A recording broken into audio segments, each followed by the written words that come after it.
The crew was woken up at a mission elapsed time of 5 days, 17 hours. This marks the commencement or the beginning of flight day 7 of the mission. Currently, the Orion spacecraft, named Integrity, is 37,000 miles and counting away from the Moon, and 235,000 miles and counting away from Earth. The crew and Integrity spacecraft will exit the lunar sphere of influence during their post-sleep period today at a mission elapsed time of 5 days, 18 hours, and 48 minutes. This means that the Earth's gravitational pull becomes stronger than that of the Moon.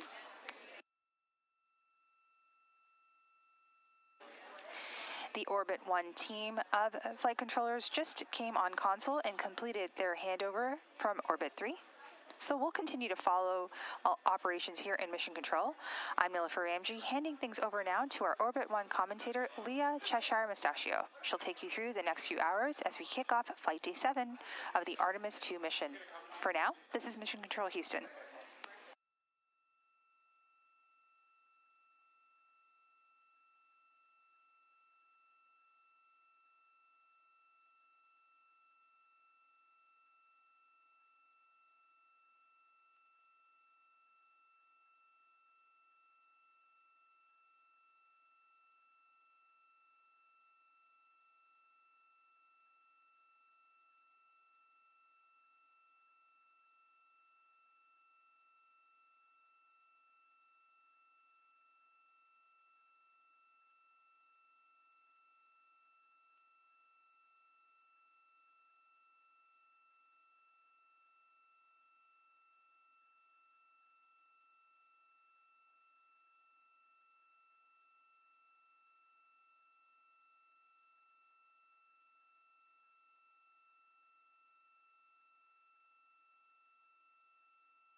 Good morning and welcome to Artemis Mission Control here at Johnson Space Center in Houston, Texas. I'm Leah Cheshire Mustachio. The Orbit 1 team has just taken over from the Orbit 2 team and is led by Jeff Radigan, NASA Flight Director.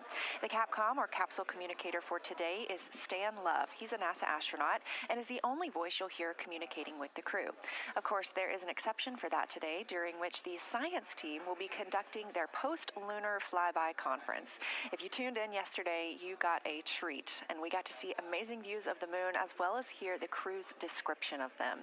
Now, while the crew was taking those photos, they were also recording private voice notes that they sent down to the science team overnight. This morning, the science team is going to talk about the observations that the crew made while those are all still fresh. We've also got some other exciting activities coming up today, including a ship-to-ship call. The Orion spacecraft and the 4 Artemis II astronauts, Reid Wiseman, Victor Glover, Christina Koch, and Jeremy Hansen, will be calling the International Space Station. We have 7 crew members living and working aboard the International Space Station, and we've just surpassed 25 years of continuous human presence living and working in space. This will be the first time that these 2 spacecraft have ever talked to each other. We are on flight day 7 with a mission elapsed time of 5 days, 17 hours, and 53 minutes. We're gearing up for a great shift today, and thanks for tuning in.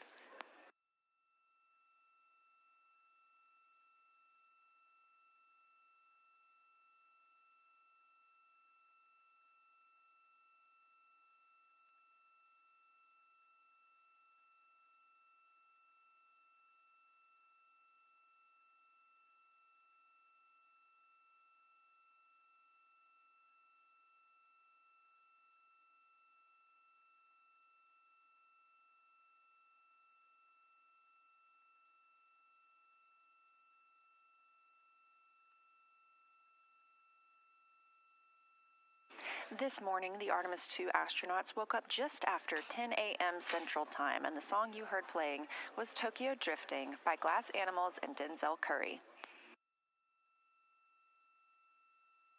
They are currently in their post-sleep period. This is an opportunity for them to get the cabin ready for the day by stowing any window shades that they put on Orion's windows over the night, or stow their sleeping bags that they hang up in the spacecraft to sleep in. They also get a chance to brush their teeth, complete any hygiene activities, and eat breakfast.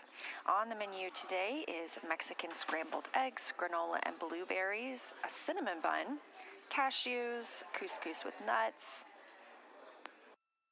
tortillas, and some coffee.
You're looking at a live view from Orion from one of the solar array wing cameras. There are 4 solar arrays with a camera mounted on each of them. Of course, we got great views during the flyby yesterday, but these are also used to check out the spacecraft.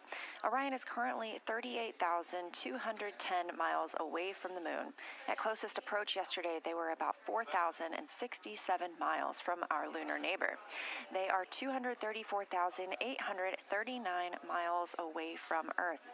That number will continue to shrink as we prepare for a splashdown, now about 3 days, 7 hours, and 20 minutes away. Orion will exit the lunar sphere of influence, or the time in which the moon's pull on the spacecraft is greater than the Earth's, at 12:21 p.m. Central Time today.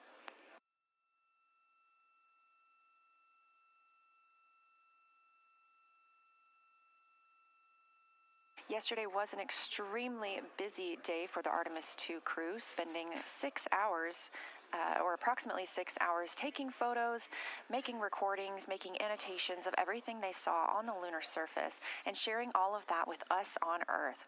We've been able to share some of those images so far, and if you would like to find them, you can visit NASA or NASA Artemis on social media. And because of the crew's busy day yesterday, they have a little bit of time off this evening. They also have the opportunity to speak with their families today.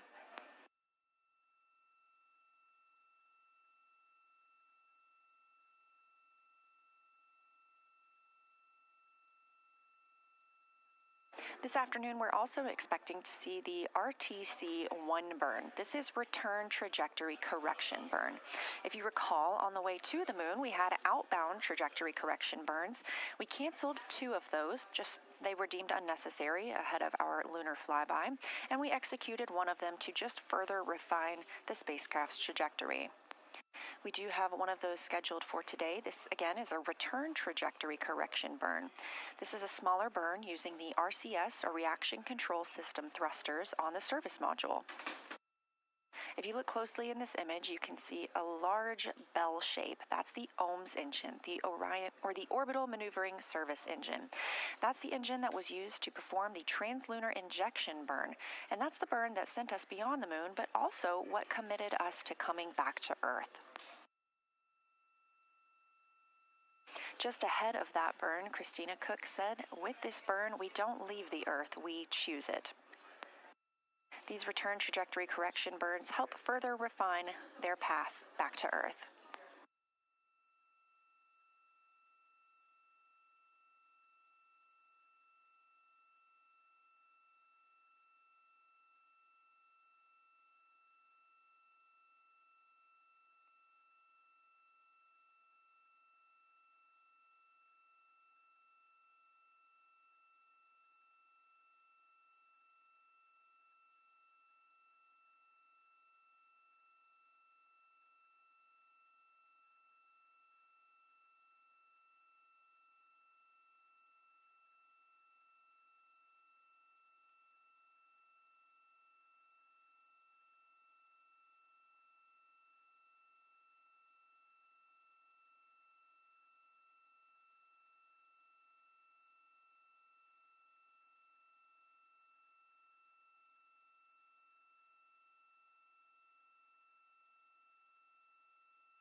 This is Artemis Mission Control here, Tuesday, April 7th, on Flight Day 7 of the Artemis II mission. Our crew members woke up at 10:35 a.m. Central Time.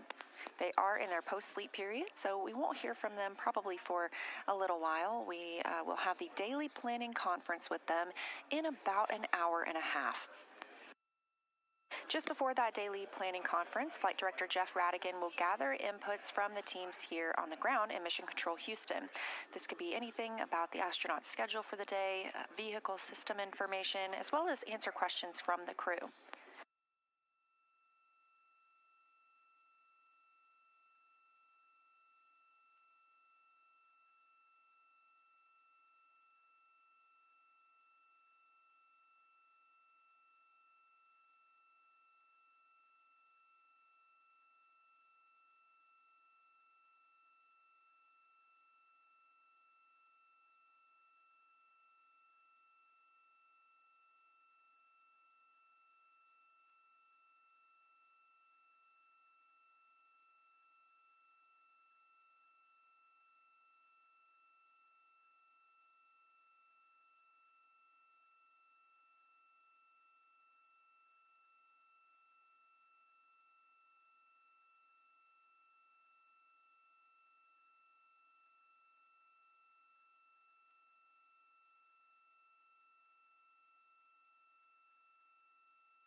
This is Artemis Mission Control with a mission elapsed time of 5 days, 18 hours, and 12 minutes. The crew are on their way home, having flown by the moon yesterday. This is the first flight of humans aboard the Orion spacecraft, and in the official flight kit aboard Orion are some special flags. One of those is from Apollo 18. This is the American flag that would have been planted on the moon during that mission, should it have occurred. It was on display in the NASA headquarters building in Washington, D.C., making its way around the moon over 50 years since its originally intended flight. The other American flag aboard Orion is from a little more recent history. It was flown on STS-1, the first space shuttle flight, STS-135, the last space shuttle flight, and NASA SpaceX DM-2, or Demonstration Mission 2, which was the return of launching American astronauts from American soil on American rockets. This is a picture of that more recent flag that is stowed aboard Orion for this mission.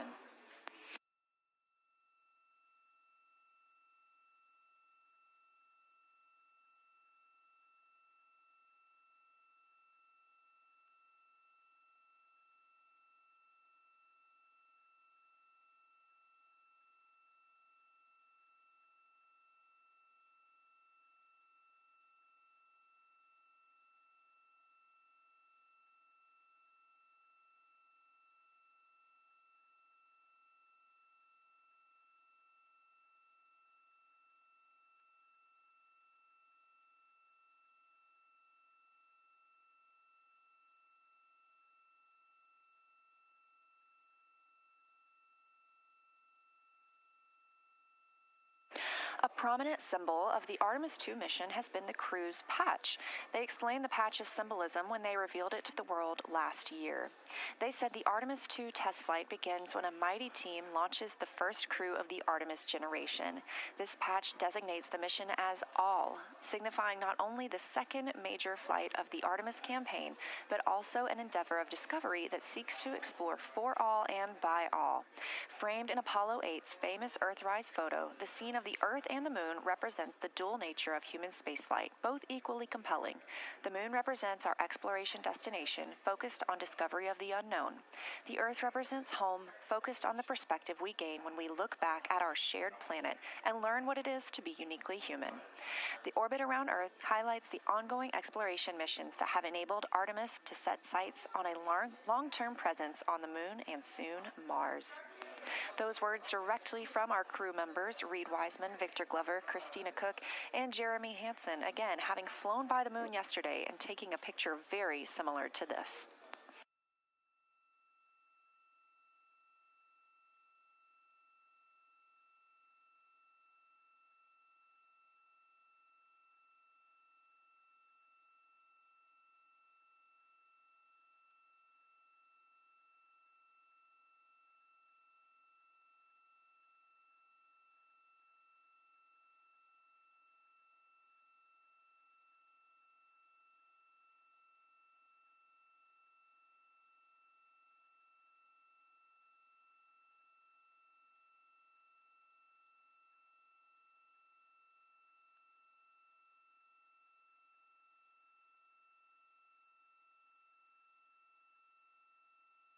As you just saw, the Earth peeking behind the moon in that patch, this is a photo from yesterday's lunar flyby as the Artemis II crew came close to passing behind the moon and experiencing that planned loss of signal.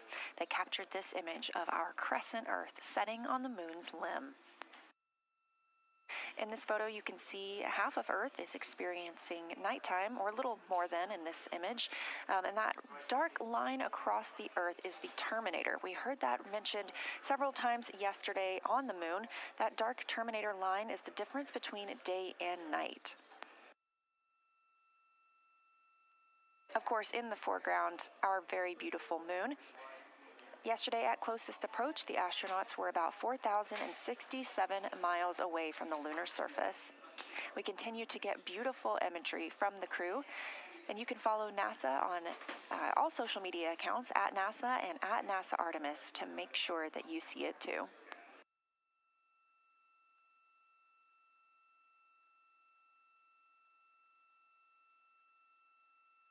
If you're a new spaceflight fan, we also have a lot of other ways you can get connected. If you like podcasts, NASA has a handful of official podcasts, including the one produced here at Johnson Space Center called Houston, We Have a Podcast. Houston, We Have a Podcast now has over 400 episodes, including interviews with astronauts, scientists, engineers, and more. Most recently, we shared an interview with the Artemis II crew. You can find that and more at nasa.gov/podcasts.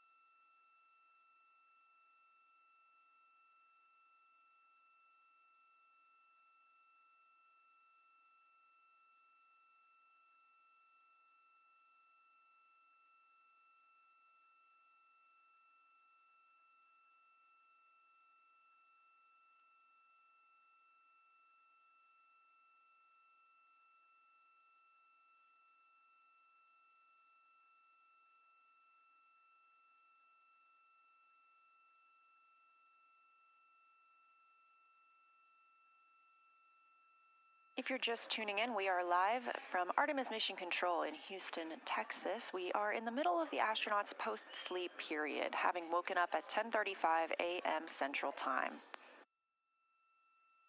They have another hour or so in this post-sleep period, so we may not hear from them very much, but we will during the daily planning conference when they will speak with the team here on the ground, specifically Capcom Stan Love and Flight Director Jeff Radigan.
This is Artemis Mission Control at Johnson Space Center in Houston, Texas.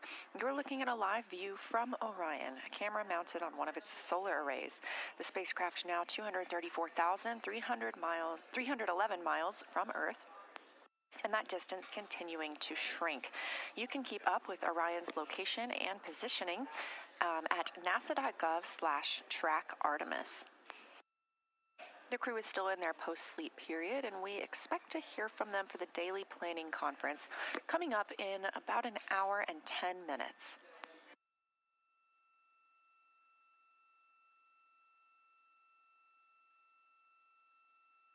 Orion will also exit lunar sphere of influence today. That's coming up in just 21 minutes at 12:21 p.m. Central Time.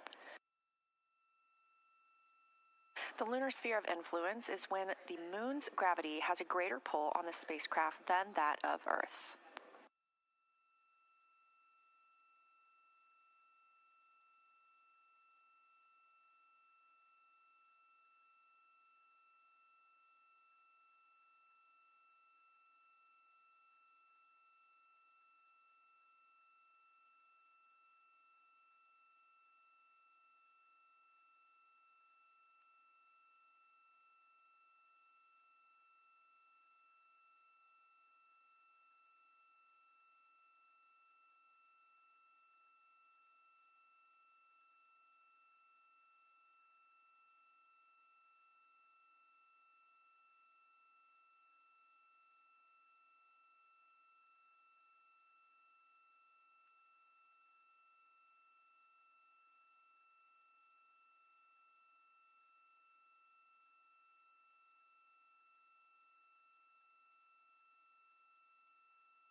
This is Artemis Mission Control in Houston, Texas, with a mission elapsed time of 5 days, 18 hours, and 35 minutes into the Artemis II mission.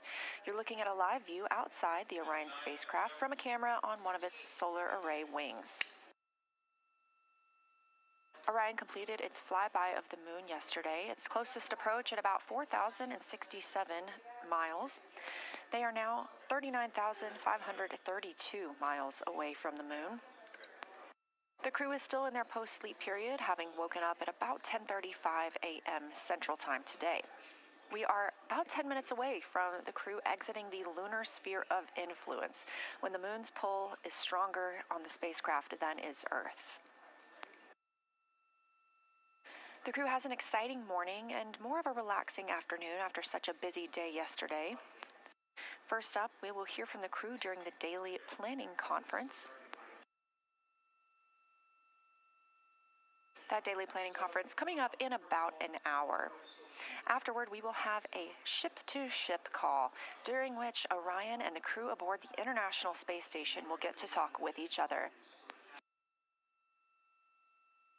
After the ship-to-ship call, the science team will speak with the astronauts aboard Orion. They want to recap everything that the crew saw yesterday.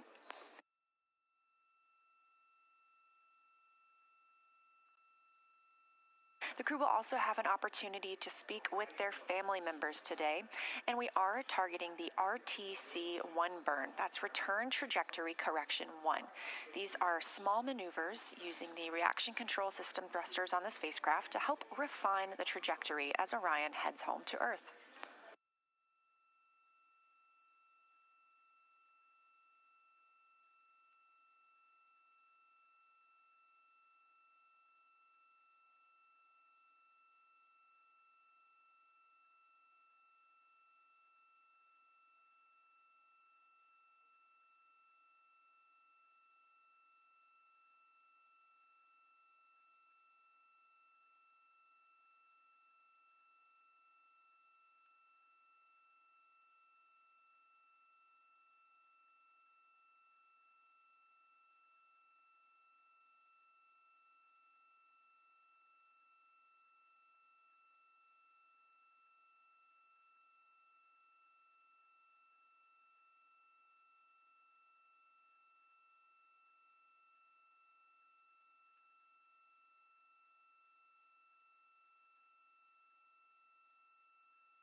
This is Artemis Mission Control. Again, we do not hear calls to the crew at this time as they are in their post-sleep period and getting ready for the day.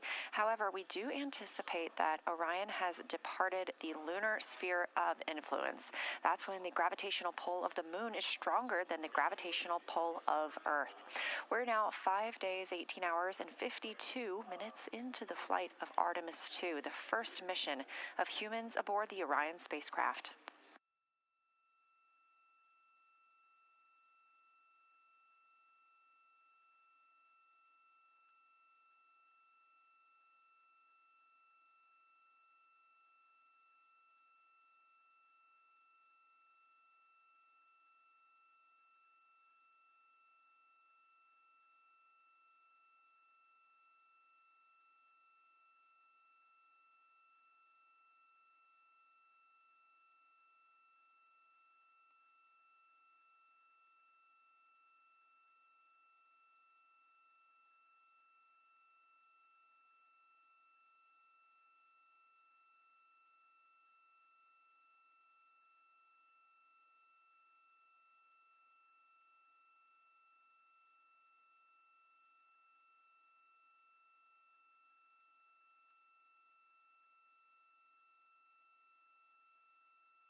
We are coming up on 5 days and 19 hours into the flight of Artemis II. This is a live view from the Orion spacecraft, now making its journey back home to Earth following a lunar flyby yesterday. This mission is built by people and companies in all 50 states and with international partners. And with Artemis II flying, it's a testament to everyone's hard work and dedication. Let's learn a little bit about them.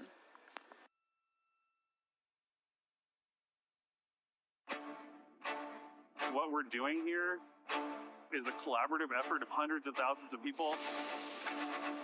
This is about the parts, the hardware, the software, the services, all coming together to make that mission possible.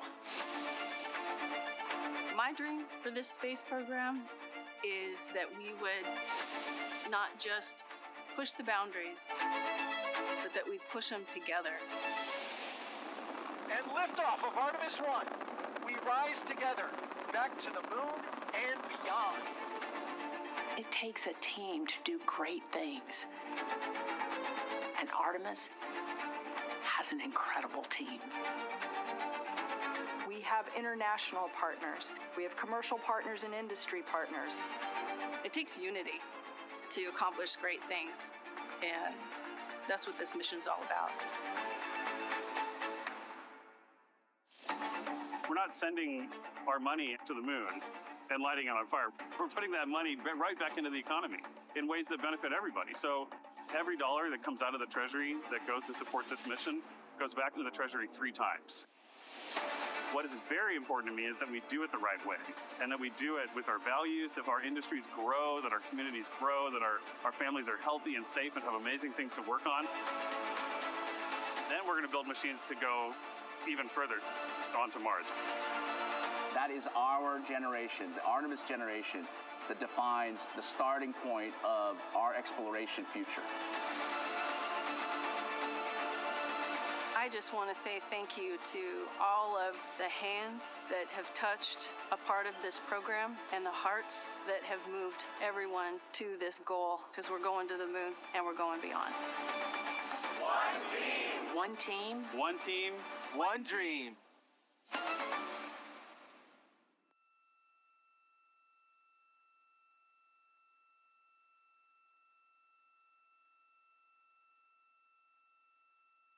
It does take a team, and we are live here in the Artemis Flight Control Room at Johnson Space Center in Houston, Texas, where the Orbit 1 team continues monitoring the flight of Orion, the first flight of humans on this spacecraft.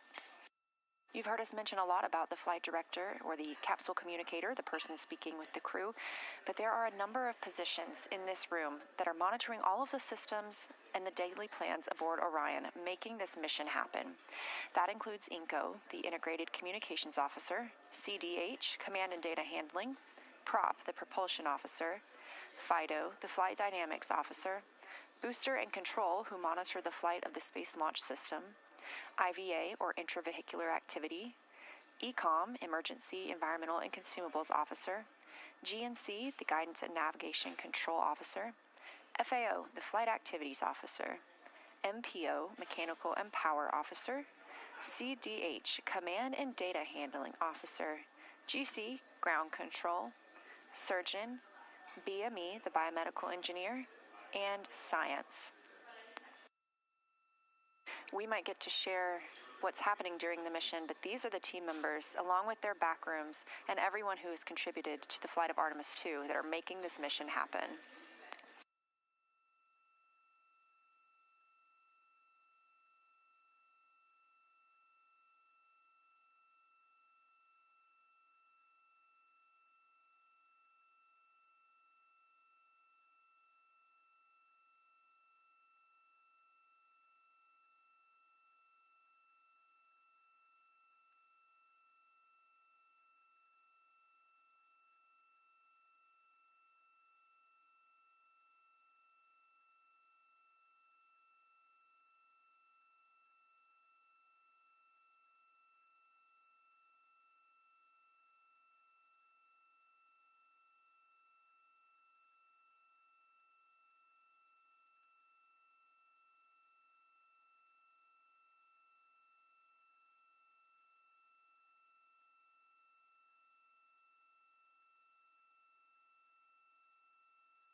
We are 5 days, 19 hours, and 5 minutes into the flight of Artemis II, the first flight of humans aboard the Orion spacecraft.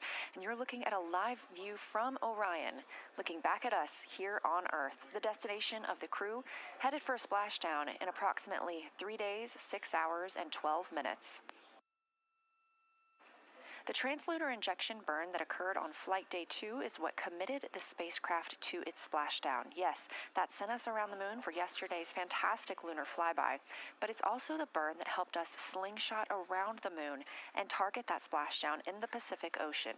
That was a 5-minute and 50-second burn using the OMS engine, the Orbital Maneuvering Service engine. It's a great picture of the OMS right there on the left side of your screen. The crew has also exited the lunar sphere of influence, meaning that the pull of the moon's gravity is less intense now as the pull of Earth's.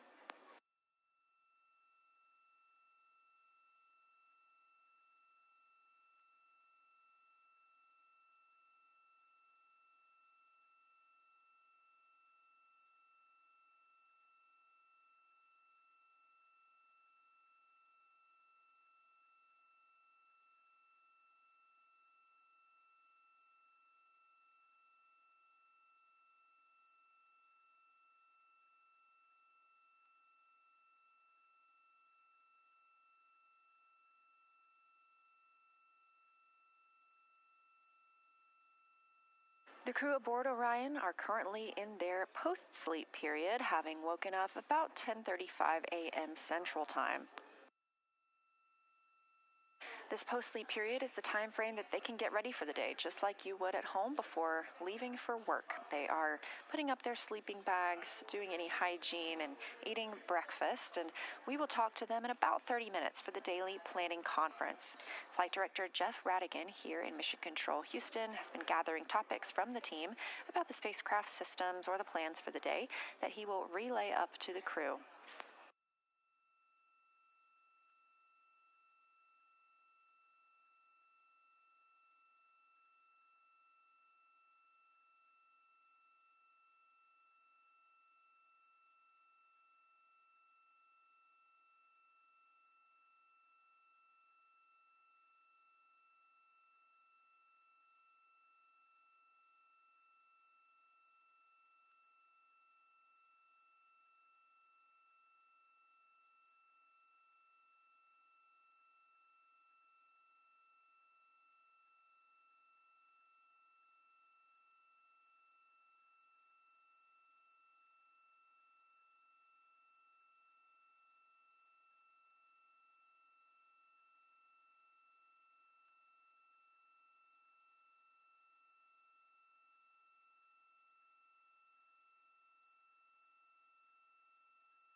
You're looking at a live view from the Orion spacecraft at our home, planet Earth, now 233,138 miles away, and continuing to grow closer.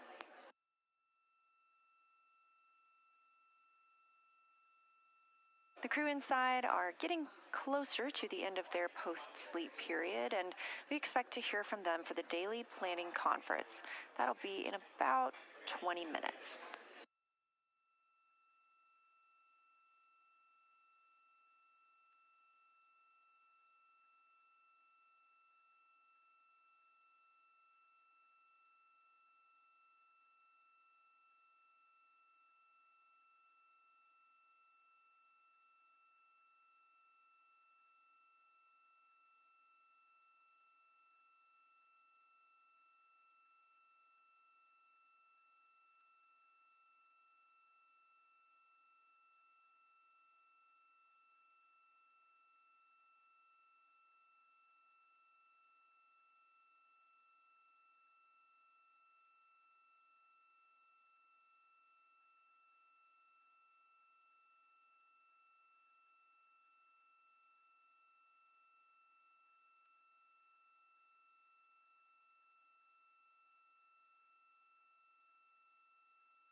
This is Artemis Mission Control in Houston, Texas. We are monitoring the flight of the Artemis II crew aboard the Orion spacecraft. This live view looking back at all of us on Earth, the destination of the spacecraft and the crew. We are now 233,031 miles away from Earth. Orion reached its farthest distance from Earth yesterday, approximately 252,756 statute miles away from our home planet. That surpassed the previously set record from Apollo 13. Until yesterday, the Apollo 13 crew were the humans who had traveled farthest from Earth. When that record was passed, Jeremy Hansen reported that he and the crew hoped that their new record would soon be broken.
The crew is wrapping up their post-sleep period, having woken up at 10:35 a.m. Central Time today.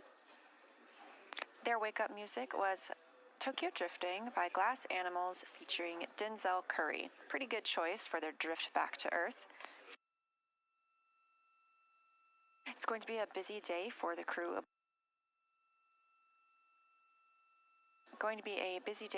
Aboard the Orion spacecraft, as we are looking forward to a ship-to-ship call when Orion and the International Space Station crew members get to speak to each other, both in flight.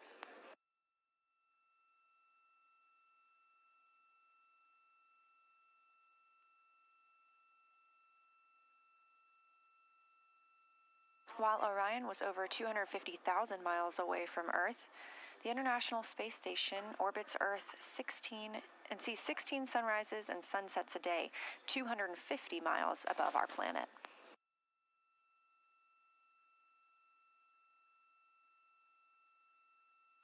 And if you've been enjoying hearing from the astronauts and seeing photos taken from this mission, you would also love to keep up with the International Space Station as the astronauts do amazing Earth photography there from the cupola, the window to the world looking down on Earth. You can follow the International Space Station on all social media platforms as well as NASA.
Less than 10 minutes now until the daily planning conference for the crew, when the flight control team will call up. Integrity, we're getting ready for DPC. Would you like the D5 stream on the 4K encoder for DPC? We would enjoy that. Integrity, we'd love that.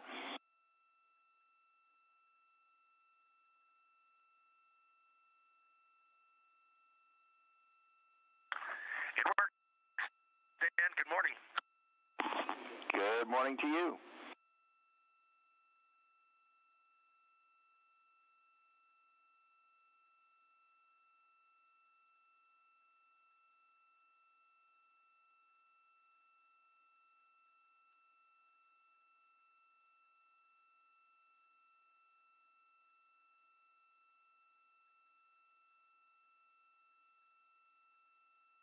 Our first morning messages from the crew aboard Orion. Again, they woke up about 10:35 a.m. Central Time today and are heading into that DPC, the Daily Planning Conference.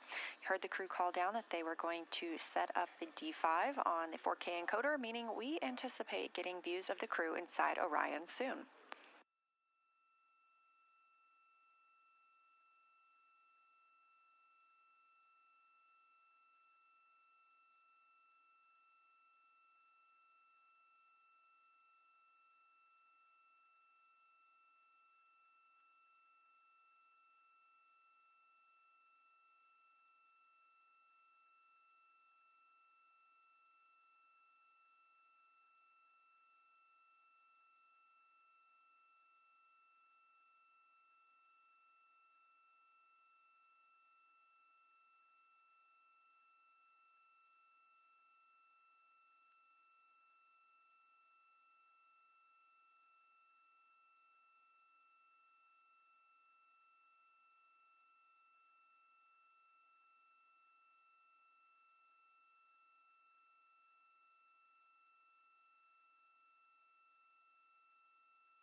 Integrity, we are on board with the D5.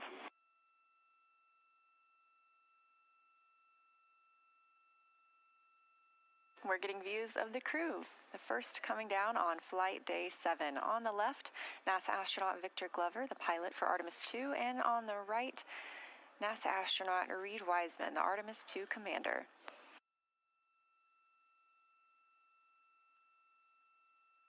If you watched Lunar Flyby yesterday, you can tell that the cabin looks quite different.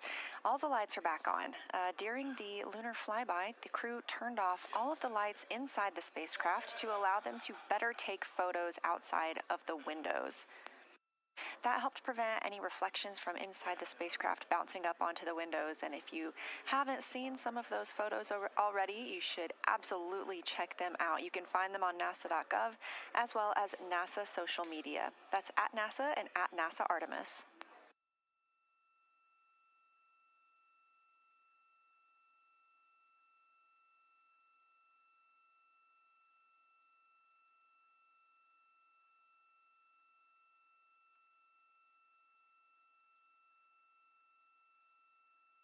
It is going to be a little bit of a quieter day for the crew, at least in their afternoon.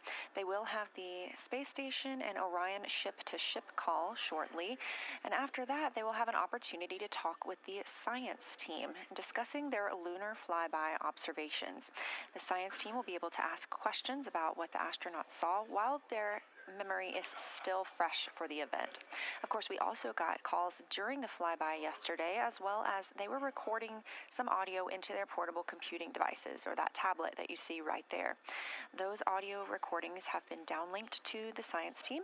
They will then review those and gather data from what the crew was able to observe during their flyby period.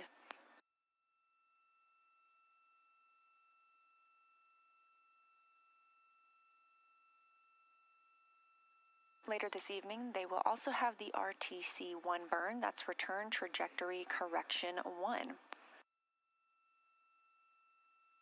Return trajectory correction burns are similar to outbound trajectory correction burns in the sense that they are small refinements of the spacecraft's flight path.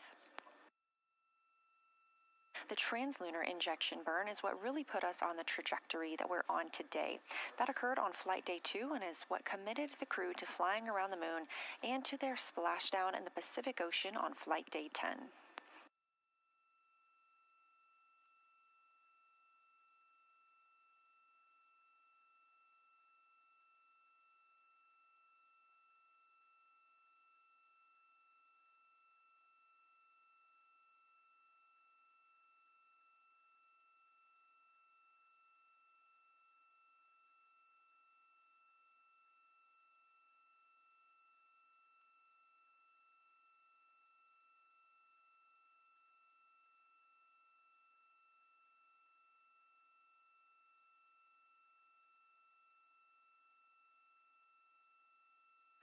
Good morning, Houston. We are 202,306 nautical miles away.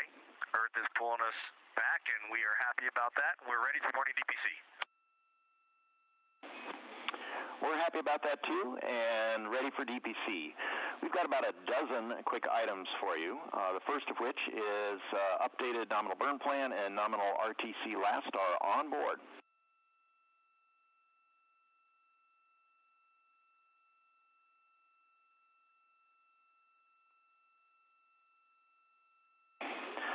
Next, for Victor, a reminder for your exercise, per the execute note at MET. We'll be looking on the news. Christina's checking right now. Oh, we're stepping on each other. Victor at MET, 22 hours, 20 minutes. Please stop your exercise in advance of the op-nav attitude maneuver. Over.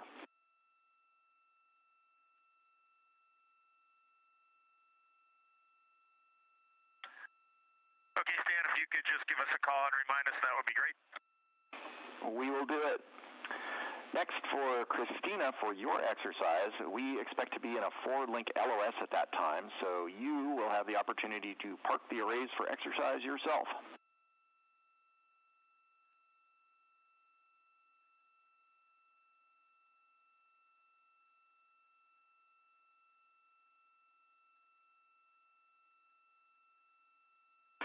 We have three items for the toilet.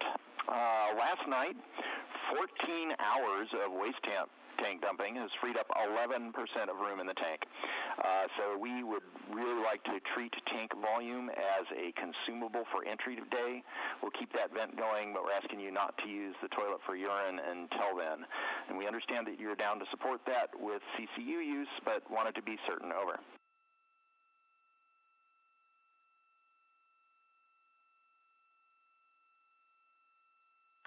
We'd be happy to talk more about the Hail Mary option, but if this is the final answer, we can support this on board.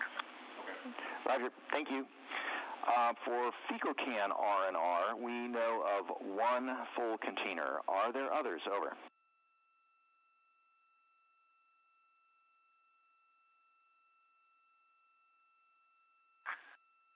That's a negative for now.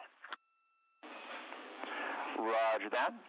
Last item for the toilet, no Oxone R&R for today's toilet maintenance. Over.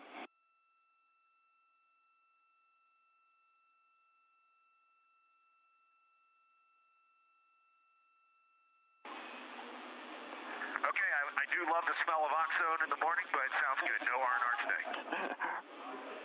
Roger that. Next, PCD1 is not showing a micro SD card inserted. If there is a card there, would you please reseat it?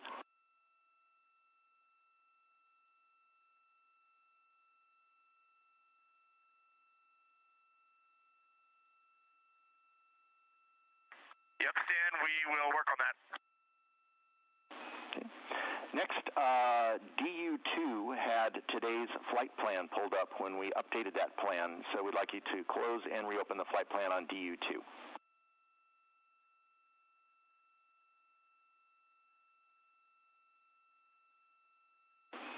And we see your thumbs up. Okay, Christina's knocking that out right now. Sweet. Jeremy, for docking cam install, can you please tell us about how long this takes?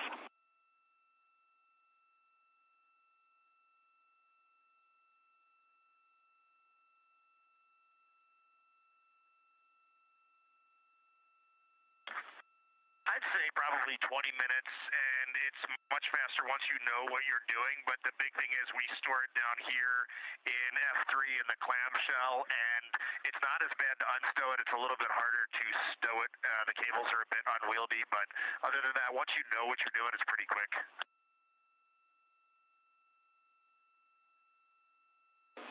Stand by.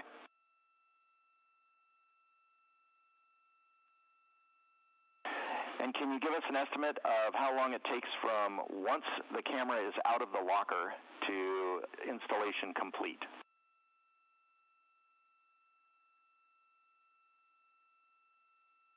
For a first-time install, 20 minutes. For every other, if you're doing it by yourself, 5 minutes.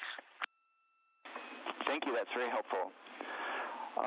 Jeremy, one more item for you. After this meeting, when you turn on the acoustic monitor, can you please give us a call? We're timing things here on the ground.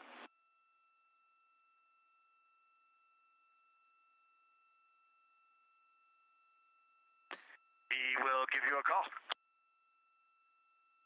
Thank you. Our last item.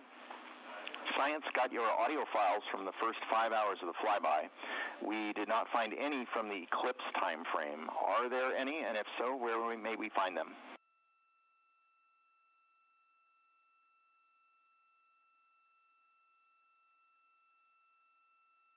There's definitely going to be some on PCD2.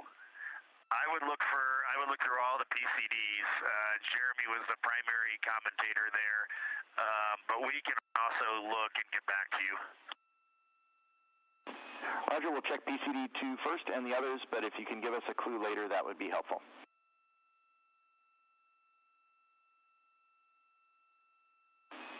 And that's it from MCC Houston. What you got for us? Okay, sounds good. And we will just do a quick check on board as well. We have, from your notes in the mission summary, the bobs.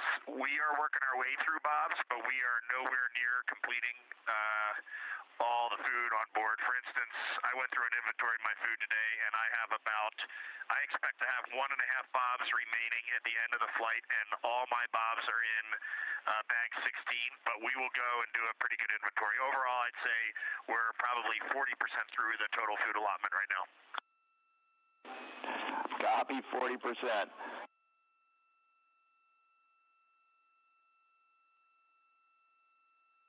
I think the big thing we need for the food is when we start realizing we have uneaten food that we are not going to eat for the remainder of the mission, just tell us where you want us to stow that. We will do that.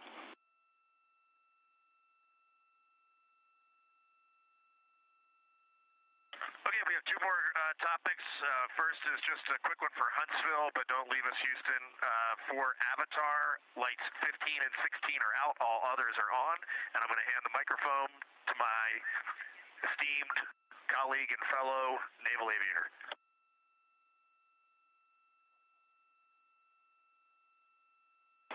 Odd copies, Avatar. Actually, Stan, we want to knock out some questions from the mission summary. And we're ready for questions from the mission summary.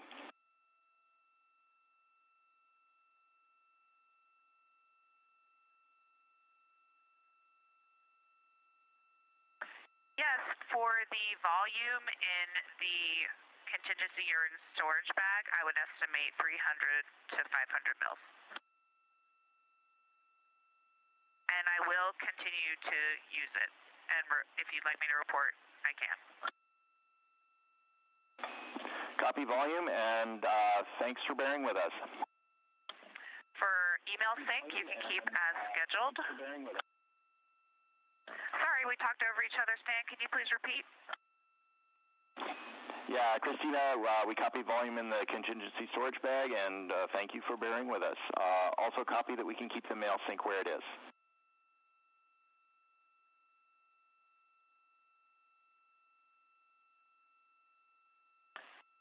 And thank you for your answers. I think we are questions complete.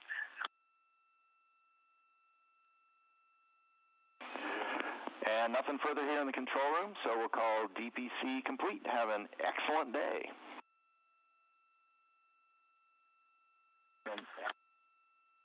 Actually, Stan, we have one more small and quick thing. We just wanted to take this moment to recognize the two newest members of the Association of Space Explorers, NASA astronaut Christina Koch and Canadian Space Agency astronaut Jeremy Hansen. Reid and I are both members, and we're proud to welcome the two of them to this international body of human space explorers. And also congratulations to Jack Hathaway, who recently joined aboard the International Space Station. Thank you. Thank you for those words, and welcome to the club.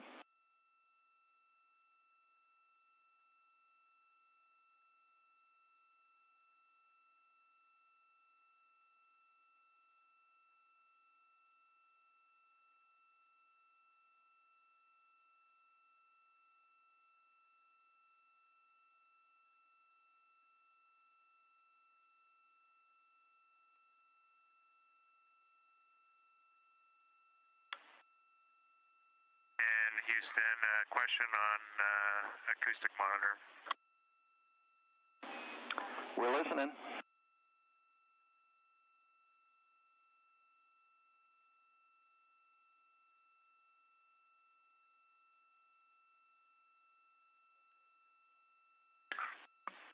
Stan, given that we have the USB charger on board now, I was just going to plug it in instead of using batteries throughout the day. And I was also going to install it at the bottom of the docking tunnel, right behind the Nat Geo microphone. That's pretty central. So instead of putting it on the DUs, it'll be at the bottom of the docking tunnel, opposite the windows. Copy, checking.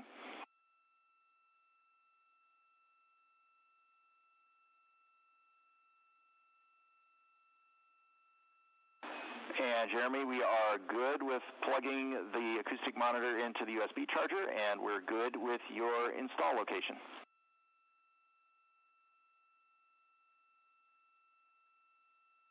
Okay, perfect, thanks.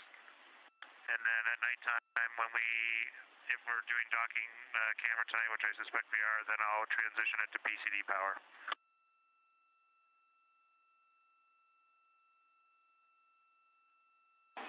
Checking.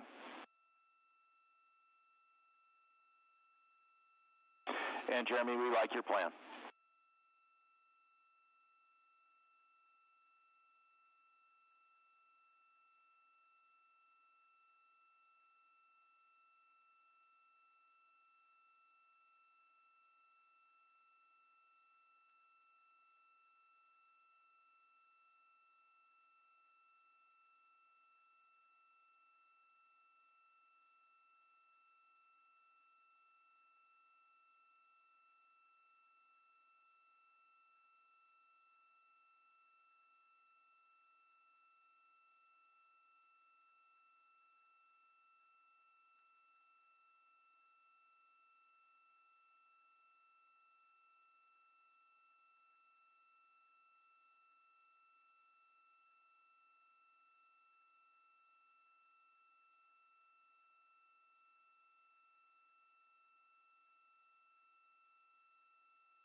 This is Artemis Mission Control in Houston, Texas. You just heard the conclusion of the DPC, the Daily Planning Conference, when the ground team here can relay up any status updates or daily planning for the crew aboard Orion. And the crew has an opportunity to ask some questions as well.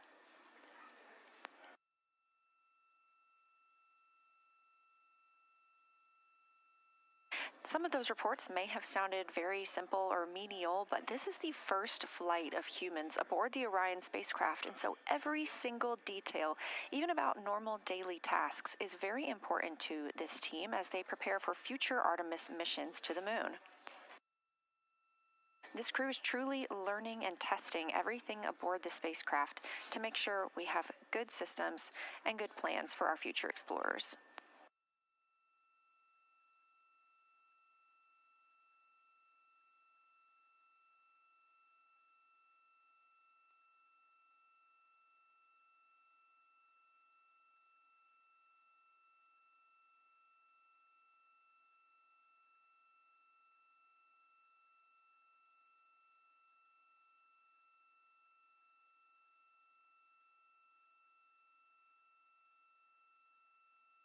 Coming up in about 15 minutes, we will have the ship-to-ship call when the Orion crew will be able to speak directly with the astronauts and cosmonauts living and working aboard the International Space Station.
Okay, Houston, the acoustic monitor is set up and it is recording, and I will take a photo of that for you.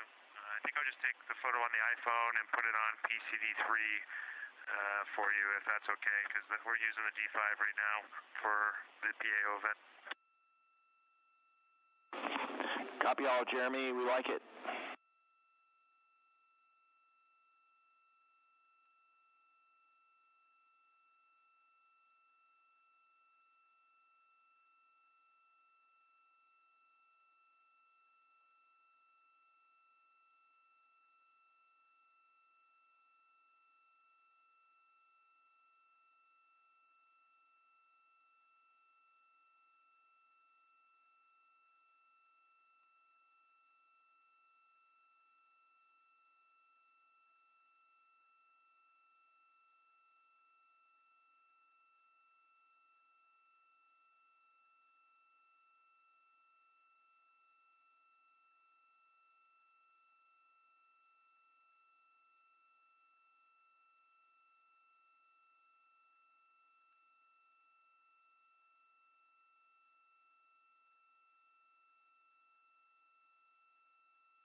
You're looking at a live view inside the Orion spacecraft of the Artemis II astronauts. Closer to the camera is Commander Reid Wiseman.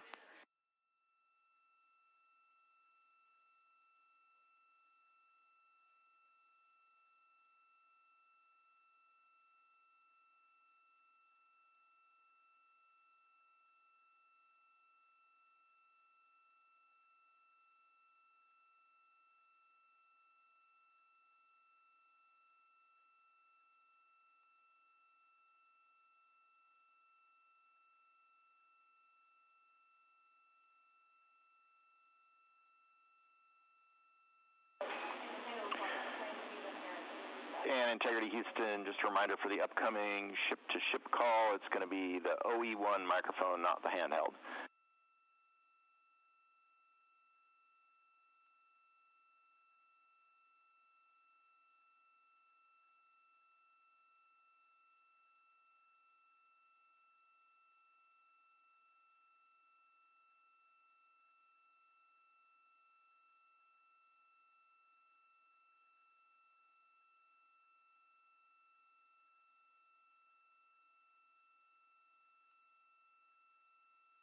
Again, you're looking at a live view inside the Orion spacecraft. Victor Glover in the background, pilot of Orion. They will soon be speaking with the crew aboard the International Space Station. The International Space Station has been orbiting Earth with humans living and working aboard it for over 25 years now. Current crew members are part of Expedition 74. That includes Roscosmos cosmonaut Sergei Kuzverchkov. Houston for a downlink on the 4K encoder, we only need the video, not the audio.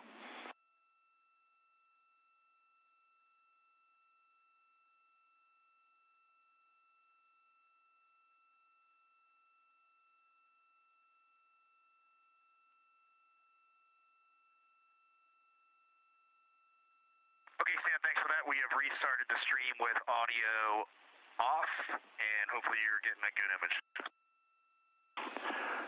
We copy the audio, and we see a great image.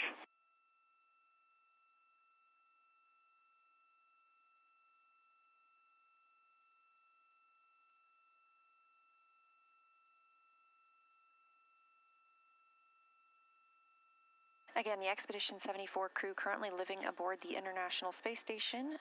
Roscosmos cosmonaut Sergei Kuzverchkov, NASA astronaut Chris Williams, Roscosmos cosmonaut Sergei Mikhaev, NASA astronaut Jessica Meir, NASA astronaut Jack Hathaway, ESA astronaut Sophie Adeno, and Roscosmos cosmonaut Andrei Fedyayev.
This is Artemis Mission Control. We are preparing for the ship-to-ship call from Orion to the International Space Station. This will be an audio-only event broadcast at this time due to bandwidth, but we expect to download the video from each crew later and share that with you. Please follow NASA on social media at NASA and at NASA Artemis, as well as the International Space Station, to make sure you can see all of our crew members talking to each other while in space.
While the crew aboard the Orion spacecraft is coming back to Earth after passing more than 250,000 miles away from our home planet, the crew aboard the International Space Station is about 250 miles above our planet.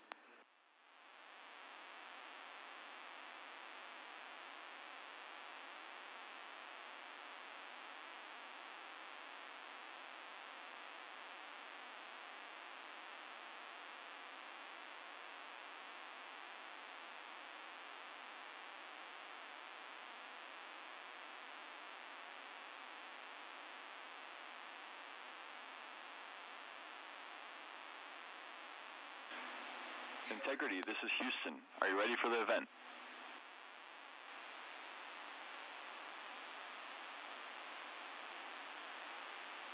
Integrity is ready for the event.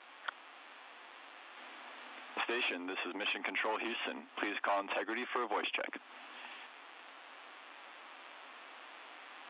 Integrity, this is the International Space Station. How do you hear?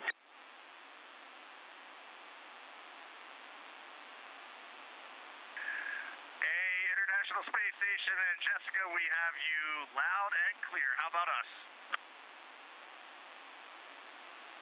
We have you loud and clear as well, and we have DME TV up, so we have a view of you right now, and it is making us so excited. We feel like you're here with us, and this is really just making our entire week right now.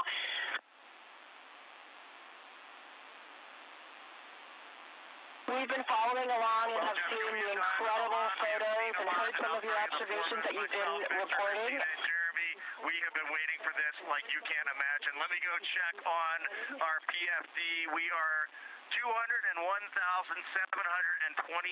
now 25 nautical miles from planet Earth, which is just hard to believe. The scales are impossible to believe. And for the run of show this morning, I figured I'll say a quick hi, which I have done. I'll hand the microphone to fellow chump Jeremy. He can say a quick hi, and then we'll let you three 8-balls just get on with it. Yeah, thanks for giving me like a tiny bit of microphone time before the 8-balls get after it.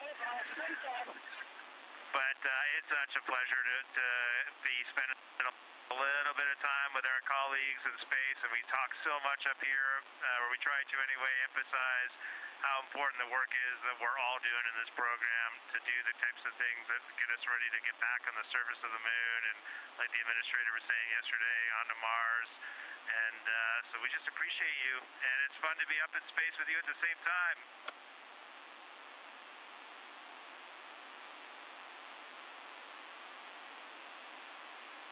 We are so excited to be up here with you, and we had a couple questions.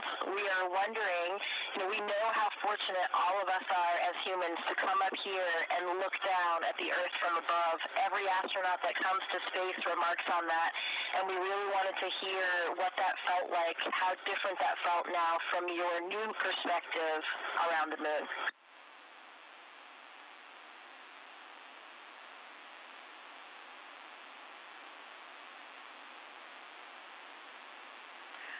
Well, I'll start by saying we do miss the ISS. The views there are awesome, being able to see specific places, being able to see your home specifically. So y'all's views are absolutely incredible, and I miss them every day almost.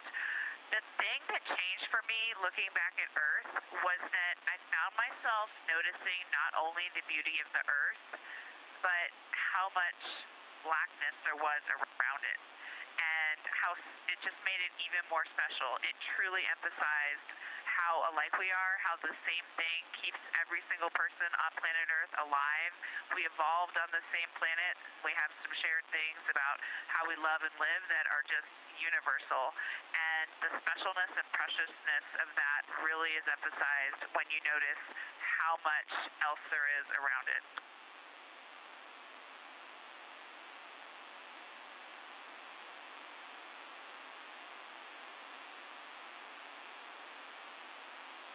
That's really amazing to hear. It's been an incredible time getting to be here on station. I know you guys have had a lot of that same experience, and we were super curious. What you're carrying forward from your time training for and flying on ISS to the moon.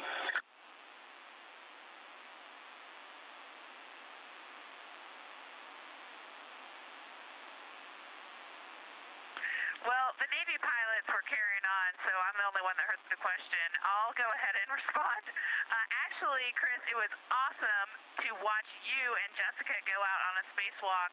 I was lucky enough to sit console for your suit up, and I was just filled with pride, but it also really reinstilled in me those flight operations principles that we live by in a real-time, high dynamic, and risky environment. So having that kind of impressed in my mind right before this flight was huge. And basically every single thing that we learned on ISS is up here. And then, of course, there's the funny and practical, how to eat, how to do silly things with water, how to flip around. We're bringing that with us, too. And I just got to add, C-Dub, right before you launched, you said you can't wait to talk to us on the space to ground, and it is happening, brother. I cannot believe it. Face to face, we said. Yeah, I can't believe it. I mean, I remember having coffee and sitting with you guys just before I left to fly up here, and it's just so awesome being able to talk to you right now. It's such a special opportunity.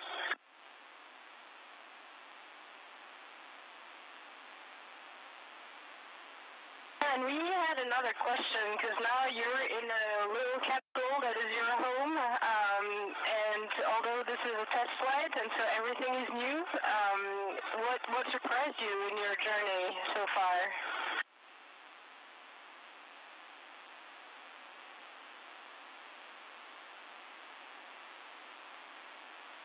We know that Weed really likes it up there. It's really great to hear your voice up here. I can't tell you how fun this event is for us. I hope you guys are enjoying this as much as we are. I don't mean to give you such a short answer, but I can truly say everything. From the core stage ignition, solids lighting, to getting into a new orbit even right after 8 minutes of boosting on the core stage, to then the translunar injection, to flying by the moon. This entire journey has been interesting, but also applying some of the lessons from station in a much smaller volume. How we move around and eat, those things have also been surprising, because the difference between ISS and here is we don't have another module to deconflict, and so everything we do essentially starts with a spatial conflict, and we have to take the time to work it out in every activity. And so we've been just having fun working through that.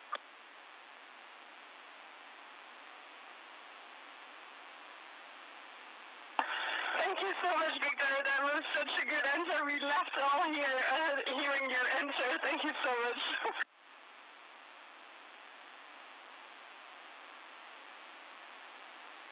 All right, my turn, and I'm excited to talk to you guys. It's been awesome up here.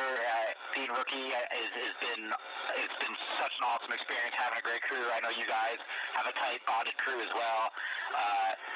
Jessica dared me to grow a mustache all during training, and I felt and I came through on that. So I'm kind of curious what kind of fun you guys had in your training and on your flight here that's been keeping you guys smiling.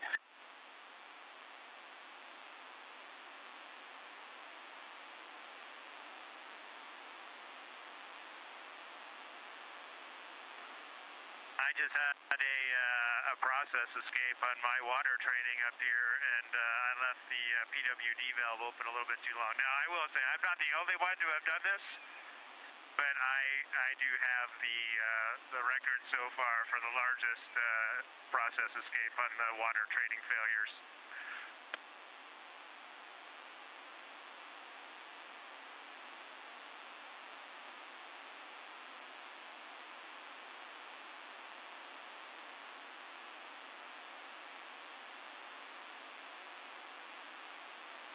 Well, we can tell that you guys are definitely experiencing moon joy, and I feel like even we are experiencing moon joy right now. I think this also sounds like a great band name, so we can't wait for you to drop your first album. I got a question for you, but the quick story I wanted to tell you is you were asking what it's like here compared to International Space Station, and I'm just going to relate a very quick funny story. Heading into our translunar injection burn, we're coming out of 38,000 miles, coming down to a 100-mile perigee to do that burn, and when we were about 5,000 or 6,000 miles up from the Earth, looking at the entire Earth just growing rapidly in the window, Jeremy turns around to us and goes, "I'm not sure. I think we're going to run right into it." And we were all dying laughing. And it was the most fascinating thing to watch that Earth grow. And we actually ended up TLIing on the upper half of the Earth, and we thought we were going to TLI on the bottom half of the Earth. Like, that is the perspective we had, and then the vehicle reoriented, and we went. So it is crazy up here, and it does bend your mind. So question for you guys. I'm looking around the Integrity spacecraft right now. We're rehydrating some sweet and sour chicken. We've got some Kona with cream. We've got some butternut cookies. Butternut squash and spicy green beans. So it's all the same food. We want to know, what are you eating, and we're going to mirror you today. So I had spicy green beans for lunch, and I've been loving seeing all of the things about you guys having the same food. It's fantastic. I had a mango salad this morning. I think you have this on board too. Oh, Nana, I know you love that mango salad just like I do. Yep, there's a mango salad on the deck right now.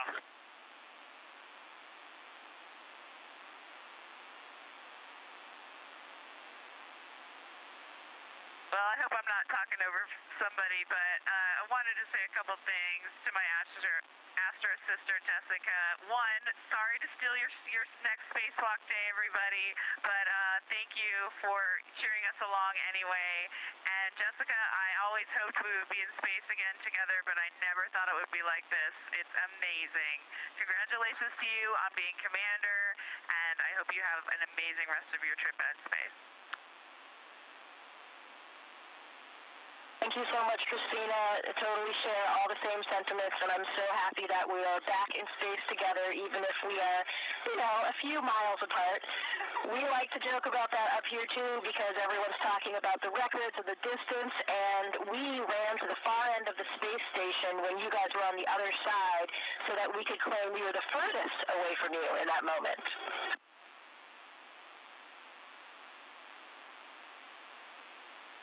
Love all four of you so much.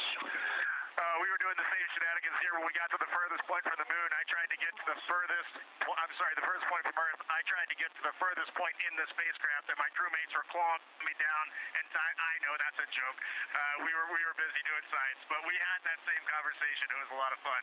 I don't know how much longer we have here, but from the four members of the spacecraft Integrity, we really want to just say our deepest appreciation to the 7 members of the International Space Station, and this has been a true treat. It takes the entire world to do amazing things like this, and to get to come together as this group of people and talk for just a minute at these distances. We are all off the planet Earth right now, and we're all going to go home to that planet, and that is a very special thing. So thank you all for tying in.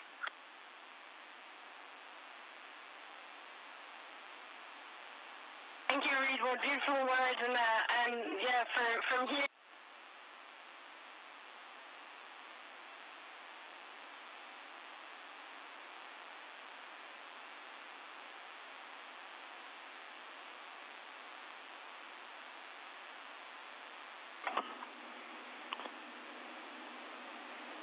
Santa Integrity Houston ISS is doing a teacher's handover. They'll be back with you shortly.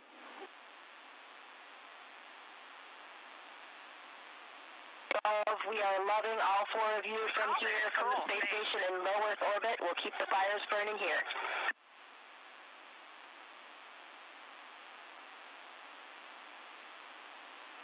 And we'll keep carrying the fire. Thanks, guys. Over and out. Thank you, guys. International Space Station, over and out. Made our day to talk to you.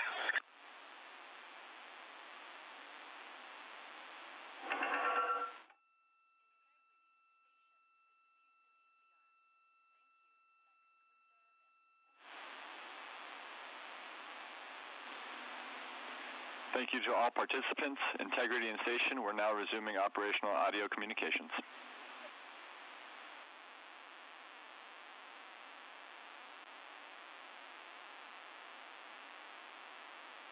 My goodness, Houston, that was amazing for all four of us. All smiles up here. Just thank you so much for enabling that. That was very, very special to this crew. Reid, we were happy to do it. You should have seen all the smiles in the control room, and we had a packed visitors gallery, and everybody was grinning up there, too.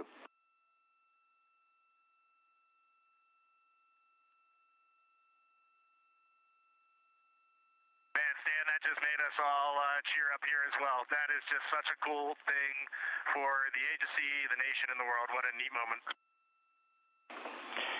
And here we are experiencing it.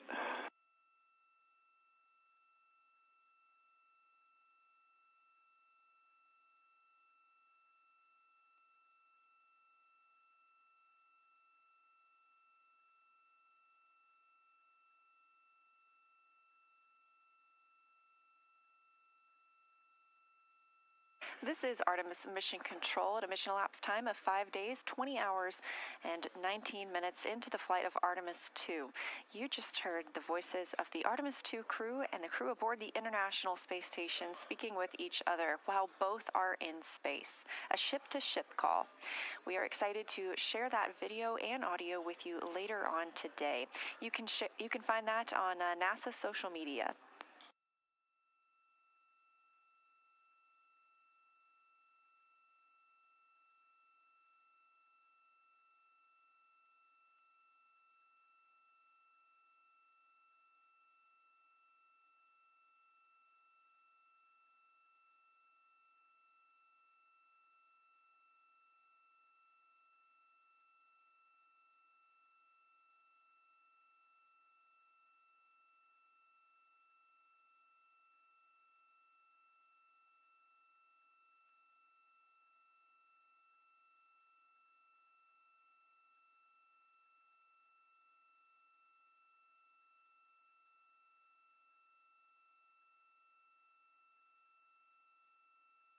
This is Artemis Mission Control, and the audio you just heard of the crew aboard Orion and the crew aboard the International Space Station speaking with each other. Again, we are going to downlink that video, and we will let you know when that is available. You can follow NASA on social media and the International Space Station as well.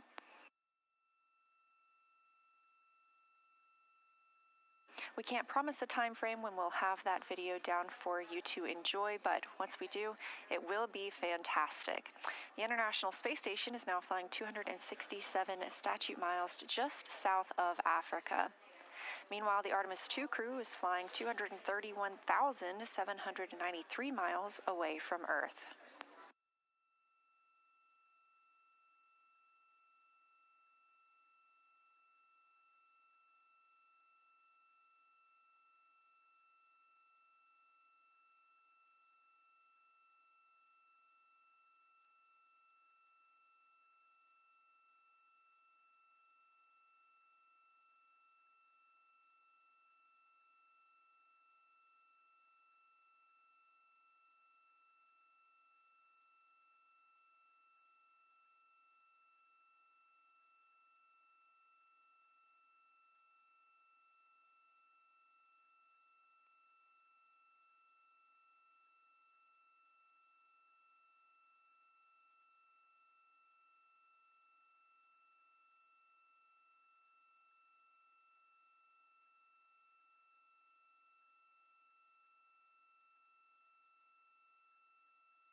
Coming up next for the Artemis II crew is a conference with the science team. They will be reviewing what they saw yesterday during their lunar flyby, sharing any findings or interesting information with the science team while it's all still fresh for the crew members.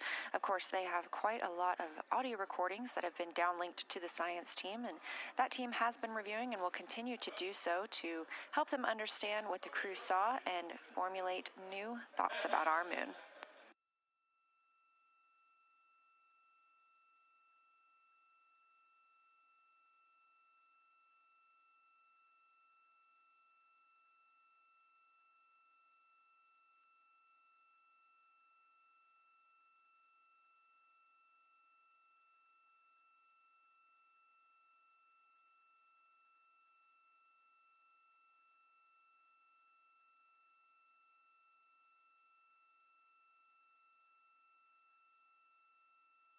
During the crew's post-lunar flyby conference with the science team, you'll hear them speaking with Dr. Kelsey Young. You heard Kelsey's voice quite a lot yesterday as she was communicating with the crew aboard Orion Integrity. She and her team in the science evaluation room were helping determine even what some of the features were that the crew members were seeing but couldn't quite identify.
Houston Integrity, where did you want to do that flyby conference?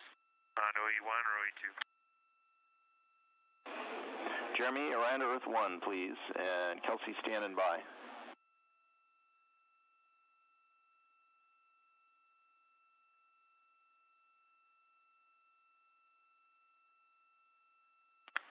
Okay, Kelsey, fire away.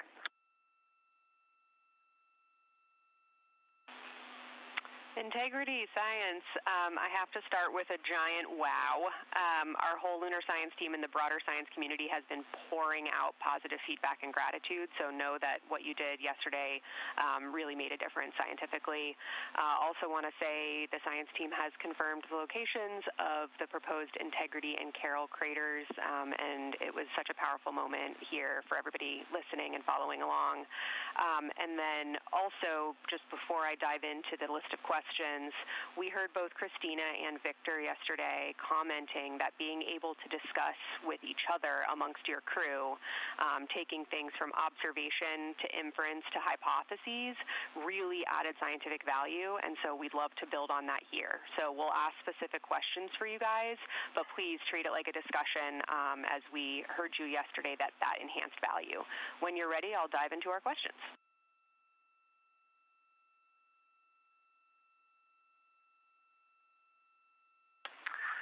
Okay, Kelsey, love all those words. Your plan sounds good. The one thing I wanted to ask you about today during this was I did not record at all where we saw the impact flashes yesterday, so I was thinking maybe I should do that. And if I mean, it's very, very, very rough, so I don't know if that's of any value or not. But if Reid and I can record a rough position in OneNote, do you want to get them off the PCDs, or you just get them when we land? What do you want to do with that? Can you read my mind? This was exactly the first question on our list. So I'll actually just jump right in, and I think I'll answer your question. So number one question was, Reid and Jeremy each reported 3 impact flashes. There were audible yells of excitement in the SIR.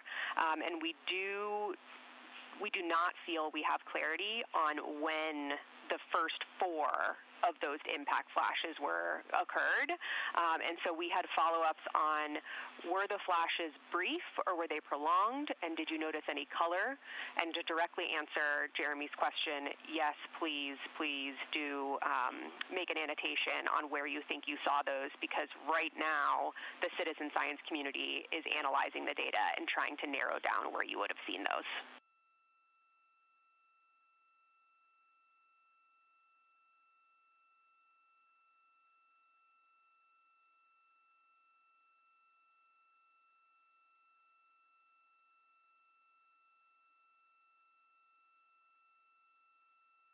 Okay, Kelsey, I was just comparing notes with Reid here.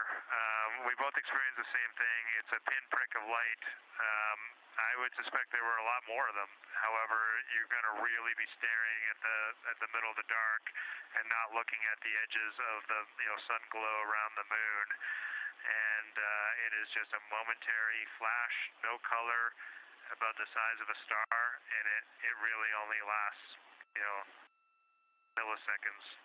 Half a second at most. That's great feedback, Jeremy.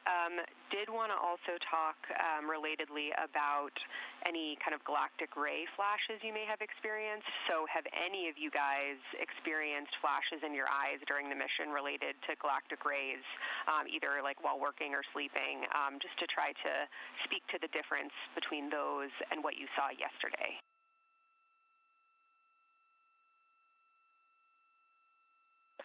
Yeah, 100% difference in those and what we saw yesterday.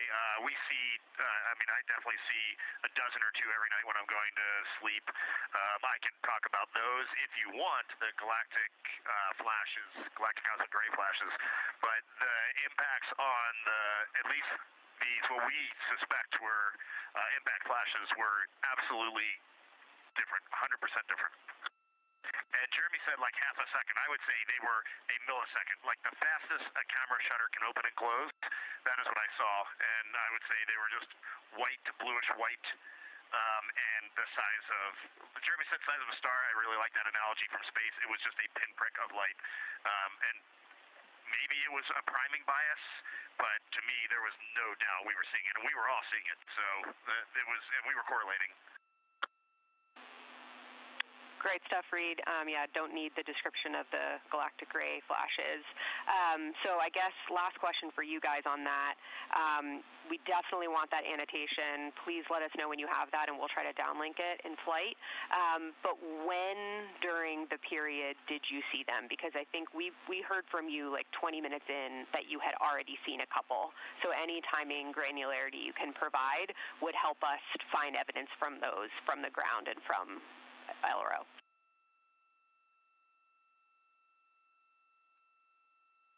Well, I think it was just whenever we were intentionally looking for impact flashes. we were looking pretty hard. The eclipse occurred, and then we had about 5 minutes of human emotional reaction to staring at that orb floating in the vastness of space. And then right after that, we were like, oh, somebody in the cabin said, let's look for impact flashes, or I see an impact flash. And then we started looking at it, and as we were looking, we all just saw, one or two or three. Mine were, Jeremy's annotating right now, and then I will annotate on his as well.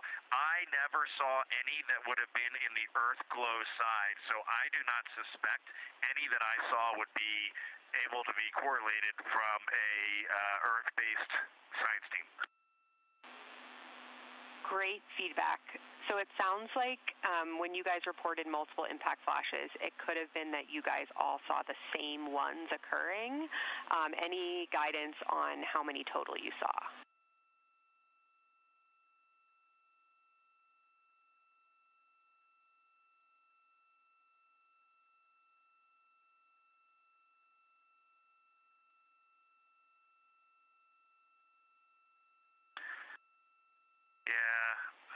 We didn't necessarily announce everyone out into the cabin, though. Reid and I saw two identical ones. He saw one before mine, and then I know I saw another one after that. So we'll try and give you the annotation and what order they came in. But just remember, this is just very rough. That's great. Moving on. Question for Christina and any others that observed something similar. Christina suggested there may have been possible lofted dust just prior to Earthrise. Can you describe what you saw just before the Earth popped out from behind the moon? And any other crew, did you witness anything similar to what Christina is about to describe?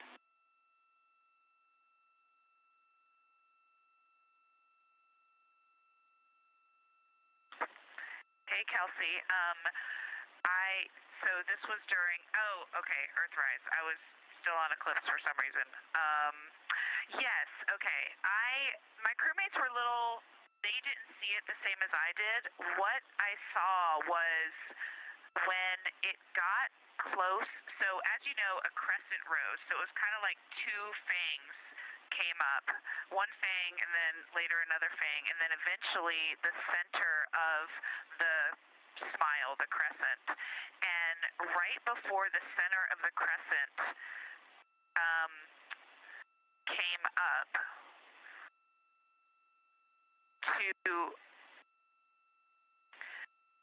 right before the crescent was there was when I thought I saw something.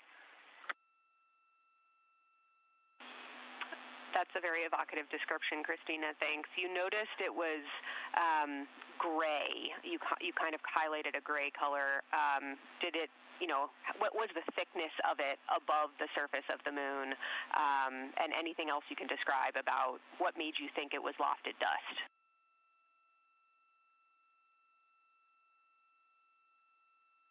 Yeah, and to be clear, this was Earthrise, right? Affirm Earthrise, because it's that glow from Earth that would allow that lofted dust to become highlighted against space.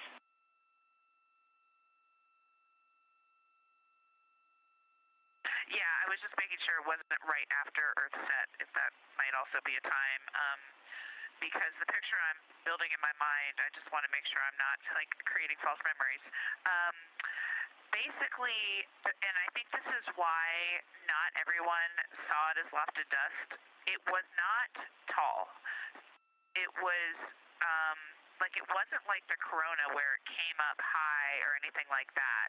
It was just a slightly different gray color right before it rose.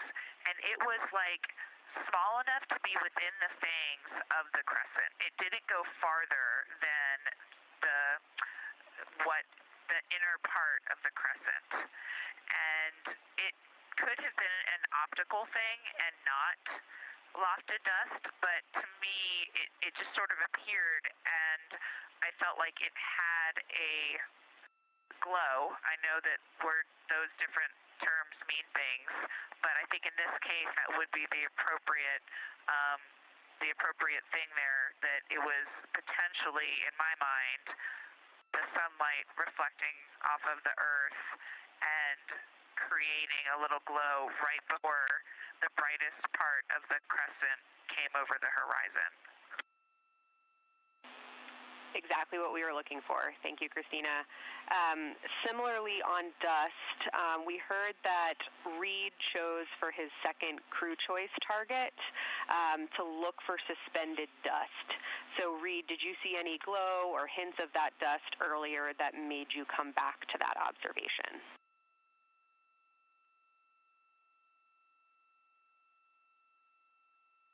Negative. Just really wanted to see some, and I saw none. Understood. Okay, for Christina and Victor, during Earth's set, we heard you say that the Earth was so bright it made the moon look dark. So you all had the Earth in view during the majority of your flyby. Did you notice any time when the brightness of Earth began to change your view of the moon's brightness? And can you describe how your perception of the moon's color changed as the Earth came closer to the moon?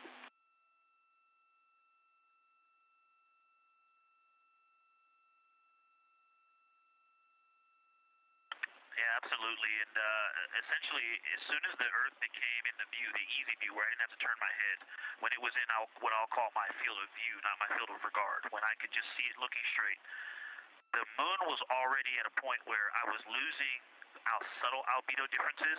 I think it's the angle of incidence. The angle, the sun to the moon didn't change much, but we moved to the side, so we were seeing a different angle, and the color was less apparent. Oriental had also rotated really close to the limb, so a lot of the features that I was looking at were moving away, but I think the change in lighting was due to the angle of incidence, but then when the Earth became apparent, its brightness, it was so bright. It was so bright it looked out of place. The gray of the moon and the black of space kind of seemed to go together, but then more in the dull sense, but then the vividness and brightness, like the difference between an LED display and a painting, right? You can just do things with light that you can't do with paint colors. The Earth looked out of place, and it just continued to dim the albedo and color that was earlier apparent in the moon. I'm passing to Christina. You saw me nodding vigorously back here. That wasn't just my fantastic listening skills. I was nodding to make sure. Oh, we're not on video. This whole time I've been putting on a show. I was nodding, now you know, because I agreed with everything he said. I'll add a couple thoughts that popped into my mind, which was, I think I made the comment that the moon turned into a sponge of light. In my mind, before the Earth came into view, the moon actually was reflecting light, and it was lit up. As soon as the Earth got close enough to be in my field of view to take them both in at the same time, exactly what Victor said, it dulled, it turned into a sponge. It's almost like it went matte, like a matte finish. And for me, so that's brightness and albedo. It also, I would say for me, got like a browner taupe color, like almost an olivey brown, kind of like the boys' pants, not like my pants, but like these pants. And whereas before, I would have said it was more like electric gray in its grayer areas. So for me, it turned more brown, but a very matte brown. I'm going to stop there. There's one more comment I'll make about when it was very close, just in case it's interesting. Absolutely, we take that observation. The only other thing I wanted to add to that is not scientific on lunar observations, but I think that I know myself in particular, but probably we all underestimated the amount of impact of sunlight and Earth glow on cabin windows, on glare on the window structure, window frame, on the heat shield tiles coming across the cabin. That was a pretty large impact, Kelsey. That stuck up to us here on the ground as well, Reid, and we were hearing the struggles that all those different expected illumination sources provide, but unexpected in the impact that they had. Speaking of things that had an impact on observations, Victor, we heard during your sit rep when you were in the docking window that having that orange Kapton tape in your field of view affected your color observations. That was fascinating and has a lot of impact for future Artemis missions and hardware and impacts on color. So any other comment you want to make on how your ability to perceive color on the surface was influenced or limited by other objects of color in your view? We're interested here in color rather than brightness.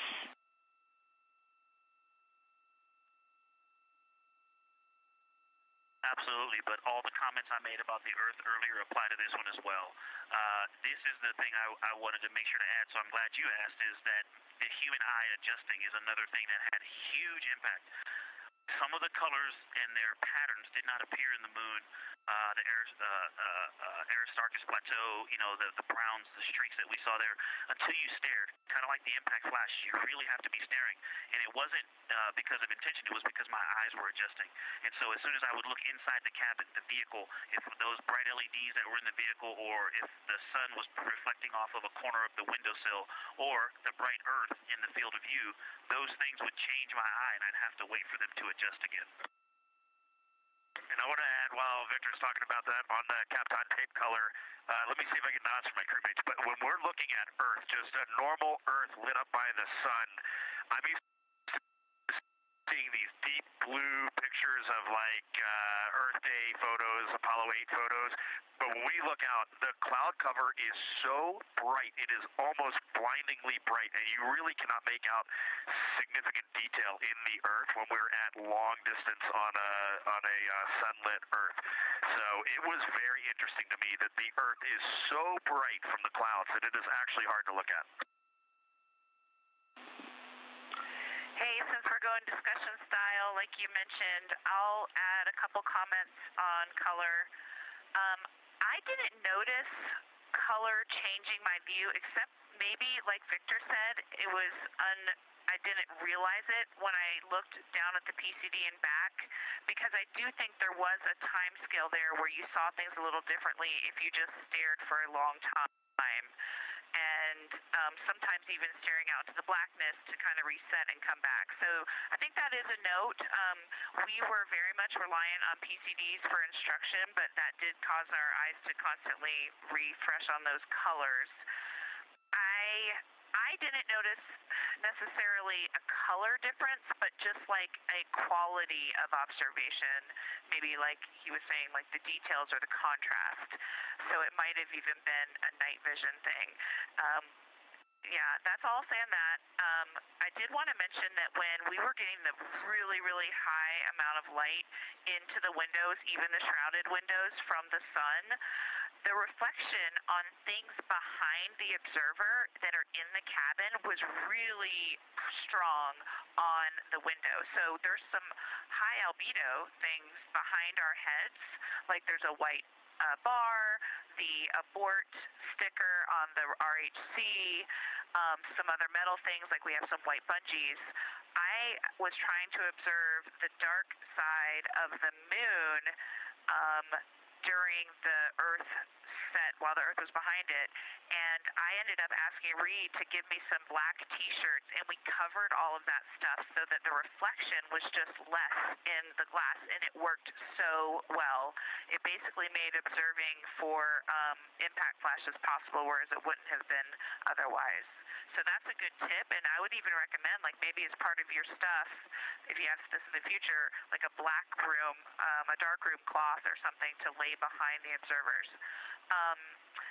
Finally, back on the question of moon color change during Earth set, the other thing that happened, which was kind of, I think, just more in the category of like a mirage or something, even though I recognize there's no atmosphere around the moon that would cause the same things as mirages on Earth.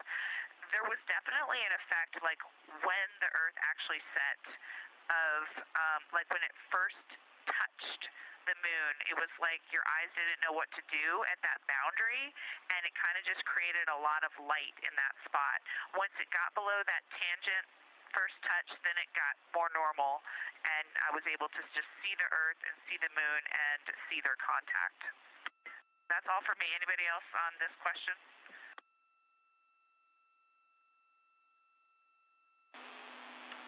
Thank you, Christina. And as I think I saw you notice, we did just get video a couple minutes ago, so it's nice to see you as we're talking to you. Next question is for all of you. Ohm crater was observed by all four of you, and we're interested in whether your different viewing angles resulted in how you observed Ohm. Jeremy and Reid saw it first. Were you able to see the ejecta rays, the central peak? And then Christina and Victor, you were next, and you observed Ohm later in the past. Could you resolve similar or different features than what you're about to hear from Jeremy and Reid?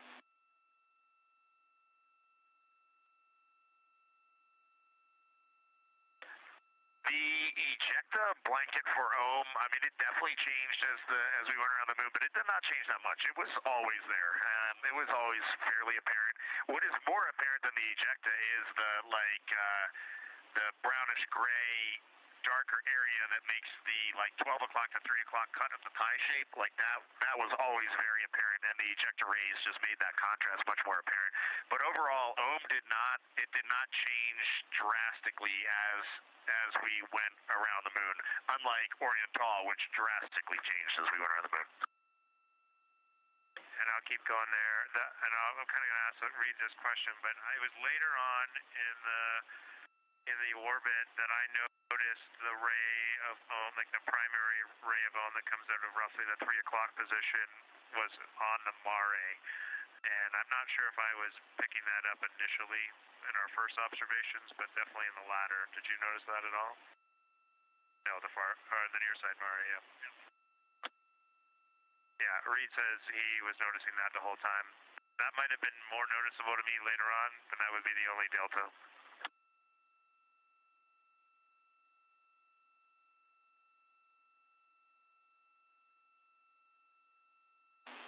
Understood, Reid and Jeremy. Curious to hear Victor and Christina's thoughts after hearing you guys. For the later observation, I was able to see into the crater wall on the east side, and the shadowing there was actually neat, so I could see layers of shadow, so that there's kind of like two faces, or maybe three. I couldn't tell because we were so far away, but I could clearly see light, then dark, then light, and so the layering within the interior crater wall on the eastern side.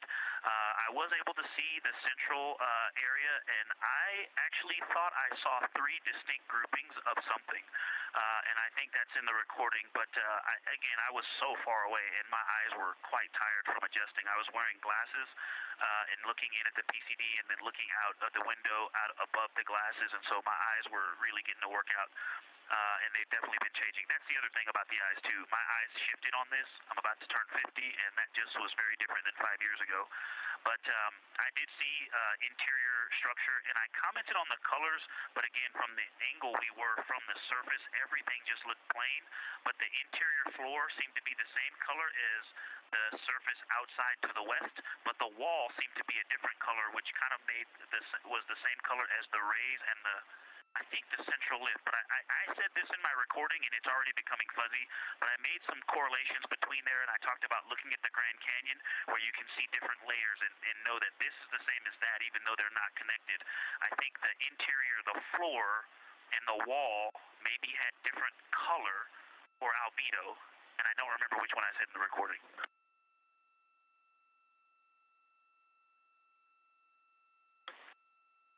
I'll pile on with your question. We just brought up the LTP because I forgot that while I was doing this, because there was no shadows on this whatsoever, I think it was towards the end when it was just in full light and very little relief, I kept losing Ohm itself. And I actually thought that there was a crater northeast of Ohm that is at the center of those kind of starfish rays. There actually looked like there was a very simple and old crater there, and that is what I kind of actually went back and forth between that one and now what I see is true Ohm, and I wish I would have referred back to my PCD at the time, but I think the lesson learned here is without any relief, it is very difficult to sometimes make out craters, especially here where the rays are actually offset from where the crater itself is. So you're drawn into a spot, and I am so surprised right now that there's not a little crater where those rays meet, because in my mind there was, and that was And that reminds me of something else we talked about earlier. When Reid and Jeremy were in the windows, I remember looking out and I'd said something to you. I think that it doesn't look like purely rays. I did see the continuous feature of that east-west line, that 3 o'clock ray all the way into the near side Mare. There's some interesting something going on there. But at first, it looked to me like just like a contact of two different materials coming together, or two different age materials coming together. And when we got on the far side, the far side view, where I was looking back at it, I mean, the later view, it still looked like, I don't know, it sometimes didn't look like a ray, it just looked like different color material. And really the point of this is not to talk about the 3 o'clock ray and the 12 o'clock ray, it's to talk about the wedge. The wedge looks to me, if you remember my recording comment about continents, I kind of had the near side Mare continent, the middle from Ohm to Oriental, and then the Hertzsprung continent. Those colors in the wedge look like, and not they look the color of, but also the concrete kind of packedness of what's around Hertzsprung. Those look similar, so that's kind of also playing tricks on my eyes between rays and just different material, not just a ray laying on top of the material. Thanks a lot, Victor and Christina. Wow, we're really looking forward to continuing to dive into this when you guys are back with us on Earth. We want to sign off now to get you guys over to your next activities. Before I do that, I'll just say when you're making those annotations about the impact flashes, any annotations you want to provide about the structures in the corona you saw during the eclipse, we would take those annotations. And that's it for me. It was so wonderful to talk to you over the last 2 days. Thank you again, and can't wait to see you all back here on Earth. Thanks again for what you did for science.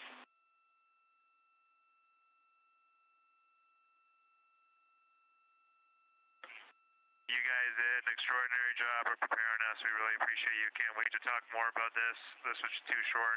For the sunset recording, if you're looking for that, it's on PCD3, and the file name is recording, open bracket, 13, close bracket. Copy all, Integrity. Science is over and out.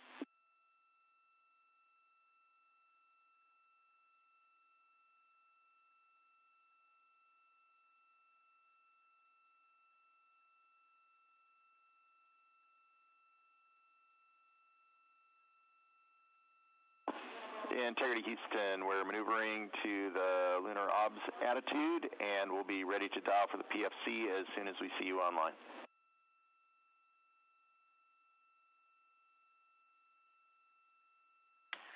We copy, and can you say window for science pictures? We're a little PCD limited. Checking.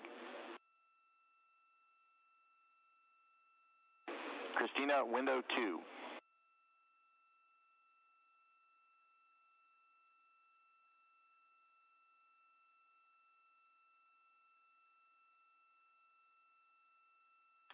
Copy, we see it coming into view. You guys look gorgeous. Why, thank you.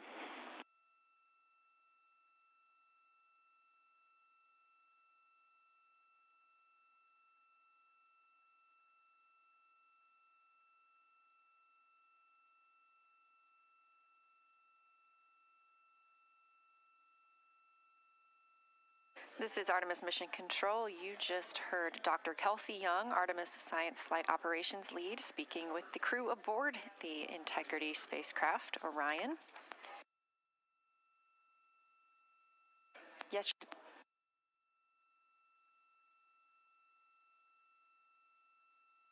Yesterday was lunar flyby day for the astronauts aboard Orion. They had about 6 hours to observe the moon, and during that time they took turns taking photos as well as making annotations and making audio recordings that were sent to the science team last night. Of course, if you got to watch, the astronauts were also calling down information real time of what they were seeing while orbiting the moon.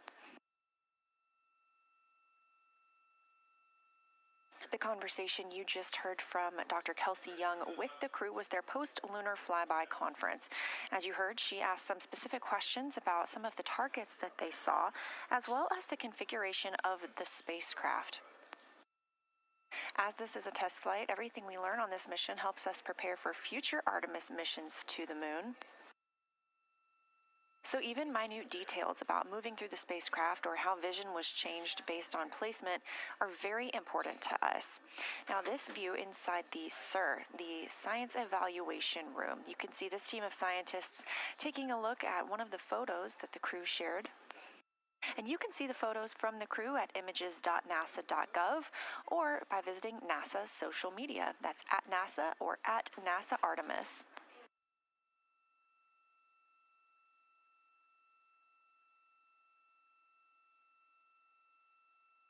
During the flyby yesterday, the crew became some of the first humans to see portions of the moon that had never been seen before by human eyes.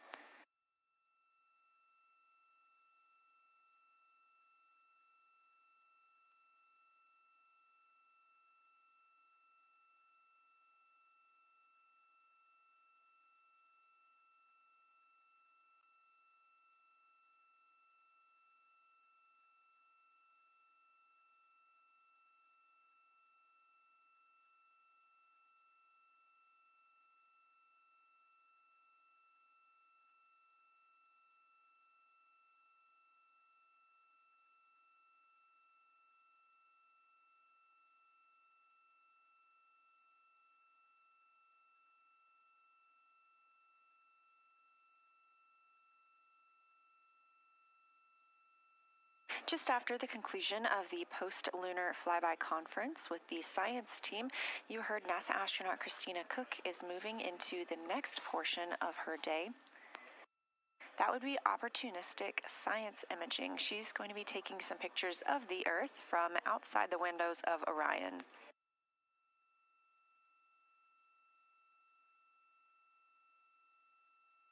All of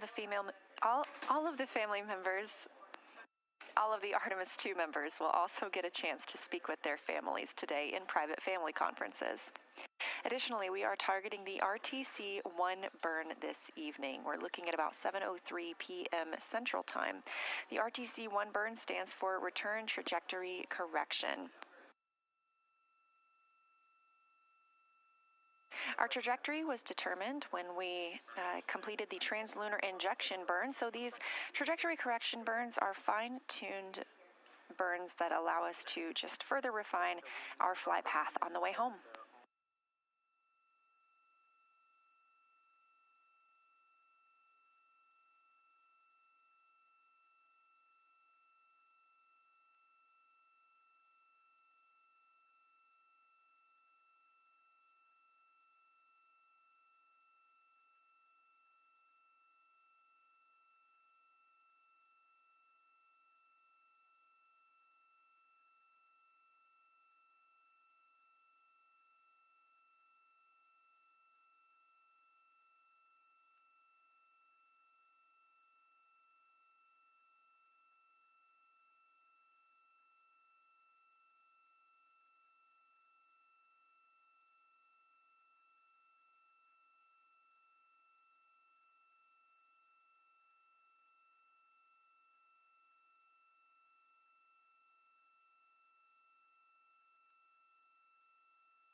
You're looking at a live view inside the science evaluation room as the team continues to analyze some of the photos that the crew sent down.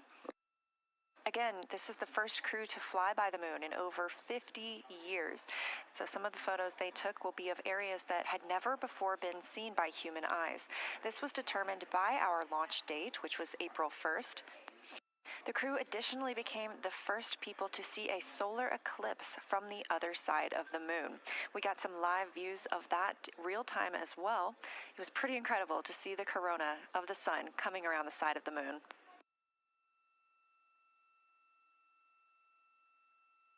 If you haven't seen some of those images yet, please do visit nasa.gov.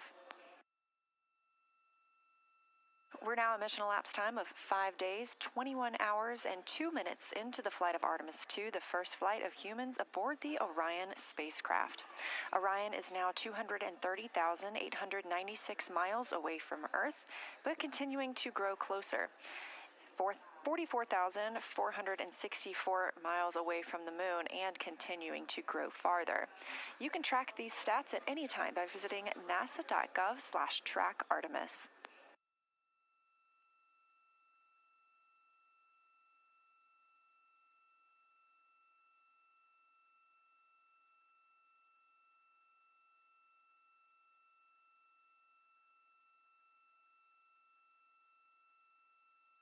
Earlier today, Orion exited the sphere of influence from the moon this morning. That means the gravitational pull of the moon is now no longer pulling on the spacecraft, and that they are more pulled by the gravitational pull of the Earth. Again, we're targeting splashdown in about 3 days, 4 hours, and 14 minutes in the Pacific Ocean. Our coverage remains live 24/7, all the way until... The moon gets small quick when you're leaving it. Wow. Moon and Earth are just about the same size. We saw the Earth for a minute. Now Christina's looking at the moon. Pretty awesome. We copy. Thanks for the report.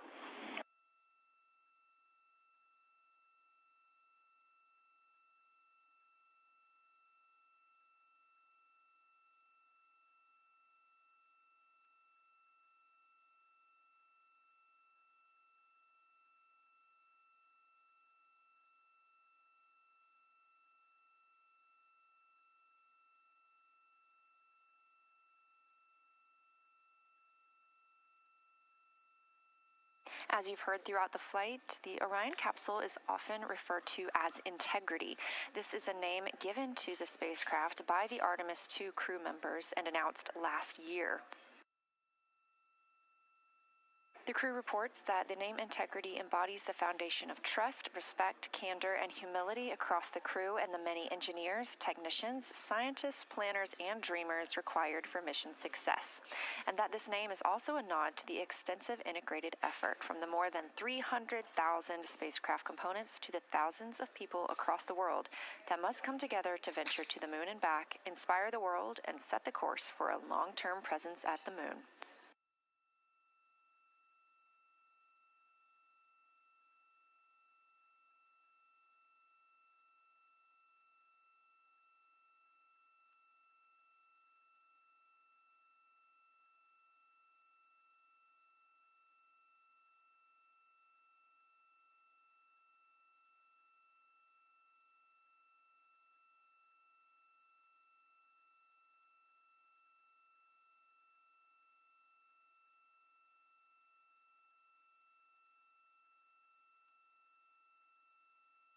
You're now looking at a live view outside the Orion spacecraft, the solar array wing positioned to look at the spacecraft itself.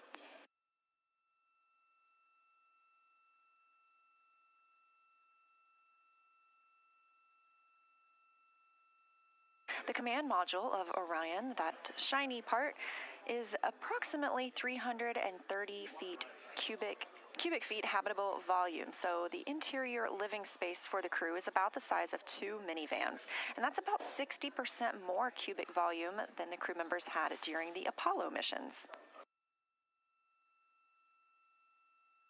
As previously mentioned, this spacecraft is made from more than 300,000 components, and to be specific, 355,056 individual parts compose this vehicle.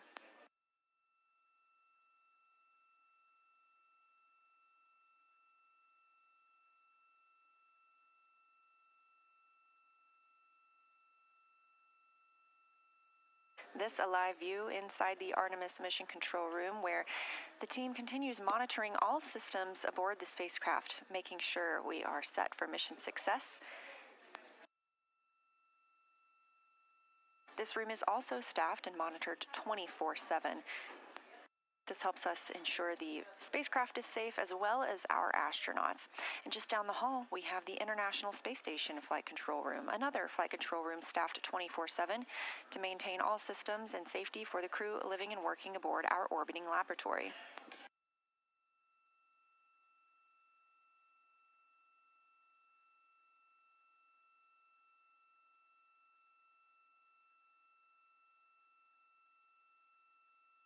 Because the crew did have such a busy day yesterday for flyby, we anticipate hearing from them a little less today as they have some downtime.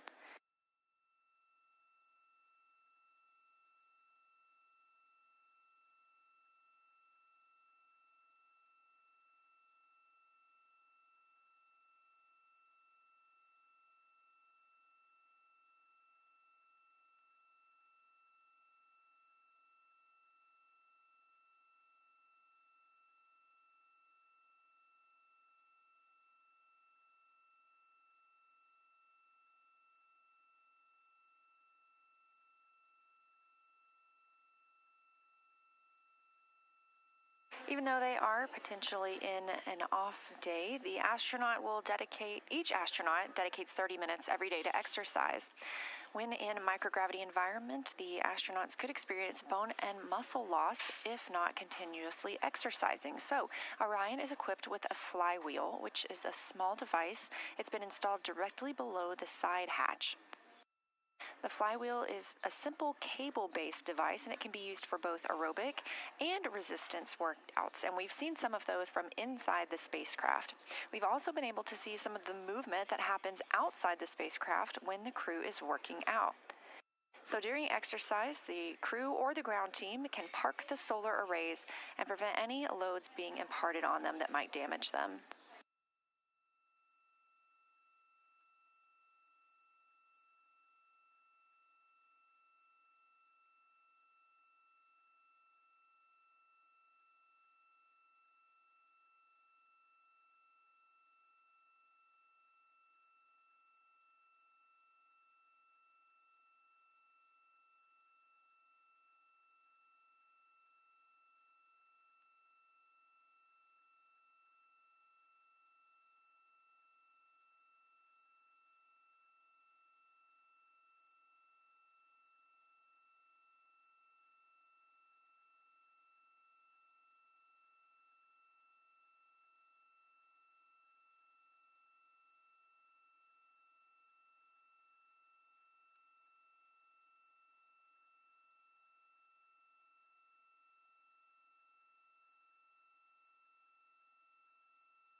Again, we're live here in the Artemis flight control room.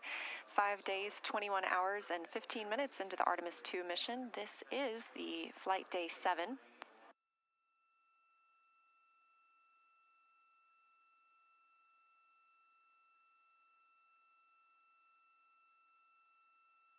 And again, this is a little bit of a quieter day now that we have had the ship-to-ship call with the International Space Station and the post-lunar flyby conference with the science team.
Integrity Houston, we're maneuvering back to bias tail to sun.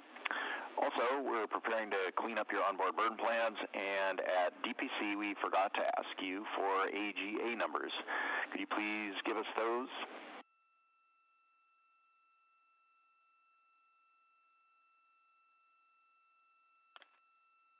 Okay, Stan. AJ just came on, as you heard. Give us 5 minutes. We'll give you a reading, and we copy the other remarks. All good?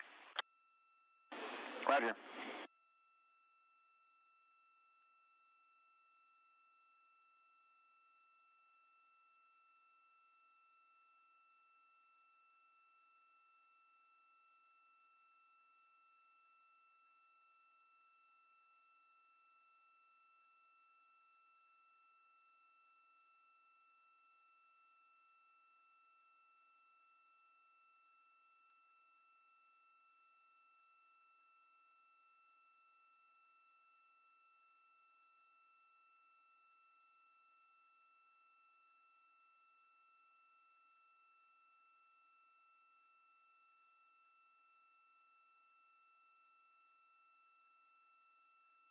The voice you hear communicating with the astronauts today from Artemis Mission Control is NASA astronaut Stan Love. He's the Capcom for today. The Capcom stands for Capsule Communicator, and that's the single person in the room that communicates with the crew. This keeps their communications streamlined, both from all the ground teams to and from the astronauts.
And Houston, integrity for opportunistic science imaging note.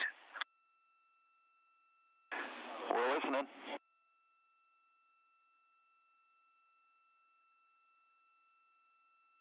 Yeah, just wanted to mention that towards the end of that opportunity, I'm not sure if it was after the maneuver started or just before it started, but the sun was out the window that I was observing on, and I went to go look for the moon to take more pictures of it after kind of pulling my vision away to look at the lunar targeting package. And when I put the camera back out, I ended up pointing it directly at the sun for a second. So just a reminder that if something's gonna change to where the sun is now in the view that people are looking out at the camera, just give us a heads up.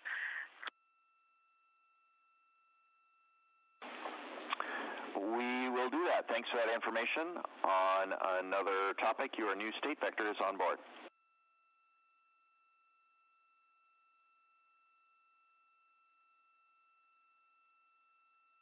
Awesome, thanks. And I'll be ready for my PFC in a couple minutes. Do I need to tell you all which PCD I'll be on?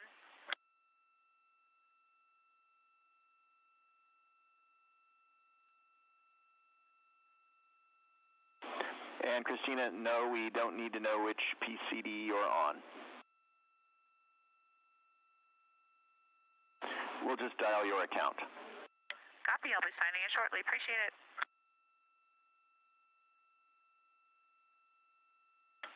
Okay, got it. Thank you.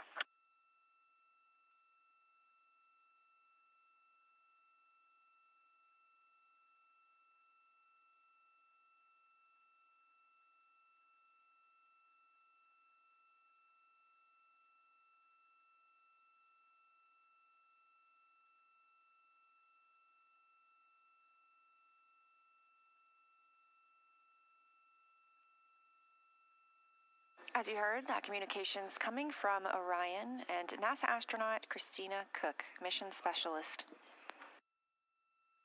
She had an opportunity to do some opportunistic science when the spacecraft's attitude was pointed to allow her to see Earth and the Moon at separate times.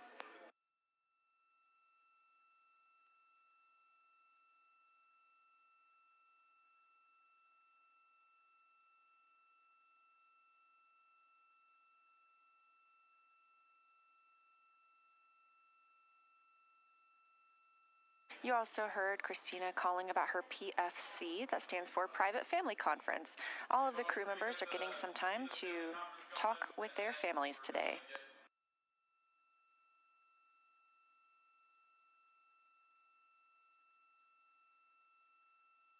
Meanwhile, NASA astronaut Victor Glover is scheduled to conduct some aerobic exercise on the flywheel. Teams here are sending commands to park the solar arrays in safe harbor. That prevents any loads being imparted on them while the crew is exercising.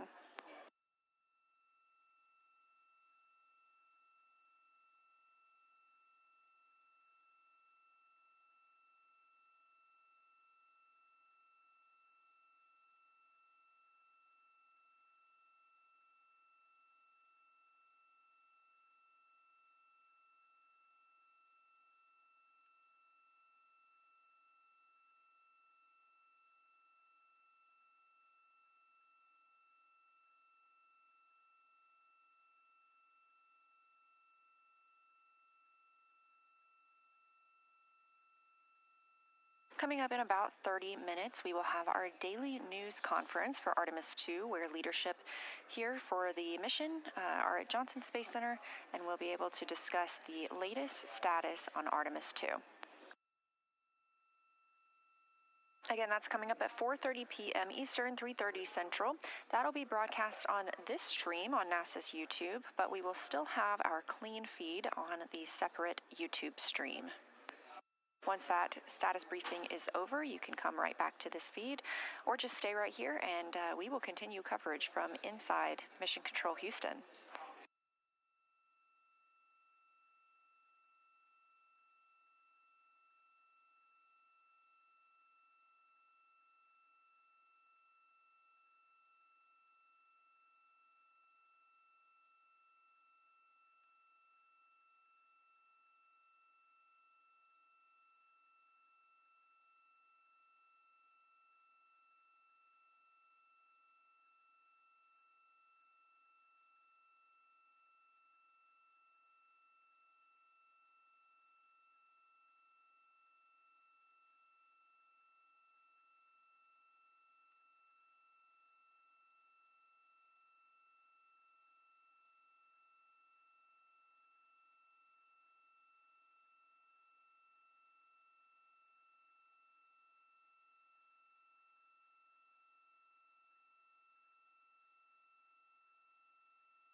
Integrity confirm we are go for secondary purge line dumps. We are go for those dumps.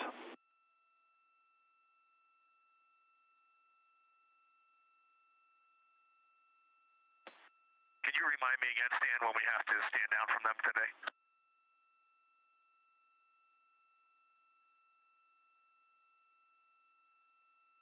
Checking.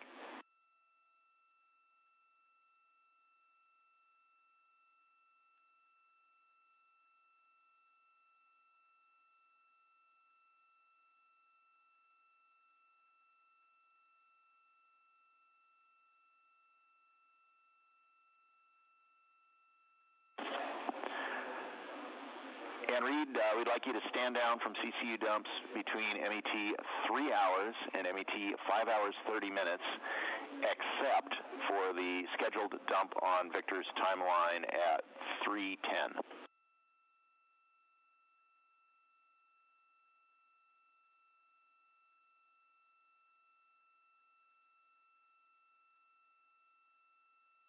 Okay, we copy, Stan. I'm in the process of setting up the recorded exercise. I would appreciate a call up with a 2-minute warning to stand down from exercise. It's on our to-do list, Victor. Don't worry.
Live here in Artemis Mission Control at Johnson Space Center in Houston, Texas. This is a visualization on your screen, and you can access this anytime on your own device by visiting nasa.gov/trackartemis. This is called ARROW, the Artemis Real-Time Orbit website.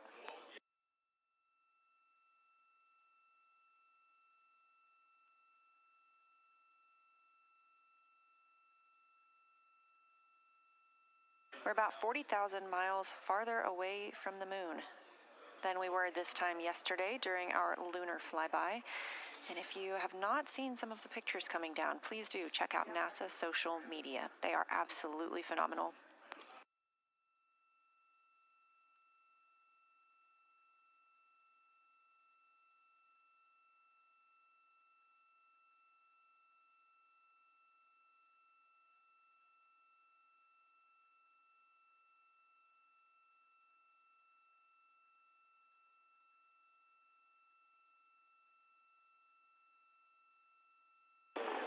Integrity Houston, Orbit 1 team is stepping off headset for a few minutes to take our team photo. We'll be back with you shortly. Sure.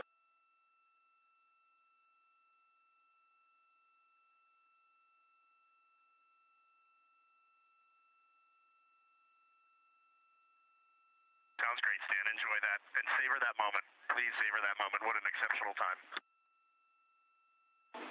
Will do, sir.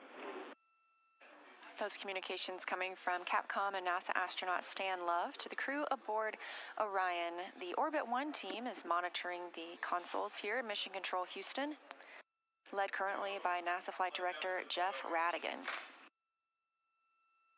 The team's going to take a brief team photo. This is the team that has served this shift for the entire mission and has been training together for a significant amount of time now. All of these flight controllers are the ones keeping the systems and the crew safe aboard the Orion spacecraft for the Artemis II mission. Additionally, we have the Orbit 2 and 3 team with the same tasks, and they'll be taking their own photos.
This is Artemis Mission Control continuing to monitor the flight of Orion.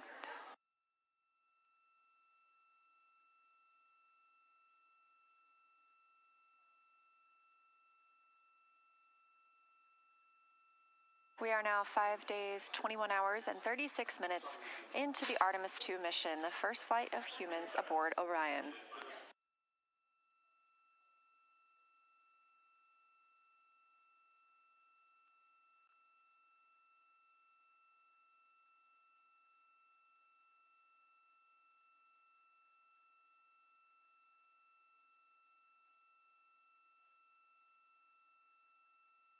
The Orbit 1 team is currently on console here in Artemis Mission Control and just took a group photo. We are on flight day 7 of this 10-day mission, with Orion targeted to splash down about 3 days, 3 hours, and 40 minutes from now.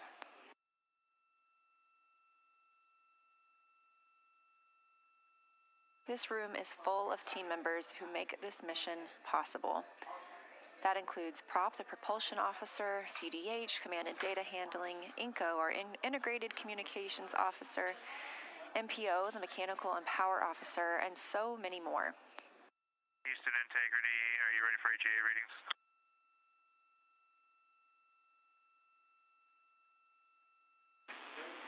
Yes, Jeremy, we're ready to take those AGA readings. And Houston, there's no rush if you're still taking the photo. Just going to give you AGA readings whenever you want them.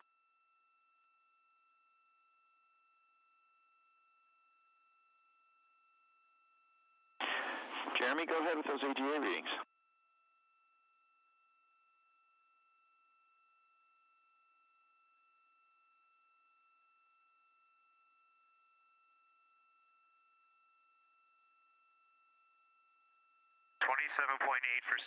For O2 and CO2 is 1.5.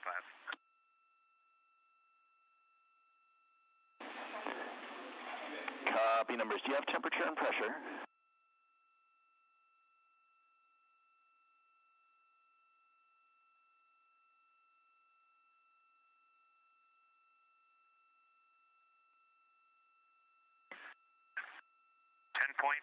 For pressure and 77.3 for temperature. Copy all. Thank you, sir.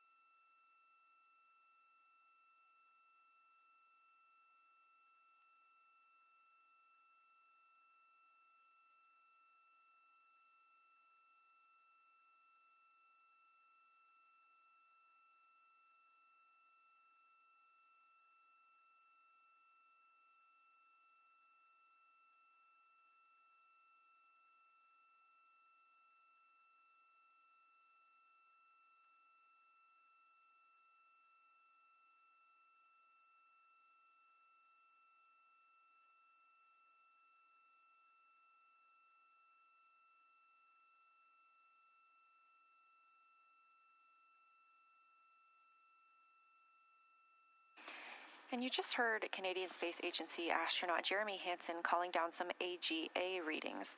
The AGA is the Anomaly Gas Analyzer, and this is powered on before exercise. It takes about 5 minutes before they can give readings, and they want those readings once they start exercise and afterward.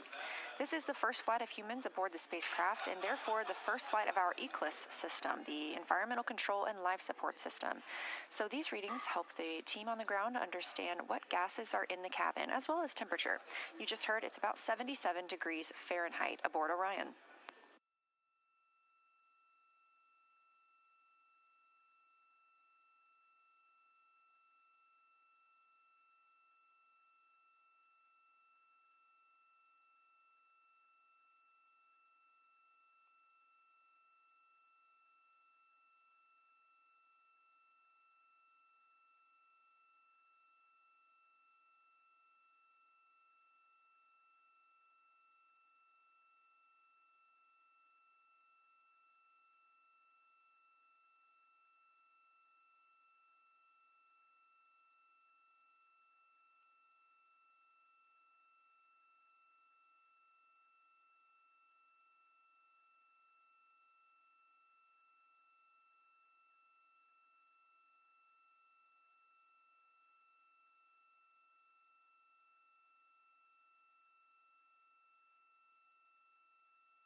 to Houston for burn conference and targeting.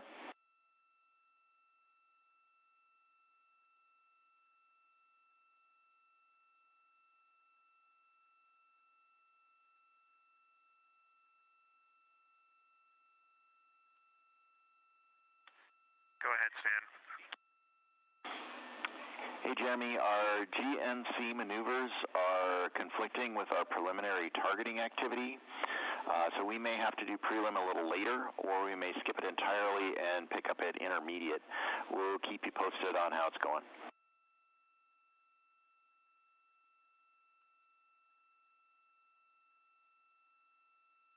Okay, copy that. And then when, just cue me up on when the latest trajectory information is on board for targeting. Do we have the latest burn plan on board? Jeremy, we do not have the latest on board yet. That's one of the things that we're trying to catch up with. So the burn conference scheduled before preliminary targeting is definitely canceled. Again, we'll call you when we have updates.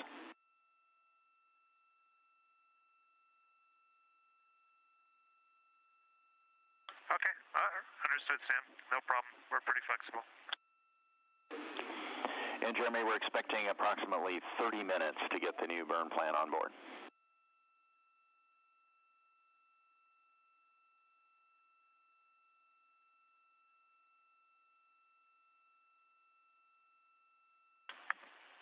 Okay, understood, Sam.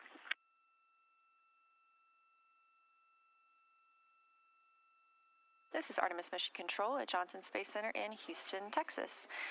The voice you hear on the ground is Capcom and NASA astronaut Stan Love speaking with the crew aboard Orion, specifically Canadian Space Agency astronaut Jeremy Hansen. We are targeting the RTC-1 burn today. That's Return Trajectory Correction 1. That is targeted for about 7:03 p.m. Central Time. This is a small burn using the reaction control system thrusters on the service module of the Orion spacecraft. This helps us fine-tune our path back home. Stan Love was letting the crew know that we are canceling their first preliminary burn targeting conference. They have another one of these in a couple of hours when they will have the final burn plans uplinked and the final targeting complete.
It's now been 5 days, 21 hours, and 51 minutes since Orion launched atop the Space Launch System in Kennedy Space Center in Florida.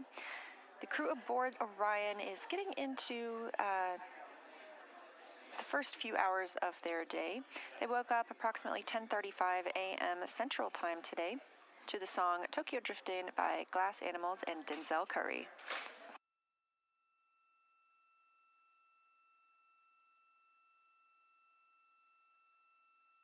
There are a few more open blocks of time on the crew's schedule today, as they had an extremely busy day yesterday with lunar flyby. Right now, pilot Victor Glover is exercising, And Christina Koch is enjoying her private family conference. You heard her call down just prior to that she was ready for her PFC, and that's what that stands for. All of the crew members are getting a chance to talk to their families today.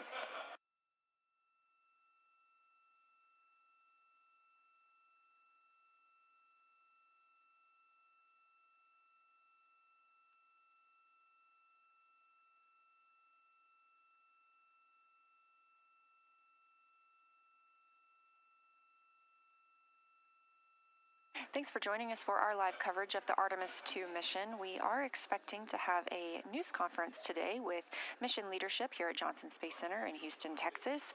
We are expecting that news conference to start around 3:45, and I assume you're watching this on NASA's YouTube stream, and if so, if you're interested in watching the press conference, you don't need to change the channel or change your stream. We will be airing that right here. We also have a secondary stream with raw audio and video, and you can find that also on NASA's YouTube.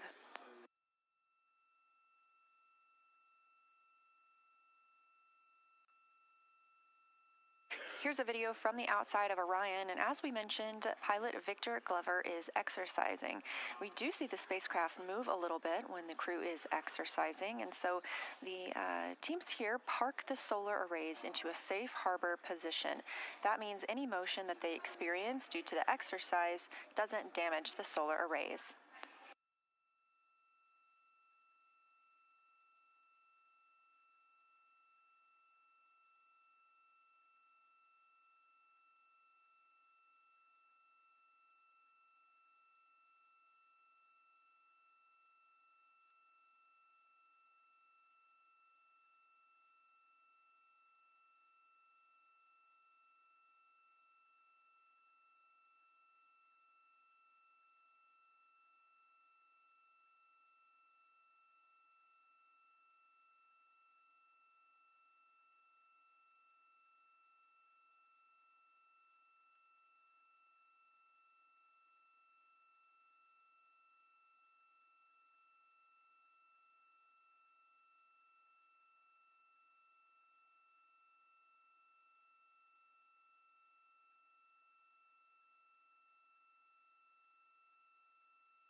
If you're just tuning in and you are looking for the news conference that was originally slated for 3:30 p.m. Central Time, we are now expecting that to begin 3:45 p.m. Central Time. That will be live here on this YouTube stream.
This is Mission Control Houston, specifically the Artemis Flight Control Room here at Johnson Space Center in Houston, Texas. This is a live view from a camera mounted on one of Orion's solar array wings.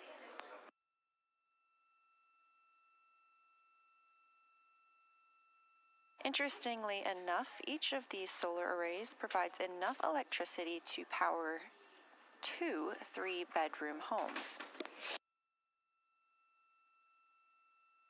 This camera looking back on the European service module as Victor Glover, pilot of the Artemis II mission, conducts his exercise for today. That's why you are seeing some movement on your screen. We are mission elapsed time 5 days, 22 hours, and 2 minutes into the flight of Artemis II, the first flight of humans aboard the Orion spacecraft. And if you are looking for the press conference that was slated to start at 3:30 p.m. Central, we are now expecting that to start closer to 3:45. You're in the right place.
You're watching live coverage of the Artemis II mission, the first flight of humans aboard Orion. This is a view coming from outside the Orion spacecraft on one of the solar array wings, pointed back at the spacecraft. And as we mentioned, you see some movement because NASA astronaut Victor Glover is in his exercise period for the day. The crew is having a little bit of a quieter day after a very busy schedule yesterday, photographing and recording observations about the lunar surface as the spacecraft approached just about 4,067 miles away. Our distance to Earth continues to shrink now as we are preparing for splashdown on April 10th.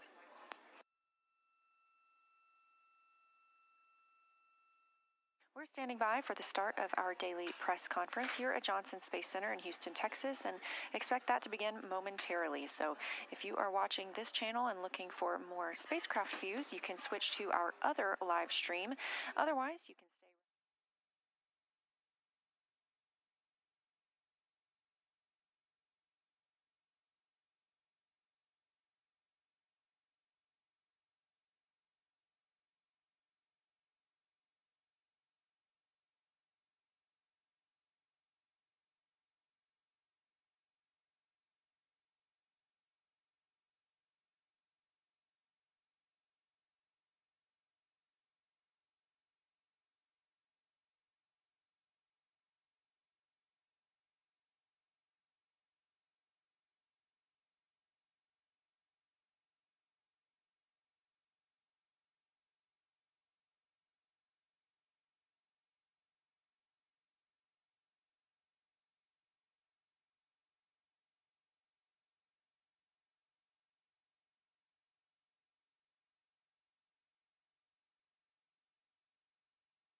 The Artemis II mission is a test mission of the Orion space capsule. Artemis II will be the first time we put humans on this rocket. We're going back to the moon because it's the next step in our journey to Mars. We were always going to the moon. Pushing ourselves to explore is just core to who we are. That's a part of being a human. And liftoff. We shall return. Continuing to test out every bit of Orion. Coming back to Earth, 7 miles a second. When humanity sets big goals, we can bring together genius from around the world. You have the best people on planet Earth putting this vehicle together. That's what's up. To innovate for the benefit of humanity and to inspire the world through discovery. And here we go.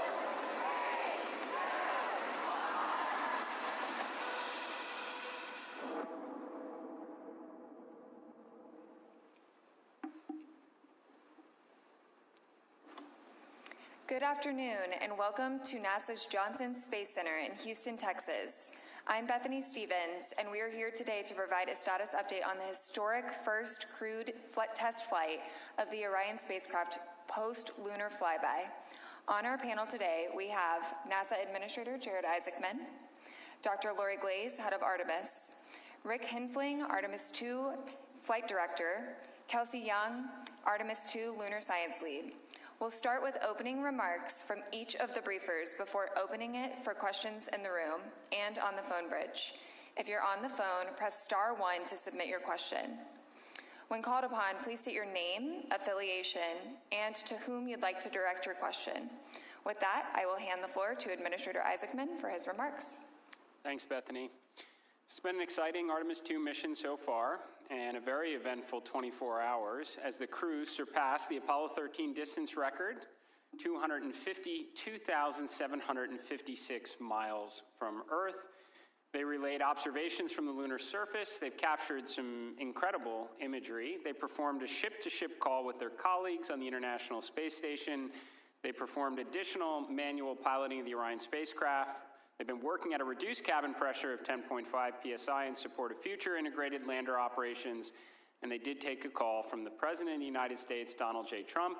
We had millions of viewers on that tuned in for that historic broadcast, and it concluded with the President promptly inviting the astronauts to visit the Oval Office. Now, Integrity left the lunar sphere of influence earlier this morning, so they're now approximately 229,000 miles from Earth, and they will splash down Friday evening at approximately 8:07 p.m. Eastern Time, and the recovery weather is so far looking favorable.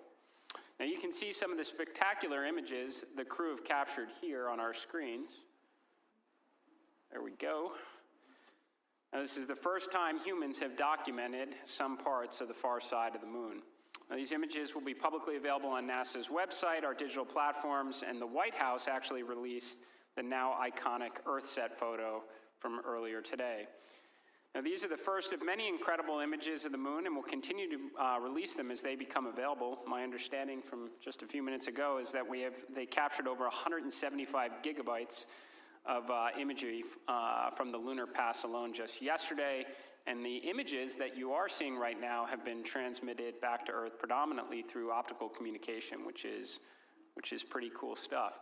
Now, before I turn the call over to Dr. Lori Glaze, I wanted to share some of the other things that we are doing at NASA while the Artemis II crew are underway on this historic mission. So the crew on the International Space Station are hard at work. They're undertaking the science and tech demos, many of which have directly supported the Artemis program missions and will continue to do so. The Exploration Ground System personnel, if you want a quick Kennedy Space Center update here, have been out at the launch pad. The crawler, my understanding, is approaching the outer gate, and we expect ML1 to be back in the vehicle assembly building within approximately a week. Now, this would cut down on the turnaround time that we observed from Artemis I, measured in months right now, several months. On the science front, my understanding is the Blue Origin Mark I lunar lander is wrapping up here at the Johnson Space Center in Chamber A. Nancy Grace Roman Space Telescope testing is progressing, so much so that we feel reasonably confident we're going to announce a target launch date this year sometime in the next 2 weeks. In aeronautics, we've been flying the X-59 almost daily while the Artemis II mission has been underway. So we work to rebuild our X-plane portfolio. The first senior level Artemis III mission design discussion today. Teams are working with vendors on moon-based RFIs and RFPs, and we are advancing the Skyfall scientific payload for the first interplanetary nuclear-powered spacecraft, SR-1 Freedom. I think the most important point we're trying to make here is we can launch history-making missions like Artemis II, start making meaningful progress towards Artemis III, and do all the other important programs the world's been waiting for from NASA. And with that, I'll turn it over to Dr. Glaze. Thank you, Jared. I just have to say, wow, when I look at all of those images that were scrolling by. I hope all of you are as inspired as I am. I know as they continue to be downloaded, they're just absolutely stunning, and we really hope that they are inspiring truly everyone in the world. As the crew surpassed their record for the farthest distance, as Jared just mentioned, when they traveled on the far side of the moon, they offered some compelling words, and I love this. They said they challenged this generation and the next to make sure that this record is not long-lived, and I love that because we have big plans to go not just back to the moon on a regular basis, but beyond. And then, of course, while it's been really exciting here the last couple of days, as we've been watching all of the activity in Orion, we still have to ensure that Reid, Victor, Christina, and Jeremy return home safely on Friday evening. So we're pretty focused on that now, making sure that they get home safely. I will just say a couple of things about yesterday's operations. Really provided a great opportunity to test how our flight operations teams and our science teams are working together in real time with the crews at the moon. And in fact, from my perspective, one of my favorite things about watching all of the amazing data that was flowing down yesterday is thinking about how so much of NASA is working together in order to enable all of what you're seeing. Exercise within 2 minutes for the off-nav maneuver. All right, better stop exercising. But as I was saying, what's really great to see everybody working together. So I think about our exploration programs that are supporting our transportation systems like Orion, working with our flight operations and our flight directors, all of the ground teams that are supporting, including the science team supported by the Science Mission Directorate, thinking about our crew that are actually performing the work, and then the payloads that have been provided that they're using. So everything that you're looking at isn't just, it's not just the pretty pictures, it's a huge chunk of NASA working together to enable that. All of this information that we're gathering is really going to help refine how we plan our future missions to the lunar surface. I'll just say that our flight operations team continues to fly Orion and put it through its paces as the crew and the spacecraft make their way home. And the mission isn't over yet. We do continue to learn from how our spacecraft and our crew are operating together in space. We continue with several of the science activities that are focused on the crew health and life in space. So still a lot of things going on, and with that I'm going to pass it over to Rick so he can share some of the operational details. Thank you, Lori. The administrator touched on a few of the operations that the crew's been up to recently, but I'll fill in a few of the other details of interest. Since we last met Sunday evening, the crew performed the first orbital trajectory correction maneuver, outbound trajectory correction maneuver number 3. It was 10.4 feet per second. The burn duration was 19 seconds, and we used our auxiliary thrusters on the service module. Obviously, yesterday was the big day with flyby, and I'll save all those details for Kelsey, but we had some really poignant remarks from the crew, and I can assure you there wasn't a dry eye in mission control when the naming of the 2 craters was announced by Jeremy. As part of the lunar flyby, the crew made their pass closest to the moon, flying at 3,138 miles per hour relative to the surface of the moon. And now they're on their way making their march back home to Earth. We bid a temporary goodbye to the moon earlier today at 1:23 p.m. Eastern Time. That's the milestone where we exited the lunar sphere of influence and we're back under the control of Earth's gravity. As for today's operations, we had a couple of public affairs events. The crew is going to have, each of them will have a conference with their family members. We'll have some routine medical checks. And then in the evening, we're going to perform the first return trajectory correction maneuver. It will be 1.3 feet per second. It'll last about 15 seconds, and we're going to use the service module reaction control system thrusters to do that burn. We expect that burn to occur about 9 p.m. Eastern Time. Finally, I'll conclude my remarks with acknowledging that the USS John P. Murtha has left port and has started steaming out to the midway point for the recovery of Integrity and her crew later on Friday. That's all for today's operations update, so I'll hand it over to Kelsey. Thanks. Spirits are very high. We did what we set out to do. The lunar science team and the crew prepared extensively, as we talked about a couple days ago, for flyby, and I hope you all saw that yesterday during execution. We confirmed, as Lori mentioned, that we can achieve science through orbital observations and through integrating science into flight operations. And as Rick just said, we left temporarily, and we're looking forward to integrating all these lessons learned in future missions. I can't conclude opening remarks without diving into science detail, so forgive me just a couple deep dives. Impact flashes, over a 30-minute observation period, and this was largely during that time of the eclipse, crew observed several impact flashes.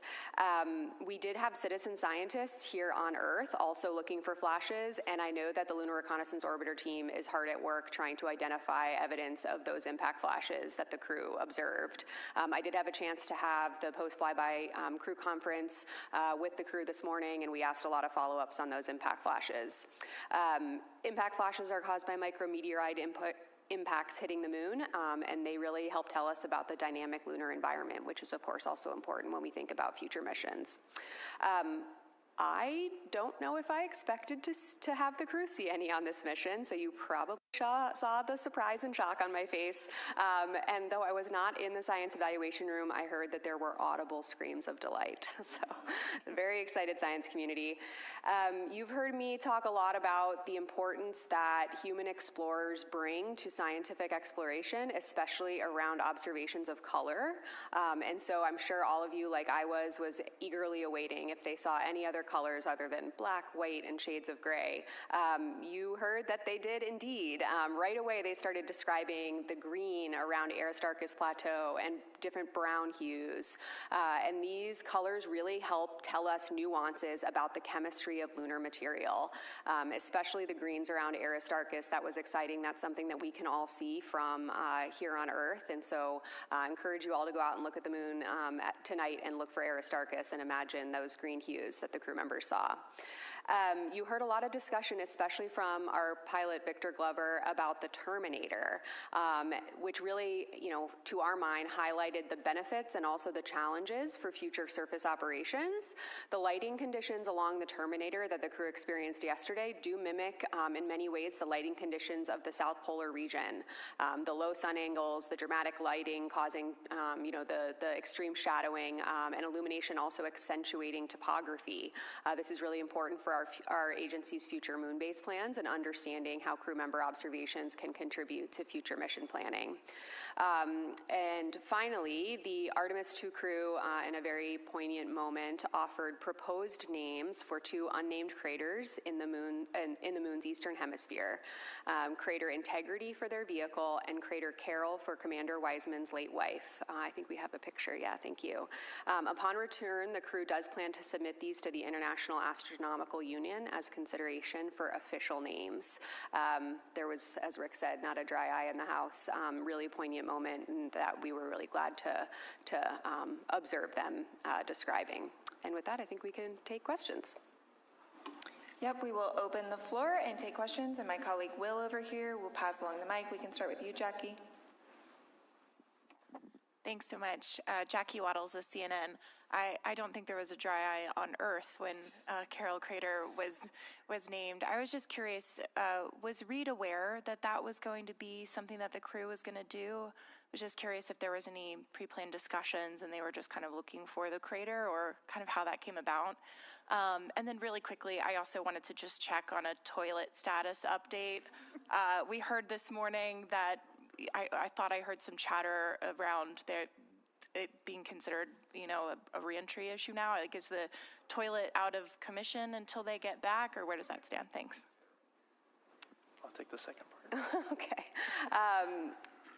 Yes, I know the crew put, a lot of, obviously, thought and pre-planning into what you heard yesterday. It is my understanding that he was aware prior to yesterday. And the toilet remains operational. The challenge that we're working through is evacuating the wastewater tank.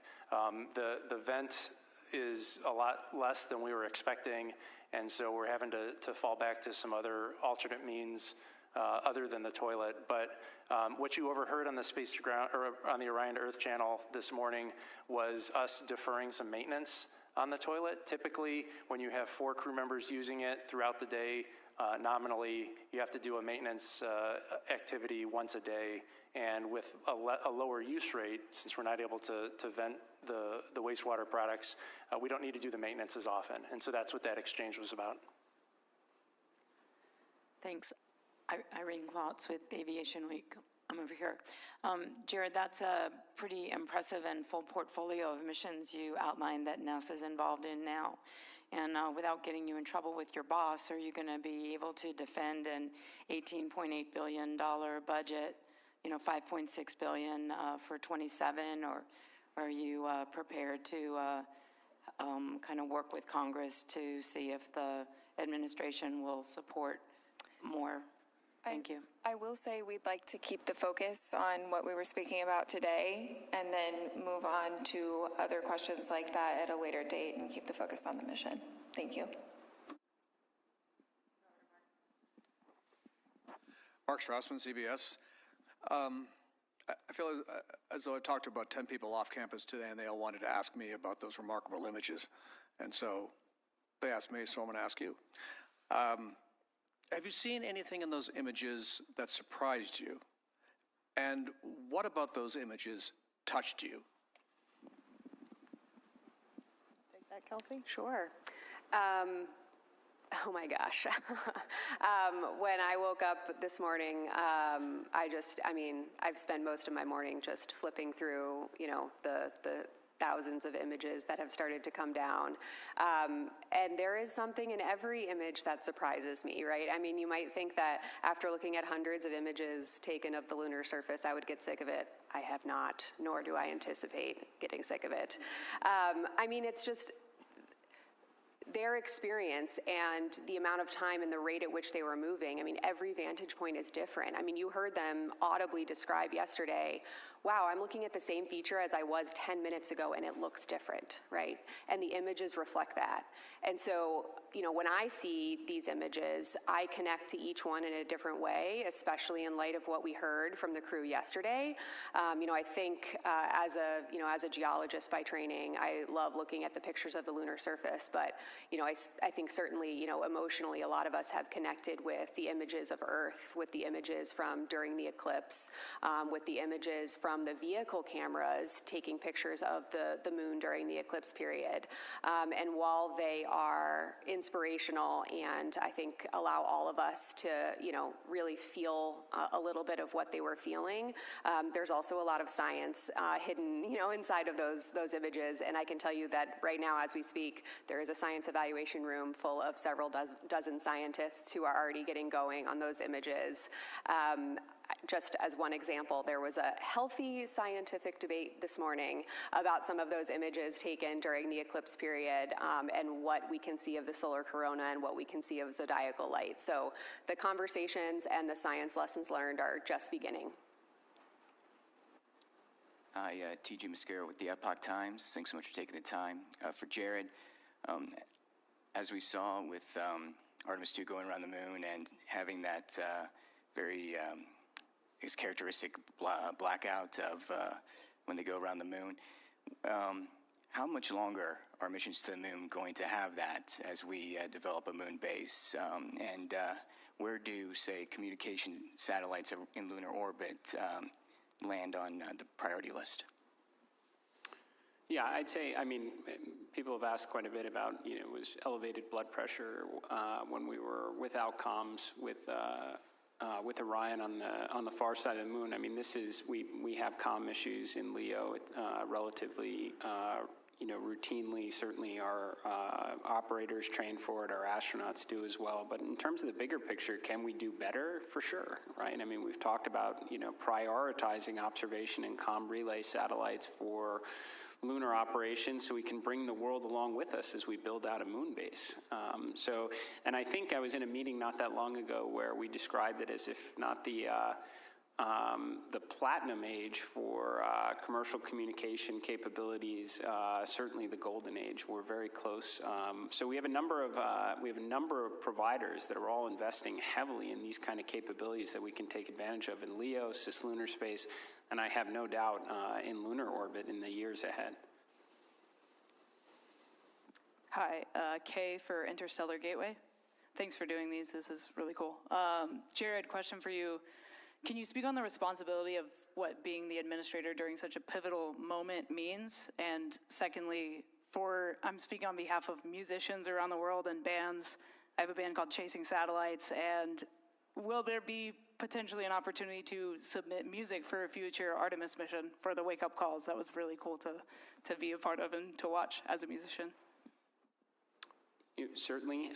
So I think I've described before that I thought that the certainly felt a lot more pressure, being on the outside and responsible for a human spaceflight mission than being in the vehicle itself, especially a mission such as Artemis II, which kicks off so many other exciting ones to follow as, we return to the moon and build that enduring presence to learn so that we can undertake even grander missions, as Dr. Glaze referenced, beyond the moon in the future. So I think it is a great responsibility, but you derive confidence from all the expertise that exists within NASA, the workforce, our commercial, our international partners that come together for a moment like this, all the testing that goes into it, and the fact that we have this playbook before and we're running it. Now, in terms of contributions for music and future wake-up music for subsequent missions, I hope we're running so many missions to and from the moon in the future that we're going to have to cast a very wide net for creative content. So.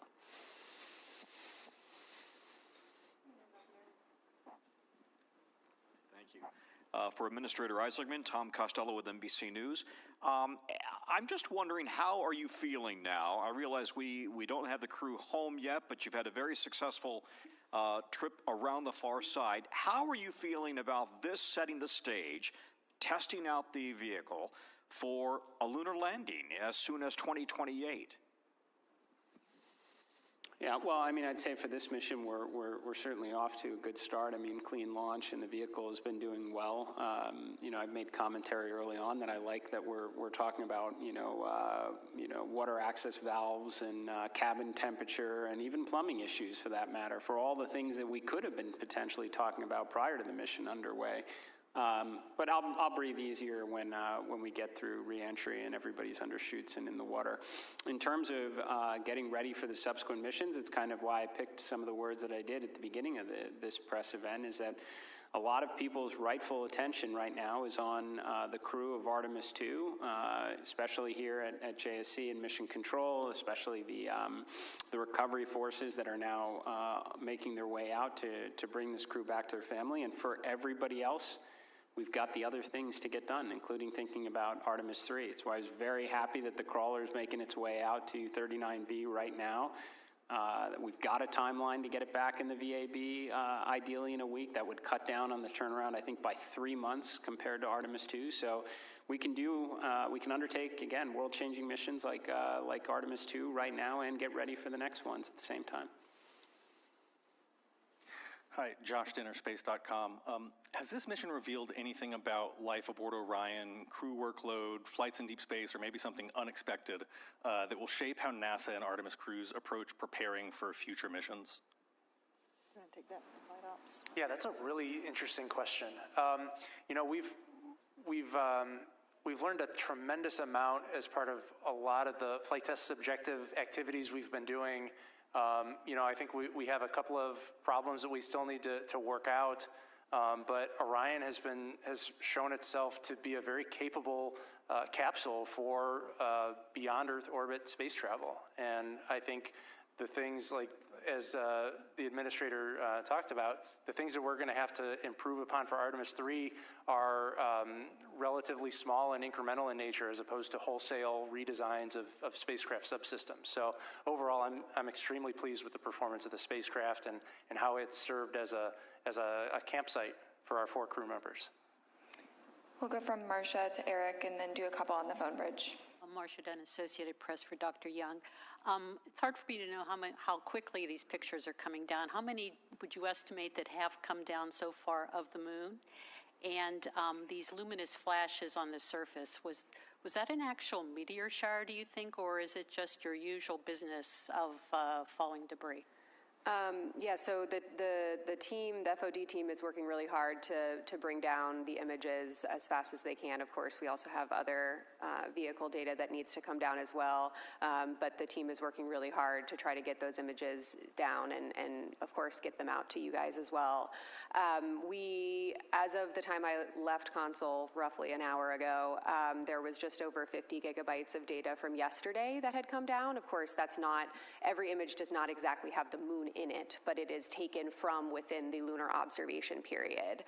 So we're working really hard to get to get those down, as well as the audio files that the crew were taking. That's a really rich scientific data set because it captures the nuance of what the crew were seeing. You know, we heard a few of those per hour in those science situational reports you were hearing yesterday, but there are multiple hours of recordings of, you know, meaty science observations, about 2/3 of which we've been able to get down so far, and our team has already been looking at that, you know, those couple hours of transcripts and audio files. As for the impact flashes, yeah, absolutely. I mean, we think they saw at least 4 and possibly up to 6 impact flashes. Again, I talked to them about that just this morning in the crew conference with them. I think, you know, we you know, it's very early to tell, right? This happened less than 24 hours ago. Our teams are looking at it now, and spacecraft like the Lunar Reconnaissance Orbiter will be really helpful to try to help us narrow in on that. But the lunar environment is a dynamic place, and we have a lot to learn about it. You know, LRO has returned a lot of information about the lunar environment, but observations like this are a critical part of our understanding, which will pay dividends for future surface exploration. Eric. Eric Berger, Ars Technica. The question maybe for Jared. So why haven't we been back to the moon in 53 minutes? I'm just kidding. So you brought up the Artemis III mission design. Can you bring up sort of, or talk about the 2 or 3 hardest problems that you're tackling? Sort of, you talked about the mission design meeting today, but sort of the 2 or 3 hardest problems you're tackling right now to make sure that launches next year.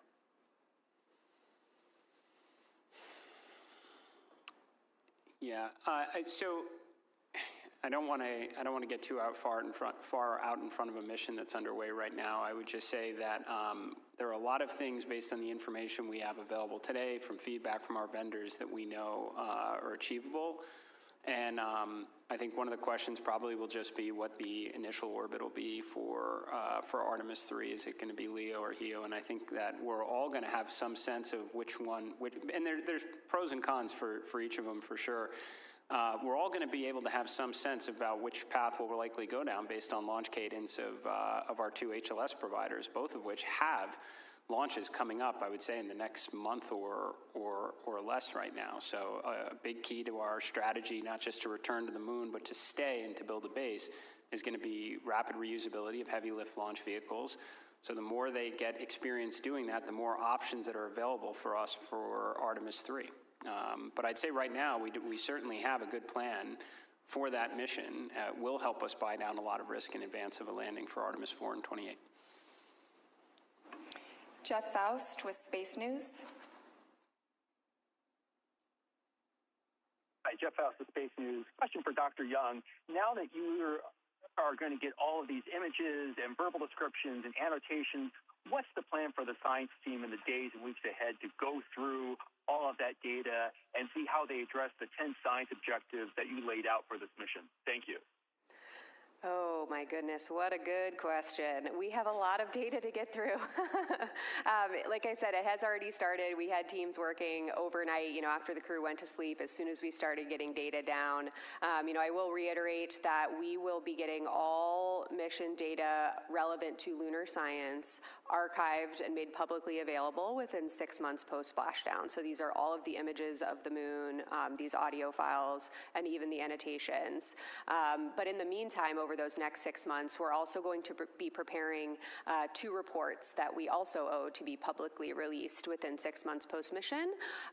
One is a science operations report that describes, how our team was structured to integrate with flight operations to accomplish our objectives. But relevant to your question, the second one is a post-mission preliminary lunar science report. And so we are going to be going objective by objective with those 10 lunar science objectives you referenced, looking across this entire, really rich, robust, but very large data set, and really trying to understand what data we got relevant to each objective, but set up the community for success so that they can access those data and help us answer these fundamental driving science questions. The lunar science team for this mission, it was our charter to develop the objectives and to maximize the science value out of this mission. We'll be doing an initial assessment over 6 months, and then we're really eager to see what the community is able to do with these data.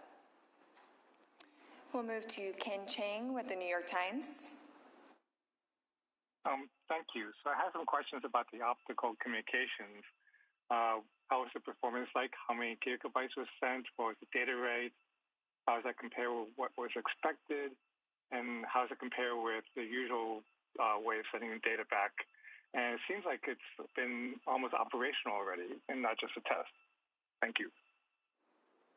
Yeah, I think the question was relative to some of the data rates for the optical communication system. I'll just give you a stat from overnight that we heard from Console. We got 20 gigabytes down in a little more than 45 minutes. That's orders of magnitude more than we get via our S-band telemetry system. So optical comm has been working really well, and hopefully we can take what we learned on Artemis II and expand its operational capability and its implementation for future missions. And now we will move to Lauren Grush with Bloomberg.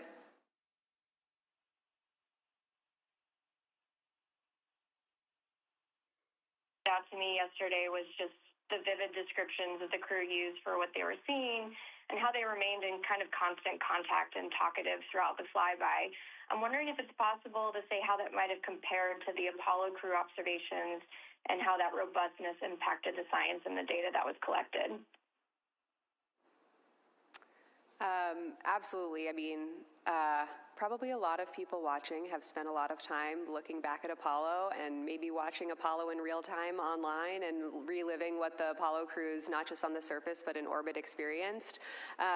You have, I'm sure, heard the Apollo descriptions of the lunar surface from orbit, and they were also really impactful. They trained heavily in geology and orbital observations, just like the Artemis II crew did.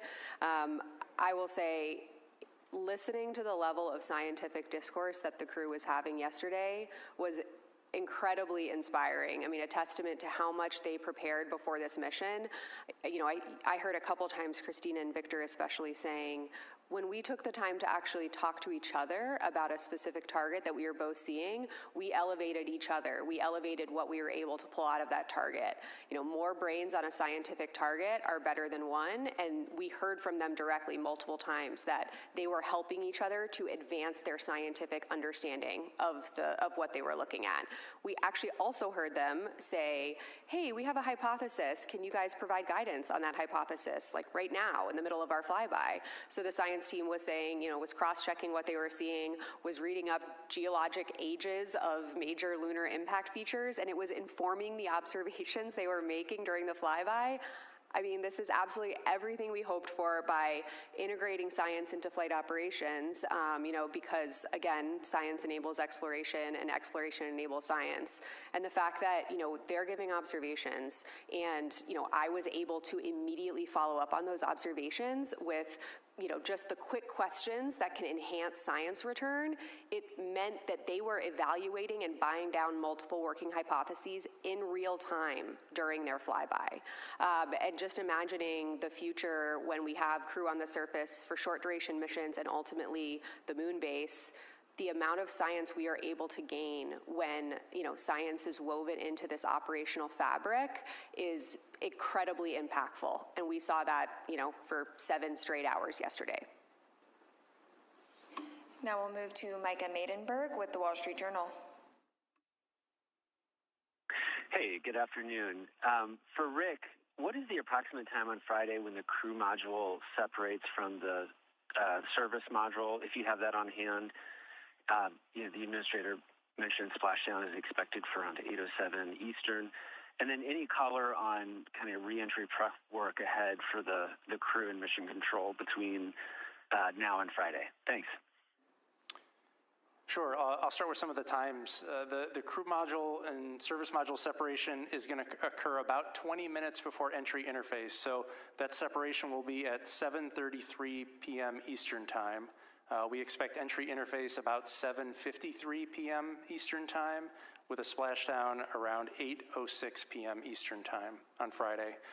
As for the preparations that the ground and the astronauts are doing today to prepare for entry, or today and future days, a lot of it is all of the science equipment and cameras and tablets and reference material that got unstowed in support of the flyby. Well, we have to put that all away. We have to pack up our suitcases and get ready to come home. And That takes time, and so we are laying out a plan to make sure that the crew gets everything packed away in time to get their suits on and get in their seats to perform that final trajectory correction maneuver on splashdown day and come home. We'll move back in the room to Joey and then on to Will. Thanks. Joey Roulette with Reuters. I just had another quick toilet question. Do you have any idea as to why the venting is not happening as fast as you hope it is? And what other hardware on the spacecraft might that implicate, or what other problems might that cause? Yeah, so the engineering team is going to go through a full fault tree to identify all of the potential causes of the blockage. Initially, you may have recalled that we thought it might be icing up at the nozzle at the outer mold line of the spacecraft. We have pretty high confidence that it's not an icing condition. We've put the spacecraft in a sun-focused attitude to bake off any ice. We've activated heaters along the lines internal to the spacecraft, and we still see a blockage. And so the latest theory is related to some of the chemistry that goes into ensuring that the wastewater doesn't develop any biofilms. And there may be something going on with a chemical reaction where there's some debris that's generated as part of that reaction, and it's getting clogged in a filter.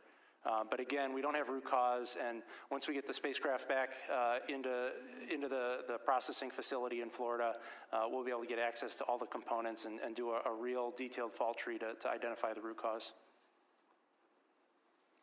Hi, Will Robinson-Smith with Spaceflight Now. Thank you all for taking the time.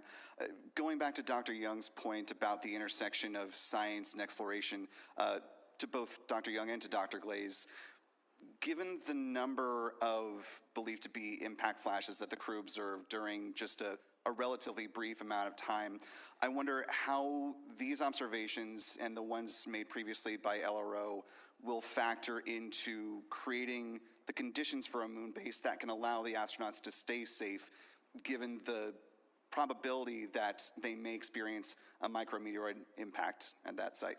Thank you. Well, I do think that the data that we're collecting with these observations, and as you noted, the LRO data that we're continuously collecting, we have been for quite a while, all of that is being fed into our plans and making sure that we understand what all of the variety of risks are. There's many that we're looking at, and of course micrometeorites being one, as we start to establish infrastructure on the surface and understanding those rates. These kind of data really help inform us as far as what we can anticipate. And of course, the different parts of the moon, down at the South Pole, maybe a little slightly different rates than we would see higher up at higher latitudes. So we need to compile all of those data and understand where, what those impacts might be. Hi, I'm Nick Notori with ABC 13. A question about the scientific stuff that you found yesterday. I know the question was asked about what was inspirational. I talked to Joe Kearns yesterday, and he had told me, I'm just looking at his quote, as a scientist, I can tell you what's most inspirational is when you're pouring through something you're working on and you realize you're seeing something that nobody else has ever seen before. I know you talked about the impact flashes, but is there anything else that no one else has seen before that you guys have already saw? And then also explain to us on Earth that maybe this is high level over our heads, how what was photographed or taken yesterday could maybe give us some answers on our planet of Earth. Thank you. Yeah, lovely questions. I might just give a specific example of something I heard from the crew yesterday. My background's in geology and specifically impact cratering, so every time they describe those beautiful basins, I get really excited. They did describe Ohm crater a couple of different times, and they noticed a variety of different color and albedo hues associated not just with Ohm, but with the rays that extend out from the crater. This could indicate, impact events are really compelling for a lot of reasons. Obviously, I'm quite biased, having written my PhD on them.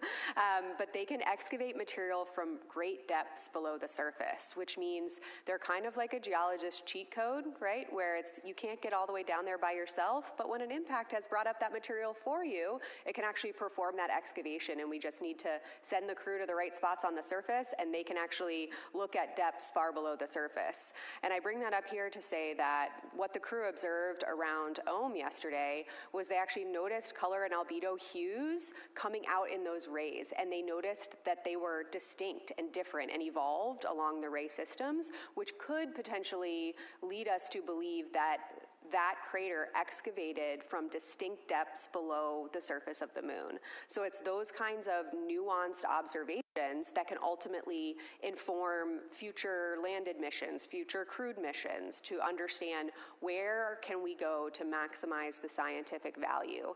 These ultimately get at chronology of the solar system, at how the inner solar system has evolved over time, which connects to, you know, the moon being the witness plate for our planet and for the inner solar system.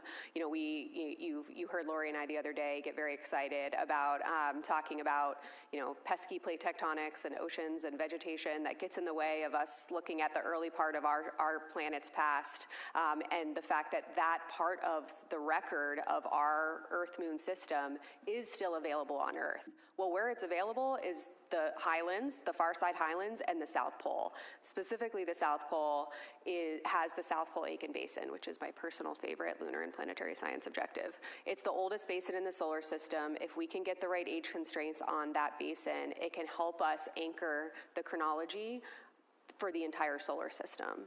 And so crew observing things like they did with Ohm, where they can say, with my eyes, I can see this distinction, which can ultimately tell us that future observations of high priority landing sites could tell us something similar.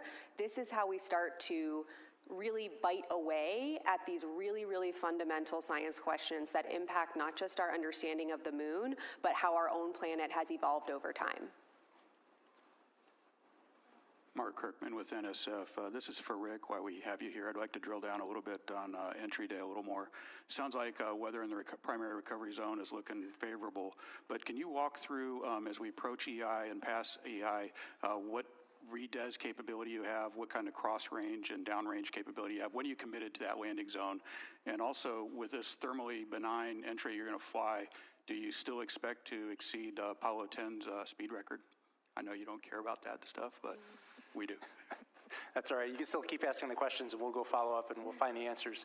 I do not have the answer offhand about the Apollo 10 speed record, so we'll have to get that back to you tomorrow. And tomorrow I'm actually going to provide a lot of detail about the sequence of events for entry, as I'm the entry flight director for Friday evening splashdown. But with respect to your particular question about entry interface, we can select a new landing site as late as entry interface. We would prefer to not do that. We like to give ourselves a little bit of margin, but we can adjust the latitude and longitude of the site, and the spacecraft will fly to those coordinates so long as we get that command up before entry interface. So we're going to make a decision far in advance of entry interface to know where the splashdown site will be, because our top priority is to ensure that when Integrity and her crew of 4 splash down, that we have the recovery forces right nearby to help get them out and get them back to the recovery ship. So we have about a 475 nautical mile range. I can't do that conversion. But 475 miles of ocean within which we can select the most acceptable weather. And as you said, weather near San Diego looks favorable, so I'm optimistic that we'll be able to land close to the shore. Tom Clark with Sky News in the UK. First of all, congratulations on the flyby and those breathtaking images, and thanks for doing this too. There's been a lot of focus on the toilet, but I'm looking to get a kind of overall perspective on how happy you've been with Orion and the European Service Module. What are you definitely going to have to fix before you fly it again, and how confident are you looking ahead to re-entry? I'm not sure I heard the end of the question. You talked about how the Orion is performing, and it's performing spectacularly. I have to tell you, our Orion team is so pleased with really everything, the way that it's performing. The engines, the manual control that you've heard us talk about several times, that The crew have just gone over and over about how well that's performing, how nicely the Orion crew module is handling.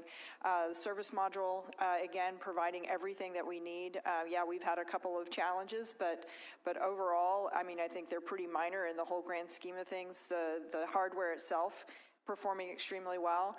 We're really looking forward to turning this around and flying again in a year, and then again a year after that. I think this hardware is really spectacular, and we're really looking forward to doing this more often. We're going to get the toilet figured out. The toilet is actually functioning perfectly. It's the drain, the ability to vent the wastewater. And as Rick said earlier, as soon as we get this down on the ground, we'll be able to get inside, and we will get to the root of that.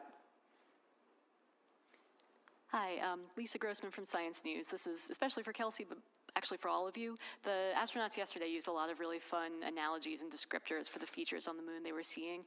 Did any stand out for you as favorites? Oh, of like the analogies they used to describe lunar features? Yes. I liked the handprint, and that actually, we had a team working overnight to figure out exactly what they meant. They found it this morning. They were very excited to figure out exactly what they were talking about.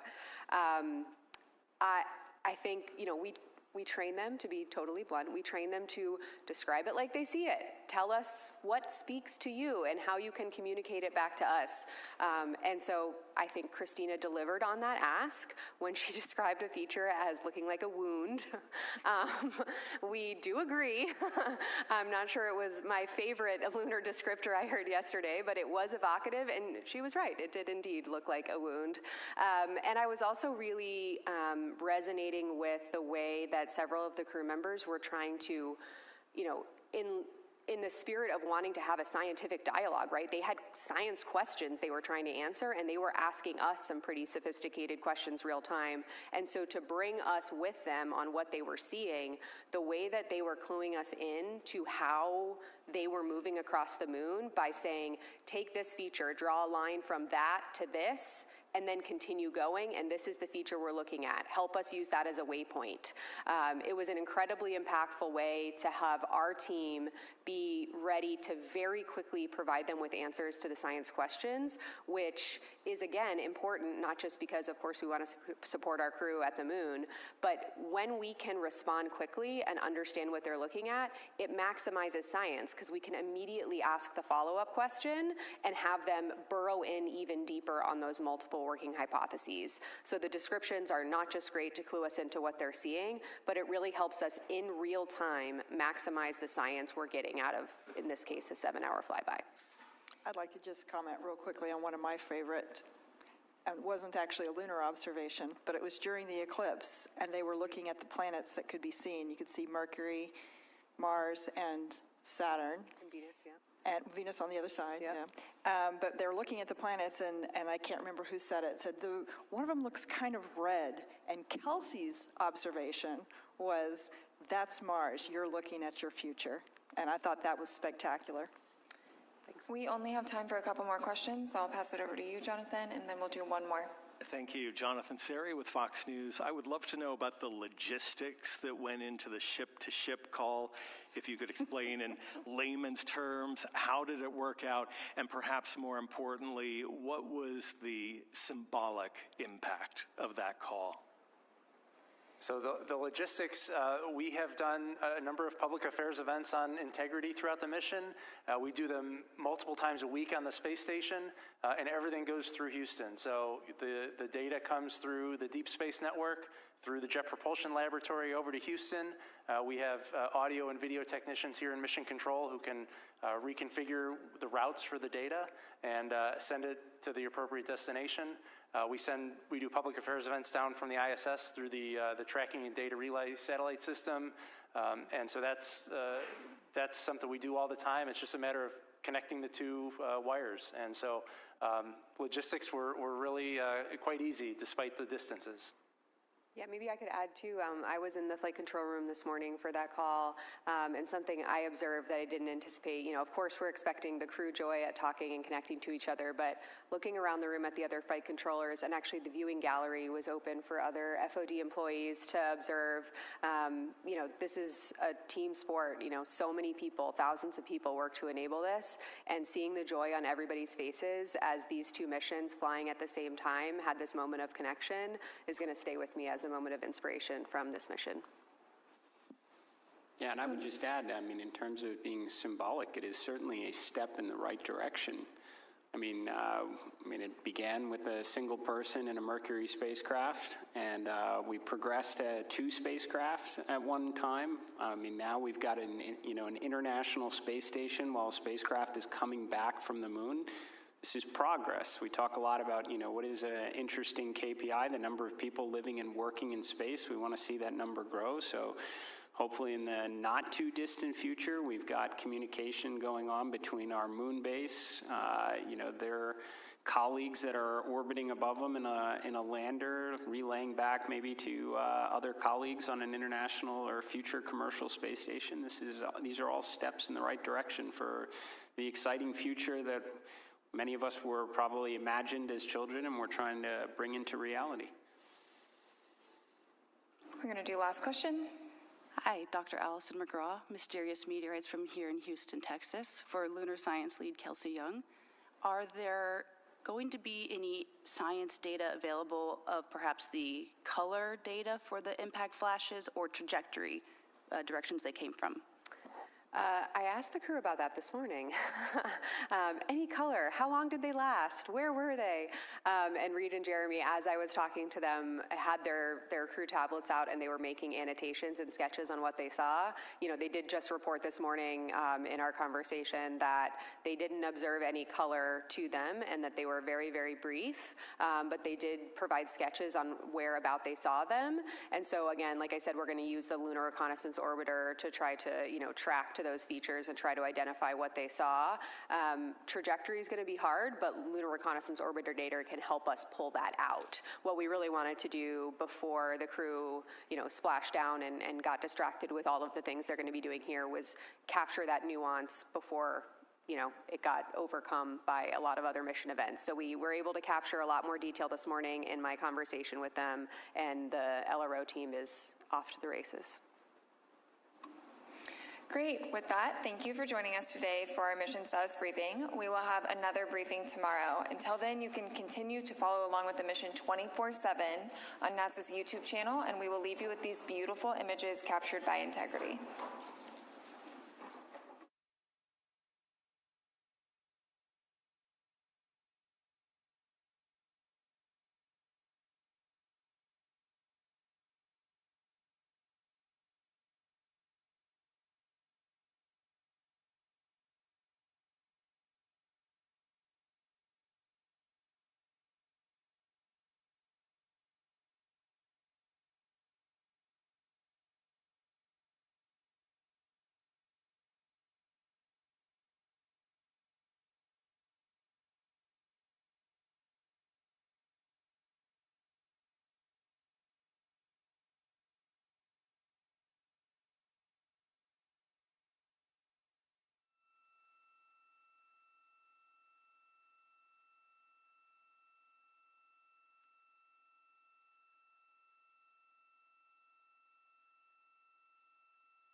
Good afternoon and welcome back to the Artemis Mission Control Room here at Johnson Space Center in Houston, Texas, where teams continue monitoring all systems and the crew aboard the Orion spacecraft, the first flight of humans on this spacecraft.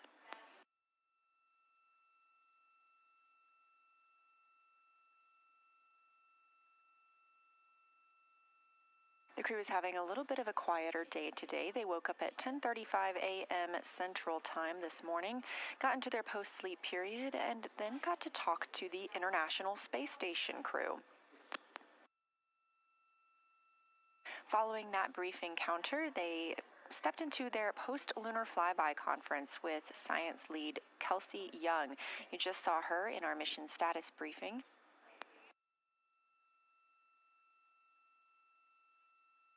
Since then, the crew has had some opportunities to speak with their families and exercise a little bit too.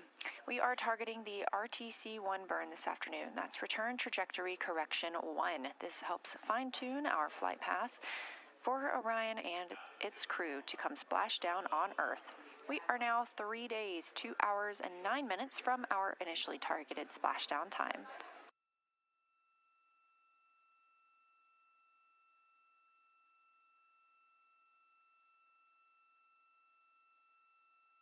You're looking at a visualization of the spacecraft. Now 48,670 miles from the moon and 228,090 miles from Earth, continuing to grow closer. You can keep up with this data at any time by visiting nasa.gov/trackartemis. Coming up shortly, we expect the crew to have their intermediate burn targeting conference. At that time, the teams will load up the latest burn plans aboard the spacecraft. The burn we're expecting this afternoon will be small, especially in comparison to the translunar injection burn that put us on this trajectory. These trajectory correction burns are using the RCS, or Reaction Control System, thrusters on the spacecraft. Much smaller thrusters with much less power than the OMS, or Orbital Maneuvering System, engine that we used to propel us around the moon and bring us back home. This is a live view from the spacecraft looking at the service module. That large nozzle is the OMS engine. We do not intend to use it again during the mission, having completed that translunar injection burn.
We're coming up on the burn conference ahead of today's return trajectory correction burn with the crew members aboard the Orion spacecraft. As you heard Commander Reid Wiseman call down earlier, they have only eaten about 40% of the food allotted to them for this mission.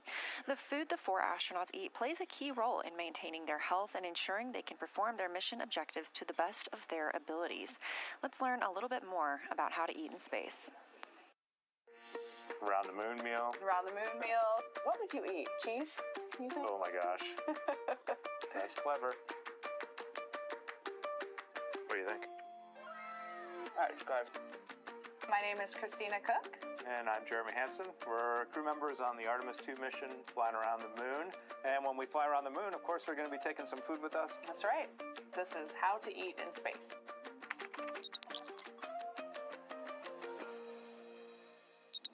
Here we are in what we call our food lab at NASA Johnson Space Center. We come in here quite often to sample space food.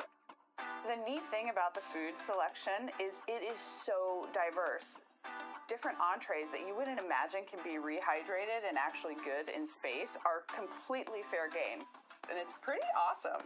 We came in for Artemis to do this. We got about halfway through the first session, and we're like, we're not really sure we're going to have time on board to warm this stuff up. We talked a lot about day one. It's a long day.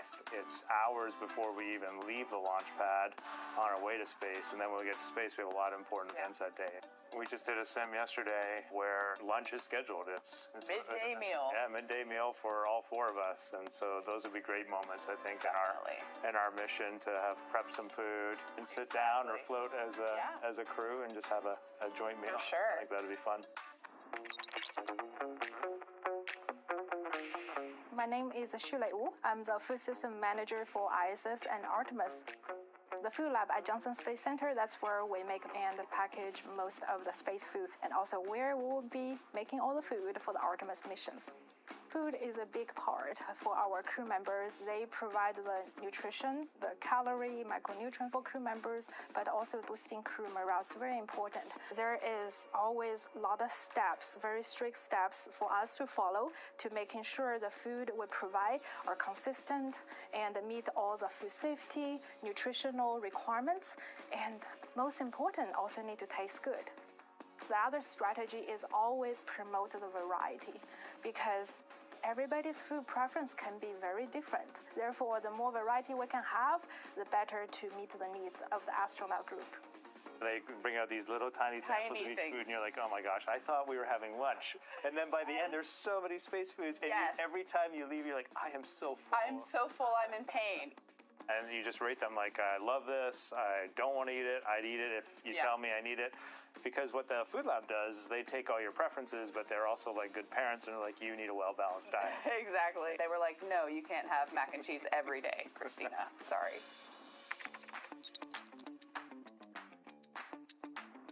I'm Wyeth McKinley. I'm a flight controller and a crew instructor for Artemis II. We're here at the Space Vehicle Mock-Up Facility at Johnson Space Center. We're inside the Orion mock-up where we perform crew training for the Artemis II mission. On the Orion vehicle, crew is able to heat up their food using our briefcase-style food warmer. The food is held in contact with the central heater plate by these springs so that it can warm up and they can have a delicious meal. Much of the food and drink that's on Orion is rehydratable. And so crew at our potable water dispenser will fill up their food and drink, and then at that point, you go ahead and pop it into your food warmer. I'm kind of envisioning there's maybe one person putting the stuff in and out, kind of tossing it out to everyone as it's done. Or maybe if we're not scheduled together, you're just on your own over there, popping some things in. Or maybe just in your 2 minutes of free time between things, you're kind of getting it ready so it has time to warm up. We'll see. Eating together really resonates with me. I think it's just a human thing to break bread together and to enjoy that necessary thing you have to do, the thing you should be grateful for. And so doing that as a group, as a family, has always been meaningful for me. Absolutely. It represents togetherness and something a little out of the ordinary. You don't necessarily get to have those meals with everybody in your life, but if you are sharing a meal, especially if you're sharing breakfast, lunch, and dinner with a group of people, that means something. It's like a camping trip.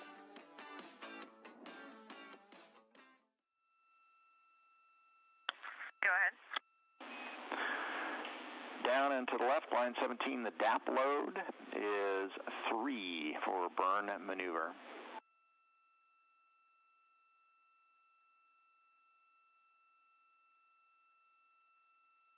Go ahead. In the guidance solution section, the delta V tote now 1.4 feet per second. The TGO is unchanged at 1.5 seconds.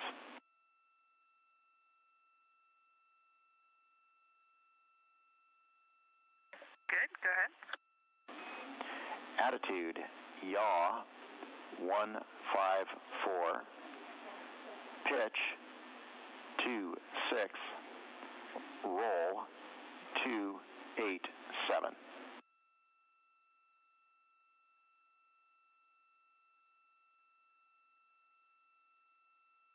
Copy, go ahead. And the last bit's the delta V, X, minus 1.2, Y, 0.6, Z, minus 0.6.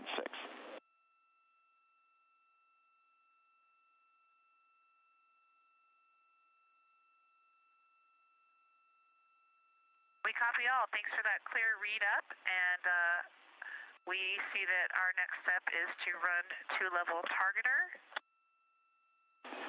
We concur, and we'll be watching, and just a reminder that we're not pressurizing the tanks before this burn, so we're going to do it in blowdown.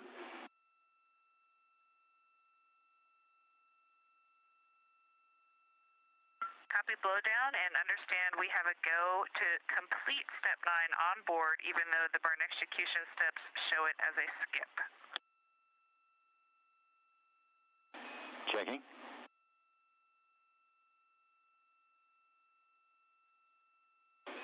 Oh, good catch, Christina. We missed that. That should not say skip. We do want you to do step 9 for intermediate targeting.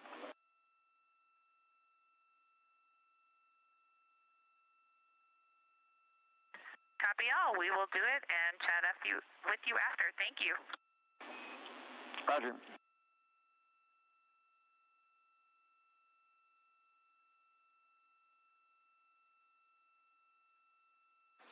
That was Capcom Stan Love here in Mission Control Houston, a fellow NASA astronaut speaking with NASA's Christina Koch aboard the Orion spacecraft.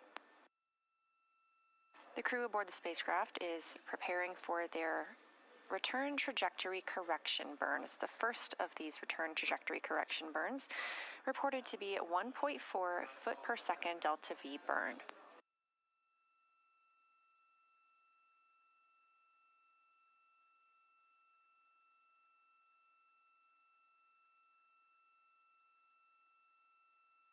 Again, we are expecting that return trajectory correction burn tonight around 7:03 p.m. Central Time.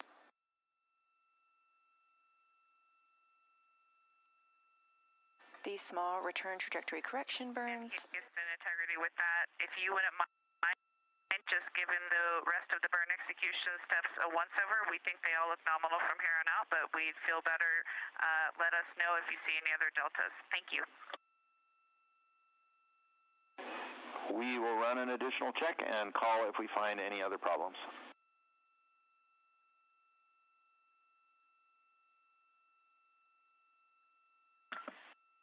Perfect, thanks.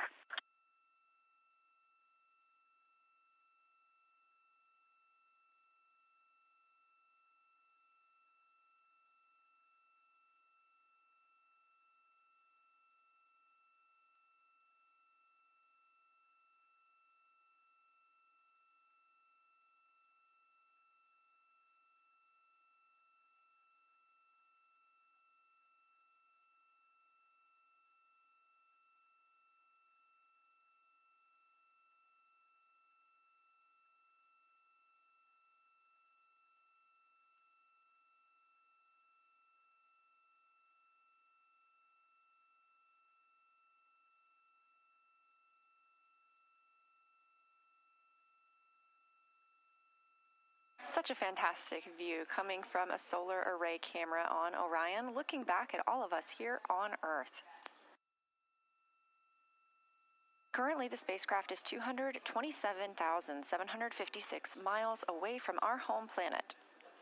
Orion is now 49,168 miles away from the moon. Earlier today, the spacecraft exited the lunar sphere of influence. That's when the pull of gravity is strongest on the spacecraft.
And Integrity Houston for Christina, we have double-checked all of the steps in the pad for the execution, and we found no more mistakes.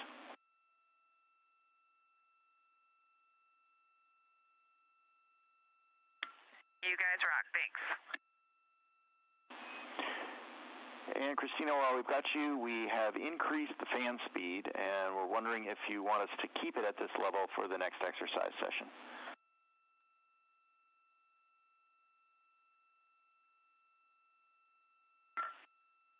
We feel it, and yes, please. We will do that. Thank you.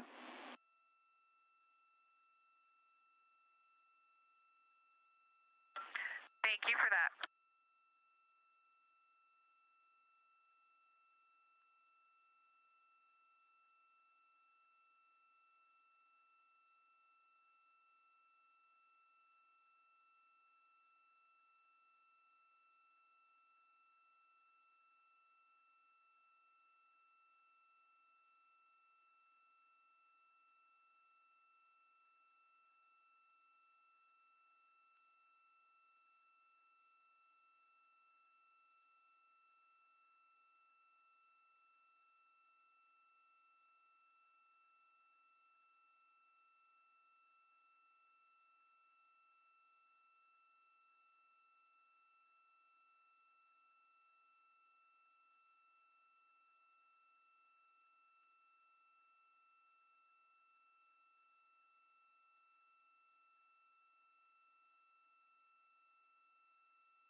This is the Artemis Flight Control Room at Johnson Space Center in Houston, Texas. Current flight director is Jeff Radigan, leading all of the teams around the room, monitoring Orion's systems. This is Flight Day 7, following launch on April 1st of Orion atop the Space Launch System spacecraft at Kennedy Space Center in Florida.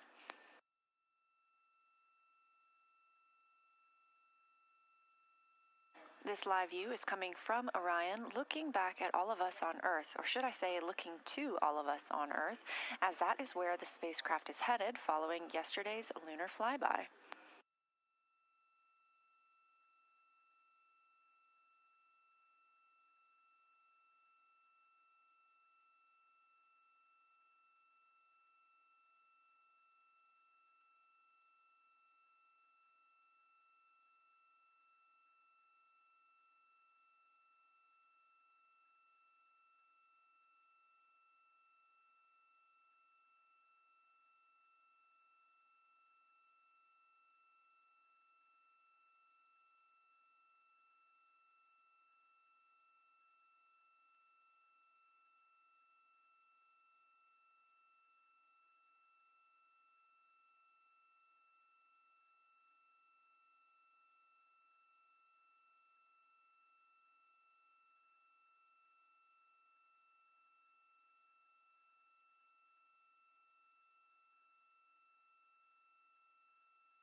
Integrity Houston for the timeline.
Integrity Houston for timeline.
We're live in Artemis Mission Control, and you are looking at a live view of the Earth from the Orion spacecraft. We are now 5 days, 23 hours, and 39 minutes into the Artemis II mission, the first flight of humans aboard Orion.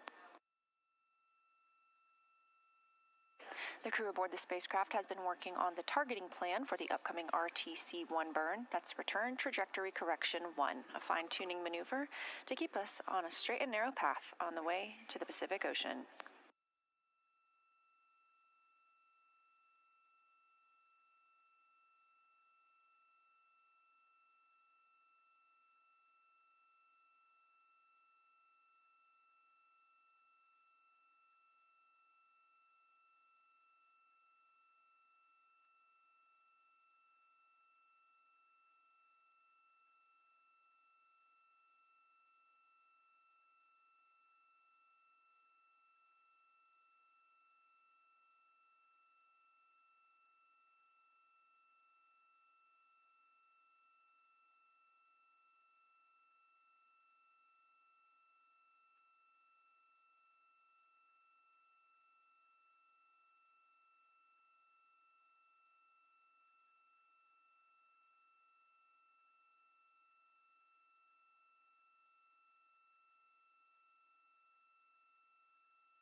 Integrity Houston, voice check, Orion Earth 1.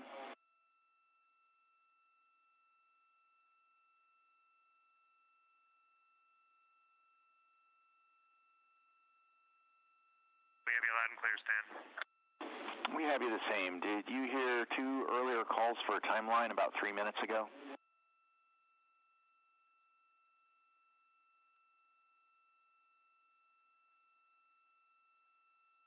Negative. Go ahead, those calls again. Okay. We had just tried to get your attention for some timeline things. It looks like there was some uplink going on elsewhere in the system. We're going to chase that down.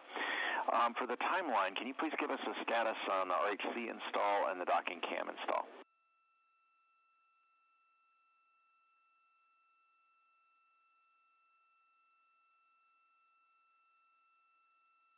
Yeah, we're just processing the docking cam install right this moment. We need to disregard that. And then the RC, we knew it was in the procedure earlier. It's prepped, not quite up yet, but it's in position, so we're good with the RC. If you're happy, we're happy, and copy the docking cam. Next, at the end of your midday meal, we've got a scheduled flight director crew conference. The vehicle looks great. We don't think we need that conference, and if you agree, we can cancel.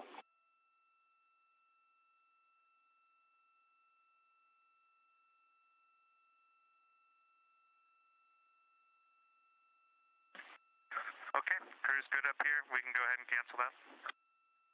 All right, and finally, we saw your intermediate targeting complete successfully, and solution looks good from here.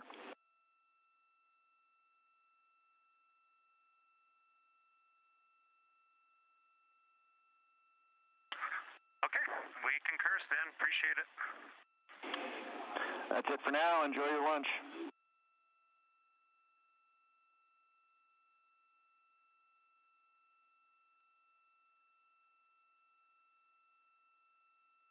We most certainly will enjoy this very rare lunch out in deep space.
Okay, Houston, you can go ahead and check the docking tunnel, making sure you're seeing everything you expect in the camera.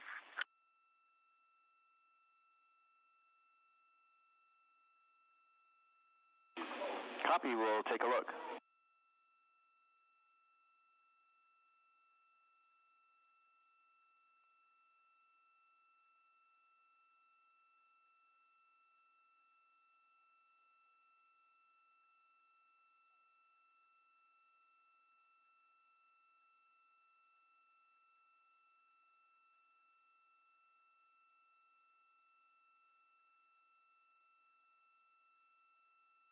We are live in the Artemis Mission Control Room here at Johnson Space Center in Houston, Texas, with a mission elapsed time of 5 days, 23 hours, and 45 minutes into the flight of Orion on Artemis II, the first flight of humans aboard the Orion spacecraft. We just heard some calls while the teams are planning for the upcoming return trajectory correction burn, and the crew has been given a go to get into their midday meal. Meanwhile, here in the flight control room, I am joined by Trey Perryman. He is the Orion Mission Evaluation Room lead. So thanks for joining us today. Yeah, good afternoon, Leah. Tell me a little bit about you and your role. Sure. During this mission, I'm called the Orion MER lead, the Orion Mission Evaluation Room lead. And so this is a team of engineers, a large team of engineers, who have a critical role in the success of this mission. We are responsible for really being the engineering source of knowledge base for the mission. So this is a large team comprised of the engineers who designed, built, assembled this spacecraft, and then processed this with our KSC team members before launch. During the mission itself, we are here in the Mission Control Center. And we provide that expertise to the operational teams, the flight ops team, the launch team, before we lift it off. And my role is to lead this organization, this team of engineers, and then during the mission, report out the findings, the observations we have to our leadership team, to the mission management team and others. So what's the configuration like in the MER? Is it consoles like this? Are you staffed 24/7? Can you break that down? Sure, yeah. So the MER itself is really a combination of different functions across the spacecraft. Monitor off of battery until bedtime. pop the acoustic monitor on batteries, and we have checked and are getting good data from the docking camera. Thanks for that work. Trey knows the rules, that we always let the astronauts talk first. That's very important. I grew up in, I was telling Leah, I grew up in this room here as a flight controller on the Space Shuttle program and ISS assembly missions, and so I definitely have learned that protocol. So bear with me as I explain this. But up in the MER, this is a collection of focus areas. So we have different, we call them consoles, just like we have in the flight control room here. And these are really representatives of different engineering functions or expertise. And so we have a console, for example, for the power system, for the propulsion systems, flight software, guidance, navigation, control. And so these people are all, they come together in this one place, and they're comprised of different organizations. So NASA, the ESA, the European Space Agency, and our contractors, Lockheed Martin and the Airbus company. So we have a blended team of engineers who participated in the development of this spacecraft, and now its execution. Well, tell me a little bit about how the MER works with this front room, because I hear calls, on these back loops about checking with the MER on something. So how does what the team does there inform what the team is doing here? Yeah, that's an excellent question. In the Artemis program, we are really a combination of many teams. And so the operations team, the flight control team here, and then the Orion MER are different teams, and they play a unique and separate role. So the operations team, just to start there, is responsible to execute the mission. And so they fly the spacecraft, they send commands, they work with the astronauts and plan their day and plan the activities on the spacecraft. For the MER team, we're really focused on truly the engineering depth of knowledge. And so we are following the vehicle systems, monitoring the performance of components, of integrated systems together, the whole spacecraft itself, really to understand how the vehicle is performing, understand it against what we were expecting pre-flight, and then to help when there are anomalous conditions. So sometimes there are things that have gone wrong, as others may have noted here for this mission, it's the MER's role to help the ops team through that. So the operators here in the control center will respond to an issue. It'll be the MER's role to find resolution of that issue over time. So they're unique roles, and we talk and compatible, and so we talk with one another through the mission. So our flight controllers here and the MER consoles talk regularly, every day, all through the shifts, about what's going on in the spacecraft components. And then our team upstairs is led by MER managers, so they're responsible for one shift to the next in the MER. This MER supports round the clock, and just as the flight director does in this room. And so our MER managers and the flight directors coordinate as required.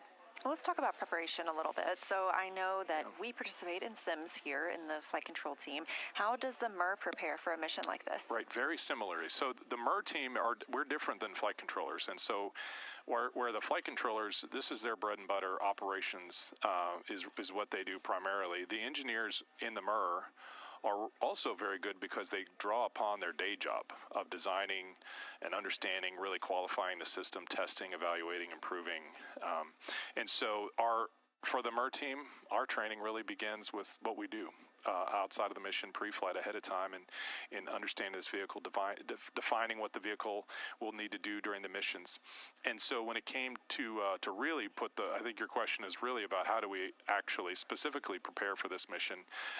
We began in January of last year, and we formed the team and identified who would be on the team, and then participated in dozens of simulations with the launch team out at KSC, and then also here at mini sims with the flight ops team. And so exercising team communication within our own MER team, and also communicating with the flight controllers, communicating with the launch control team. A lot of the simulations we do stress scenarios, which are useful for learning about the systems, but also learning how do we communicate, how do we resolve in a timely manner, how do we understand the condition of the vehicle and make sure that it is ready to continue to fly and successfully return the crew home. Fantastic. Well, let's talk a little bit about yesterday. So we had Lunar Flyby Day. Yes. What was the energy like in the mission evaluation room? It was a fun day. So, and a day, I think, full of emotions. I think for many who witnessed yesterday, probably around the world, we all shared similar emotions and feelings about the gravity and the momentous occasion that was. when Jeremy was calling down and spoke about those craters, and naming those two specific craters, I don't think there was a dry eye in the room. I mean, silence. So most of the team upstairs, like here, are wearing headsets, but we had a lot of extra visitors. So we had speakers on, but you can just hear very clearly Jeremy coming through the speakers we had up there. Very impactful. And then as we approached Paralone, the altitude of closest approach to the lunar surface, lots of excitement. Immense joy as we led up to the Earth set before we went into that eclipse period and loss of signal period. Before launch, the crew members came out and visited the MER and talked with us and gave us patches, those double-sided patches that they decided, where one side is a picture of the Earth with the moon in the distance, and then the other side is different with the moon in close up and then the Earth in the distance. So we did what they had asked us to do. And so at the moment of Paralone, we all had a little ceremony or activity of flipping the patches. And so immense joy, excitement. It was pretty fun. And then as we knew we would get signal back as Orion continued to fly on the other side of the moon, and we knew we would get comm back with the Earth, intense focus. Really wanted to make sure, what is that vehicle looking like once we got comm back with them. It sounds like we were going through some similar things in both of these rooms. I'm sure. When the craters were named, it was a moment of silence in here as well. It was very, very touching.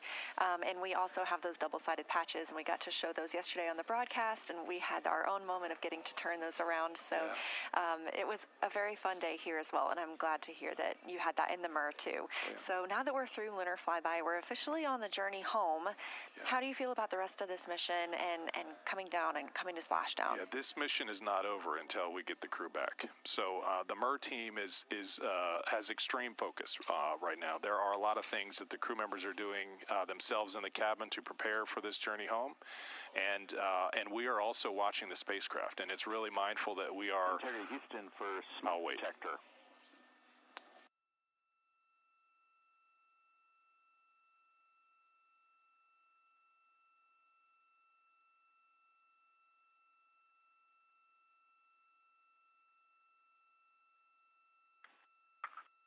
I'm looking at it right now, and it looks good. Stan, what's up? It is showing us a bunch of noise and spikes. We're wondering if something is bumping against it.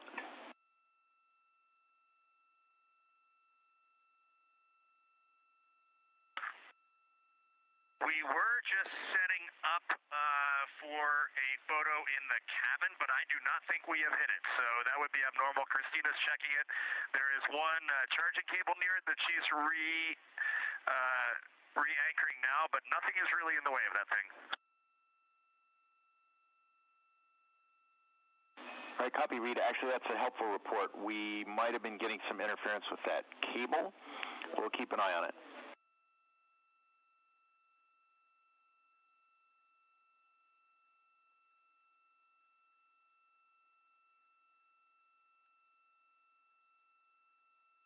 We just heard a call from the crew aboard Orion, from the Capcom Stan Love here to the crew aboard Orion about potential signal from the smoke detector, and it may have been interference due to a nearby cable, and the team's going to keep their eye on it, but no alarms here. Trey, we were talking about the journey home now that... And integrity, we are no longer seeing that noise on the smoke detector, so we're suspecting interference from that cable.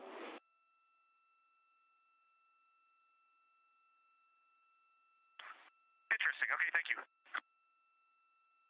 Just what we were hoping to hear. We were talking about the MER, and now we're on our way home, and the mission is really not over. It's definitely not over until we have the crew back safely. So what's the focus like right there now? Right. We have a couple of trajectory correction burns coming home, and so the MER team is looking at systems that would be involved in that and the performance of those burns to really make sure we're hitting the right entry interface conditions. I mean, that's really where, for this spacecraft, the rubber meets the road in terms of recovery and returning home. We need to hit that target. so that the rest of the spacecraft can go through the Earth's atmosphere, open parachutes, and finally successfully splash down. So the MER team is looking at that. We're worked through a handful of different different anomalous conditions on the spacecraft. I think the crew is doing very hard in the space, working through different things in the spacecraft and their own day, their own schedule. And so we're watching that, but really all eyes towards entry interface. Well, we're looking forward to seeing them under good main parachutes and splashing down. Absolutely. And one last thing, I'm very honored to get to tell this story, but I want to make sure people know that this story goes so far beyond just this room and the crew and do you have anybody that you want to give a shout out to? Yeah, so the MER team upstairs in this building, it has we have dozens of people every shift, round the clock. But we have other locations. So we have people, I'd like to say hello to the people outside of this building that support the team that I'm responsible for. So we have dozens of people in Denver at a facility Lockheed Martin has. We have dozens of people outside of Amsterdam in the Netherlands, where the European Space Agency has a similar remote site. So for the people who are there, I'd like to say thank you, because we're drawing upon all of the expertise, and that Artemis expertise is really all over. And I have a lot of different individuals that come to my mind, too many to mention here right now for a specific shout-outs. But to be honest, there are moments in this mission that I will look back and realize the successes we had were really because of the many people and the necessity for us to work together and solve those problems together, which is, I think, largely what Artemis is about. It's really about going to the moon, but it's also about doing so together. Absolutely. Couldn't have said it better. So the work of thousands of people, and now Artemis II going for all humanity. That's right. Thank you so much for joining us, Trey, telling us a little bit more about the MER. And I know you have to get back there, so I appreciate your time here today. Well, thanks, Leo.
Integrity Houston, 2 items. Number 1 for 12.2.2509, orbit burn execution plus X flange heaters are on and prop avionics are configured.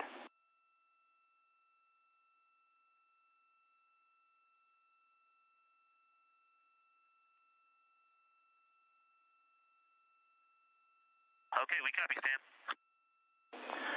And unfortunately, we have seen the spikes return in the signal from the smoke detector. Can you check that the cable is still not near it, and also tell us what cable it was? If that was EMI off of that cable, we definitely need to document this.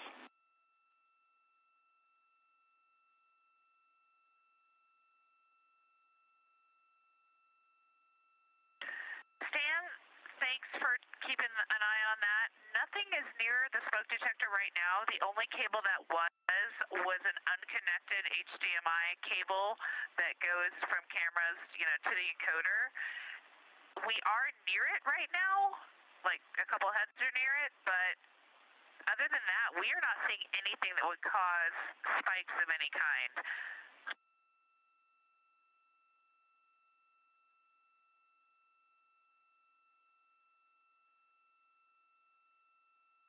All right, copy. Thanks for that information. We're still scratching our heads down here.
We're live in the Artemis Mission Control Room here at Johnson Space Center in Houston, Texas, and you are looking at a live view of Earth. That's coming from a camera on one of Orion's solar array wings, pointed toward its destination. After lunar flyby yesterday, we have officially begun our journey home, splashdown targeted in 3 days, 1 hour, and 8 minutes. We are now 6 days and 9 minutes into the flight of Artemis II, the first flight of humans aboard the Orion spacecraft.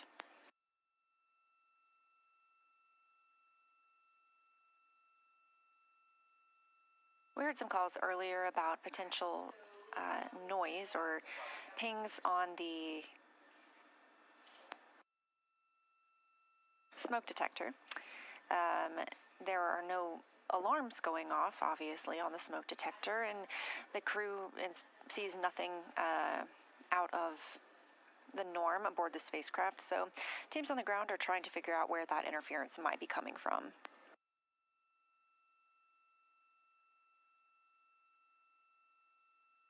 It's a little more of a quiet day for the crew after their extremely busy day yesterday during a lunar flyby. They had the opportunity to speak live with the crew living and working on the International Space Station right now, and shortly thereafter conducted the post-lunar flyby conference with our science officer here on console, Kelsey Young. The crew called down some of their observations yesterday and answered the science team's questions while that was still fresh on their minds. The crew members have also gotten a chance to talk with their families today and have been slated to do some exercise. They're targeted to execute the RTC-1 burn, that's Return Trajectory Correction 1, at about 7:03 p.m. Central Time. That's a small burn that will help fine-tune Orion's path on its way back home to Earth. Currently, the crew are enjoying their midday meals. On the menu today are some soups. We've got split pea soup, potato soup, turkey tetrazzini, beef patty, tortillas, spicy green beans, vegetarian chili, grilled chicken, tomatoes and eggplant, apples and spice, macaroni and cheese, and some mango salad, as was mentioned in that ISS ship-to-ship call earlier, and some more coffee.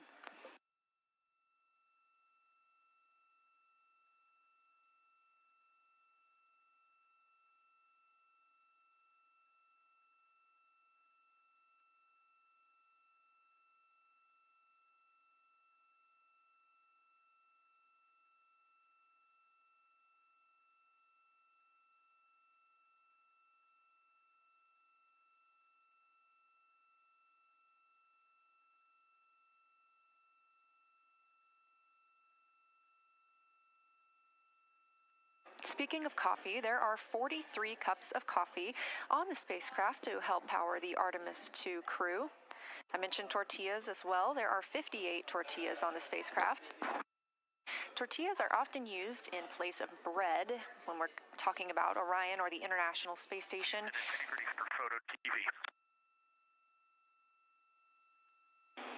Go ahead for Photo TV.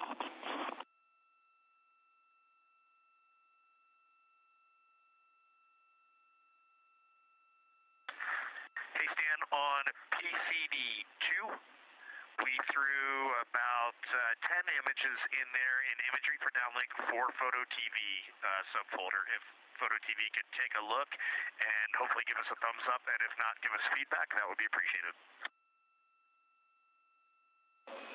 We will get those down and take a look and get back to you.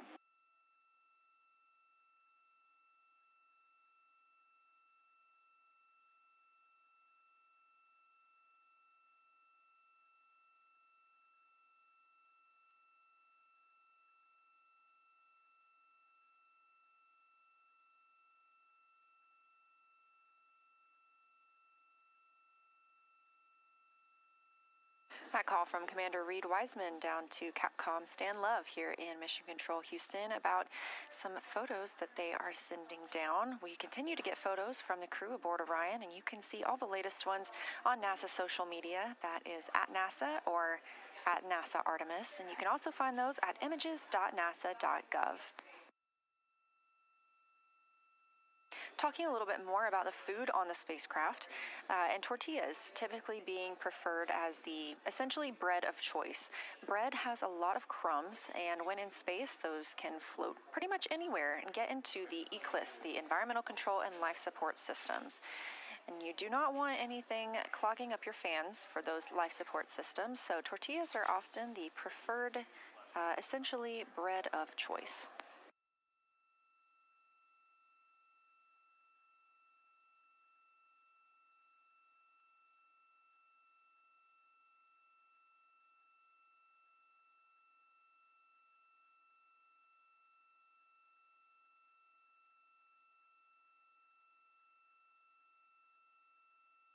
Again, this is a live view from the Orion spacecraft, and you can track Orion at any time by visiting nasa.gov/track-Artemis. That's our ARROW website, which stands for Artemis Real-Time Orbit website. It's a very useful tool telling you exactly how far Orion is away from Earth and the Moon. Currently, the spacecraft is 226,586 miles away from our blue planet, there on your screen.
Again, this is Artemis Mission Control at Johnson Space Center in Houston, Texas.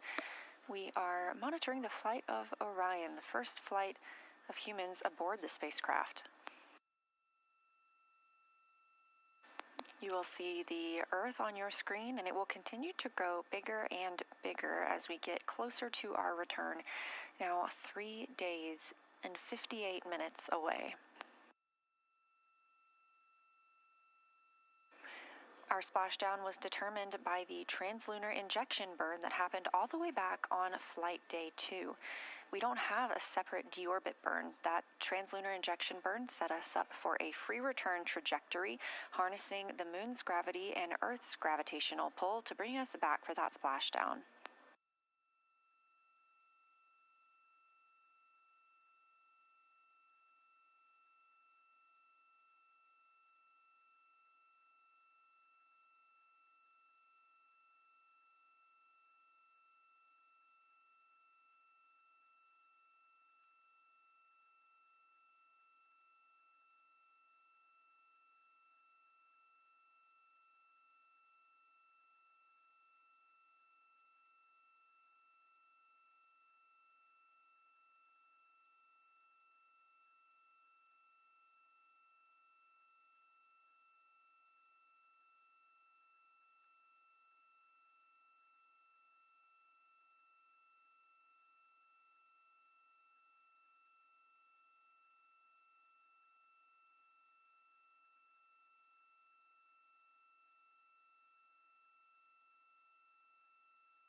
This is Artemis Mission Control at Johnson Space Center in Houston, Texas. Next major milestone on the crew's timeline will be the RTC-3 burn. We are now just 1 hour away from ignition of that burn. This is a 1.4 foot per second burn.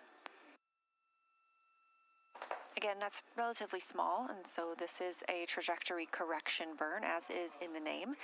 These are just small refinements for our trajectory that was set during the translunar injection burn back on flight day 2.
Checking in from Artemis Mission Control here at Johnson Space Center in Houston. We are now a mission elapsed time of 6 days and 36 minutes since the launch of Artemis II.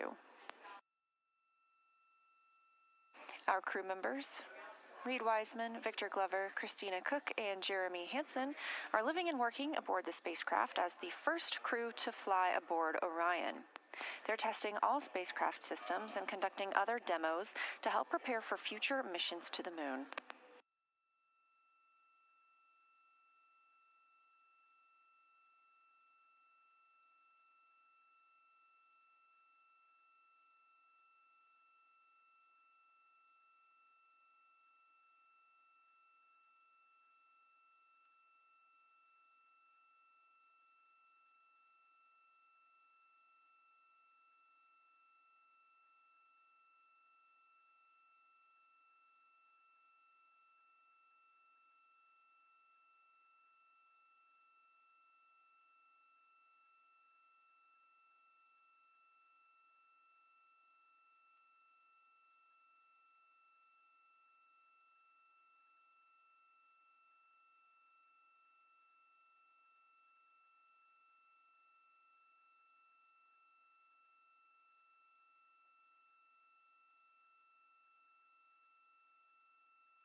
Integrity Houston, 2 minutes to starfield maneuvers, and we have a couple of other words for you.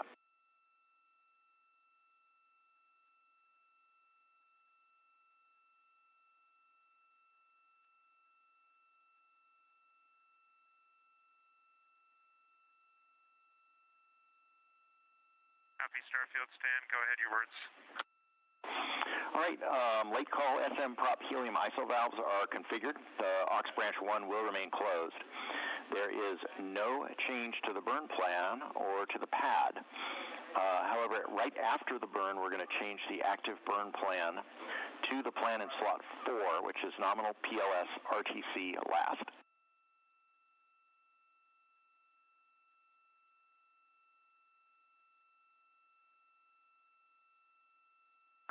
Okay, makes sense. We're expecting that stand. Sounds great.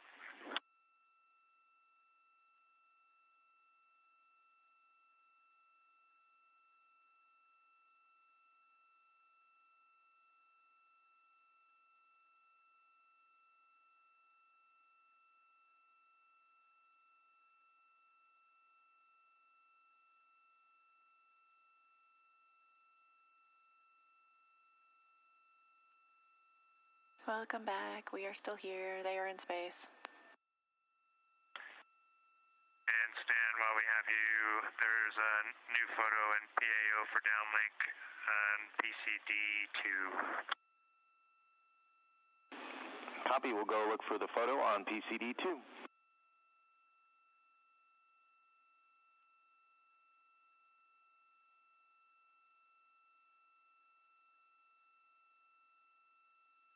Those communications coming from Commander Reid Wiseman aboard the Orion spacecraft about some photos that we hope to be able to show you soon. The crew has been great about providing us with beautiful imagery. You can find those images at images.nasa.gov.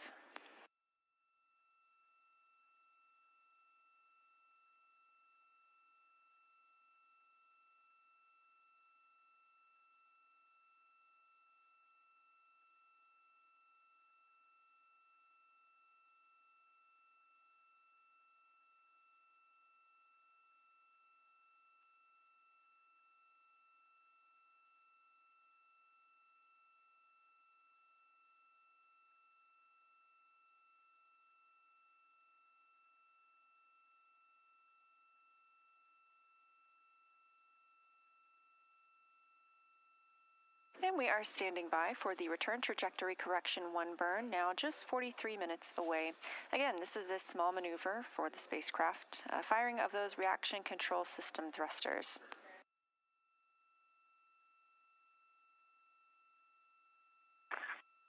Houston Integrity, are we okay for secondary purge line?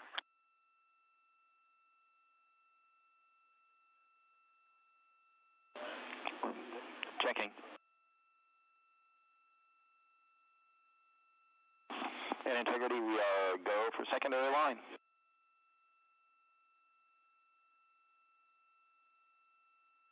Great, thank you.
You're looking at a live view from the Orion spacecraft and a camera mounted on one of its solar array wings.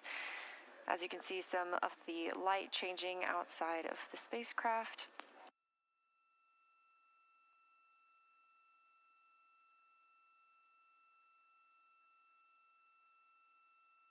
These cameras are exactly what we used to observe lunar flyby yesterday, and of course, we got some beautiful images down from the crew inside the Orion spacecraft.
Integrity Starfield maneuvers complete.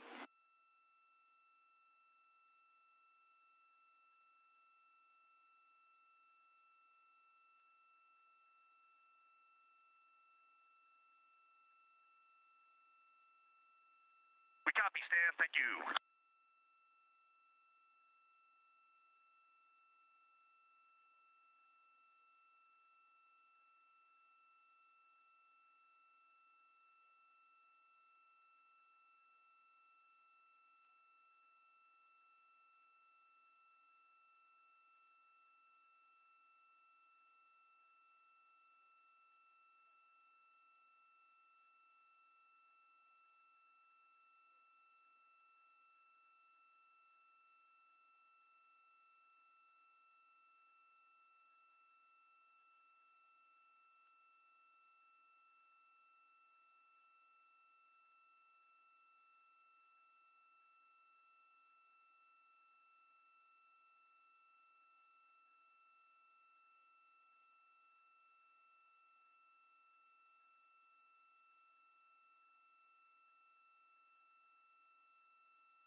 Live here in Mission Control Houston, where teams are continuing to monitor the flight of Orion, coming up on the return trajectory correction burn 1.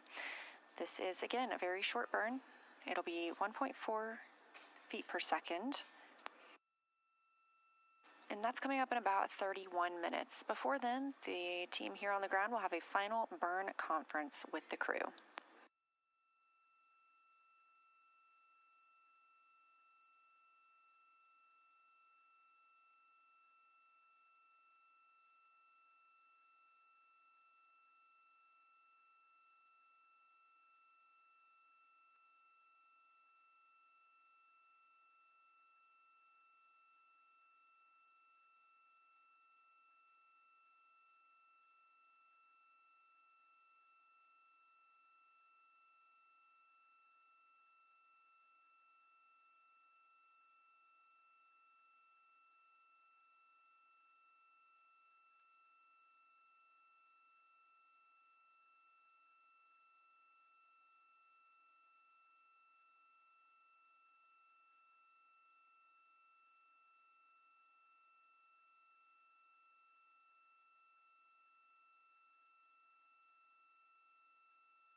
If you've been watching throughout the day, you can tell this is a little more of a quiet day for the crew. We are preparing for this burn now coming up in 30 minutes, but the crew had an extremely busy day yesterday and therefore got some time off, especially scheduled for after this burn.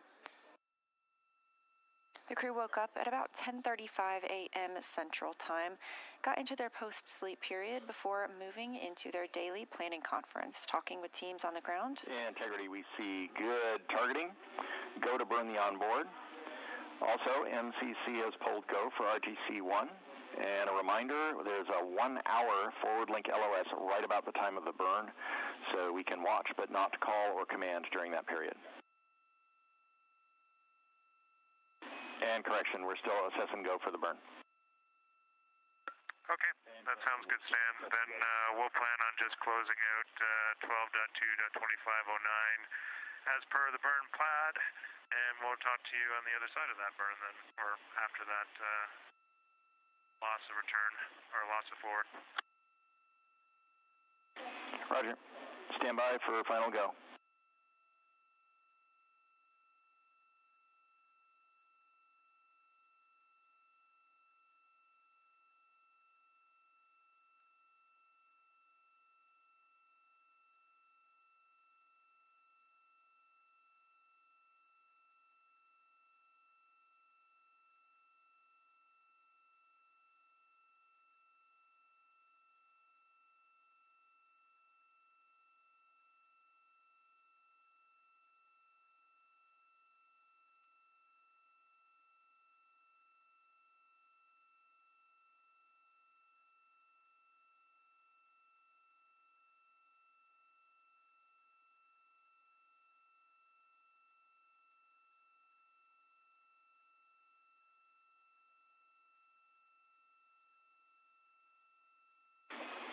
And integrity, MCC is go for the burn.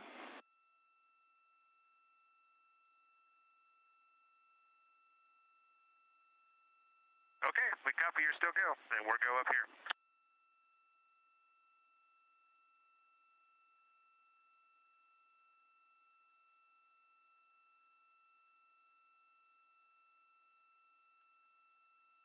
Recapping a little bit of those communications between Capcom's Stan Love and the crew aboard the Orion spacecraft, specifically Canadian Space Agency astronaut Jeremy Hansen.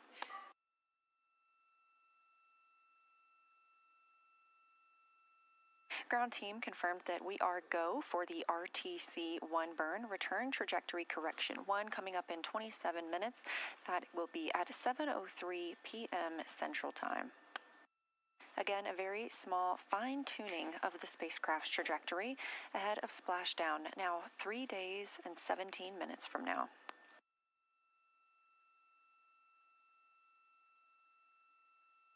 You also heard Stan Love call about a forward link LOS. That's a loss of signal, and that means that the teams here on the ground won't be able to send signals or communications to Orion or the crew.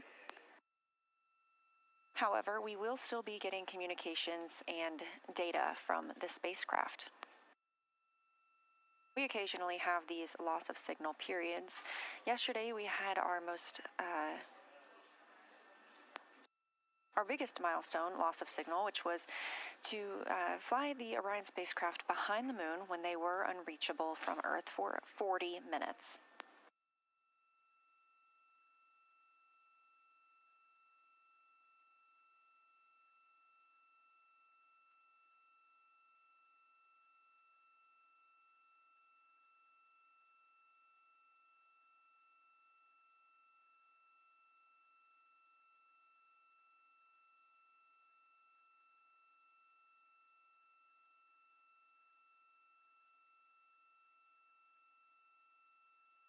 But again, recapping the crew's day, they had their daily planning conference with the team, getting a read on any of the spacecraft systems and asking any questions before they started their workday. First thing on their schedule today was the ship-to-ship call with the International Space Station. It was wonderful to hear both voices of the space station crew and the crew aboard Orion talking to each other. We look forward to being able to share that audio paired with a video from both crew members at a later date. After that ship-to-ship call, the crew got to talk with the science team here on the ground during the post-lunar flyby conference. This was scheduled specifically for this morning while the flyby was fresh in their memories to get to talk with the science team and answer any outstanding questions that team had following yesterday's flyby. We've continued to release imagery from that flyby period, and they are absolutely remarkable. You can find those on NASA social media or at images.nasa.gov. Since that post-lunar flyby, it's been a little bit more relaxed for the crew. Christina had some opportunistic science imaging when she was able to take pictures of the Earth and the Moon from the spacecraft's current point. All of the astronauts have also had scheduled time for a private family conference today. That's a PFC. The crew has also, some of the crew members have also completed their exercise for the day and their midday meal. After this RTC-1 burn, again, 7:03 p.m. Central Time, we will have And integrity looking ahead to the forward link LOS. The ARS is configured for exercise, so Christina can begin during the LOS.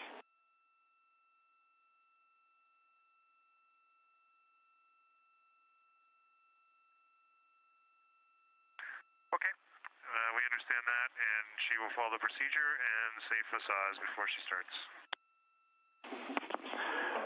Thank you. Great words.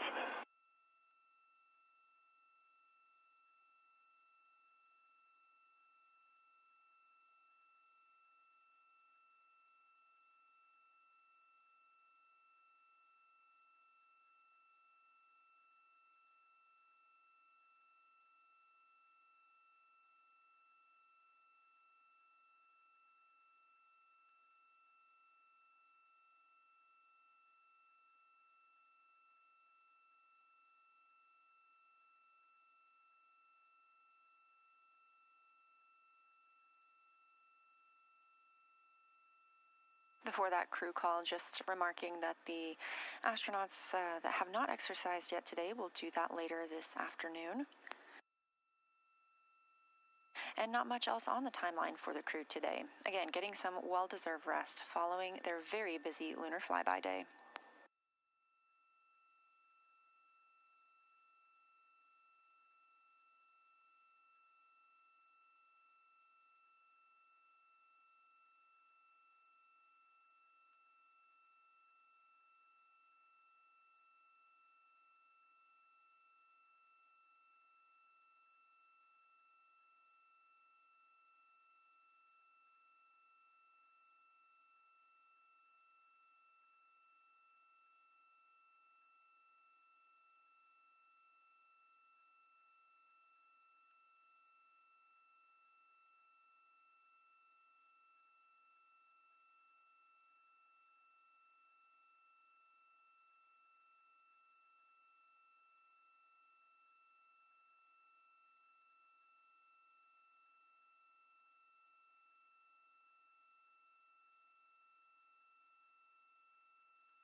Looking ahead to the crew's timeline tomorrow, flight day 8, some of the timeline does shift around as this is the first flight of humans on this spacecraft, and we are learning exactly what we need to test while on board. We have another opportunity to work with the OX suits, the Orion Crew Survival System suits. We had the crew suit up in those just a couple of days ago, and obviously this is a major part of the mission because the crew launches in these suits as well as splashes down in them, so figuring out how to put them on and take them off in space, especially in the event of any sort of a cabin depressurization in which these suits would become essentially a private spacecraft, allowing the crew to have a breathing environment for 6 days. It's very important to us to best understand how these suits work in that environment. The crew will also have their scheduled exercise tomorrow, and we are tracking a potential manual piloting demonstration. We saw this just a couple of days ago when a couple of the crew members were able to manually control the spacecraft, continuing to teach us about how Orion flies in space.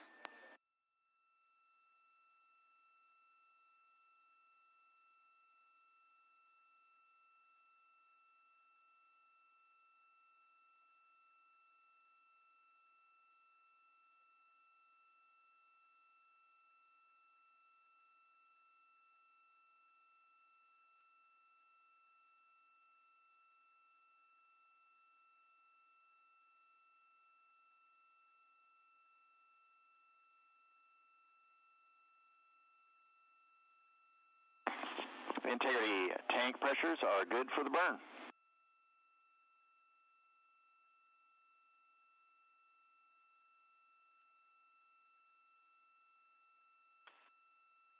Integrity copies.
Recent calls from the ground to the crew letting them know that we've had good systems checks aboard the spacecraft. Of course, we remain go for that upcoming RTC-1 burn, return trajectory correction 1.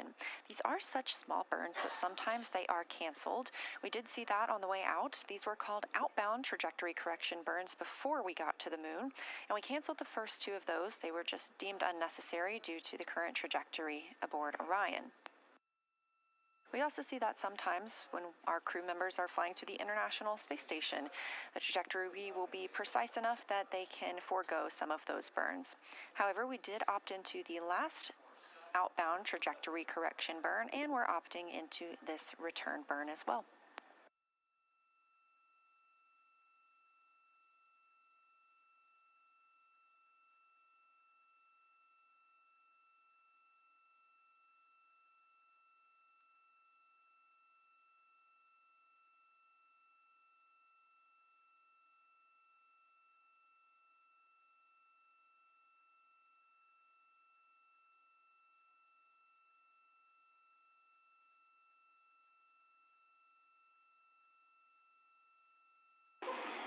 Integrity saws in position for the burn. All brakes set.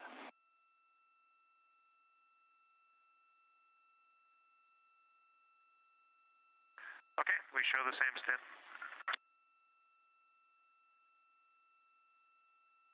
Capcom Stan Love calling to the crew that all of these solar array wings, or saws, are in the proper configuration for this return trajectory correction burn.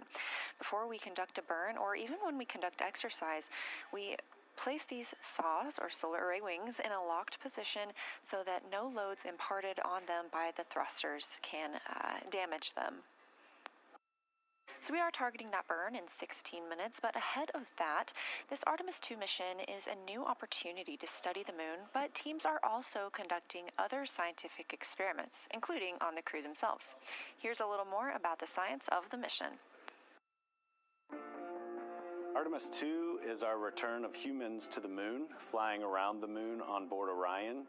But along with that, we're doing a lot of great science. One of the exciting things about the Artemis missions to the moon is that science is actually a fundamental pillar of why we explore, why we're going, what we're doing in Artemis. I think it's incredibly exciting that not only are we testing the vehicle, but we're testing science on board. Science where the astronauts are conducting experiments, science riding along with the astronauts.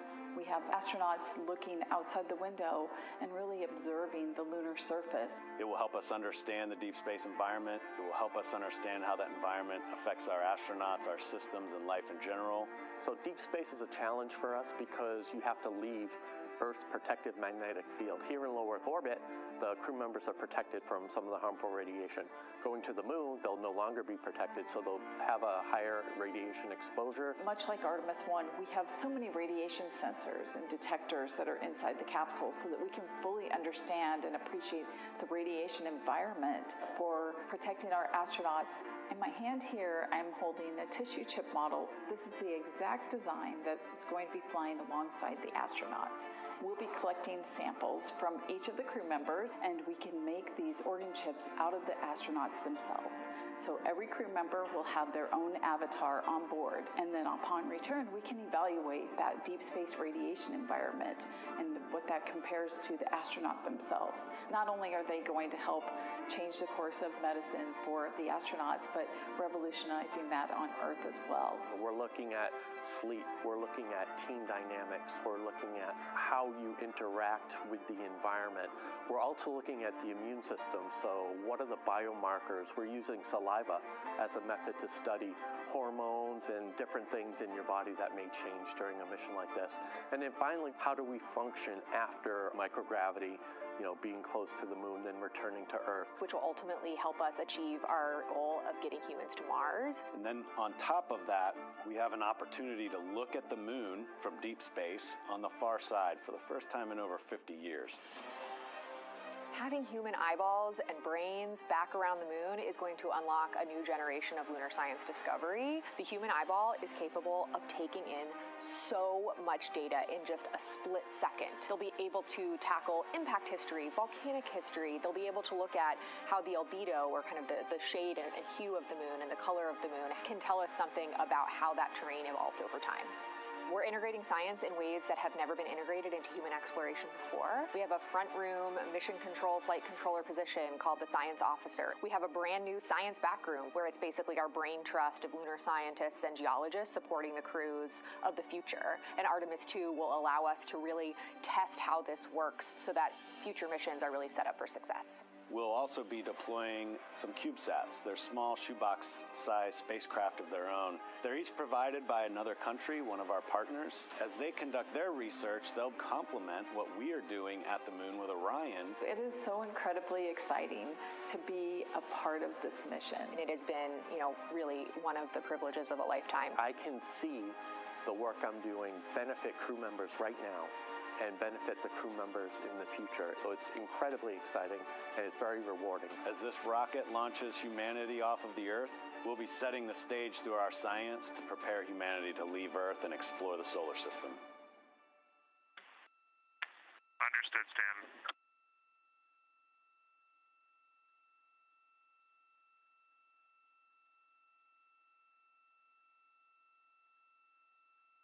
Live here in the Artemis Mission Control Room, we are 11 minutes away from the RTC-1, Return Trajectory Correction 1 burn. We did hear some cautions from the cruise systems about a propulsion system issue. The team is discussing whether or not this is an optocoupler issue or something in the prop system. 30 seconds to maneuver.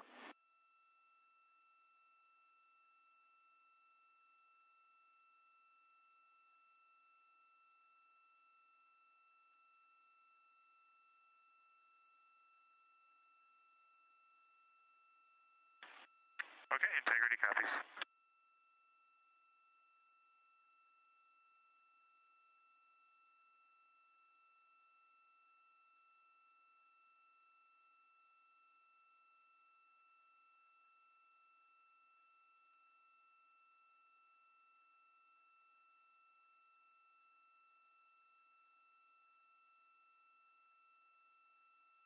Currently, the Orion spacecraft is maneuvering to its burn attitude.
This view on your screen is a visualization of the Orion spacecraft and its current position. You can see those attitude maneuvers.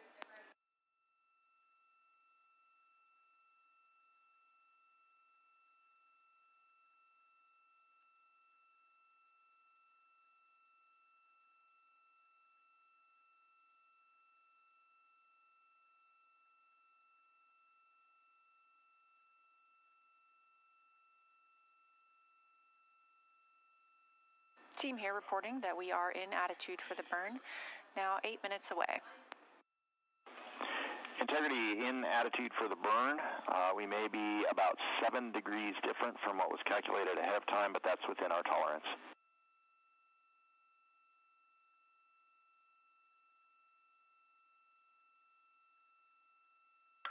Okay, copy.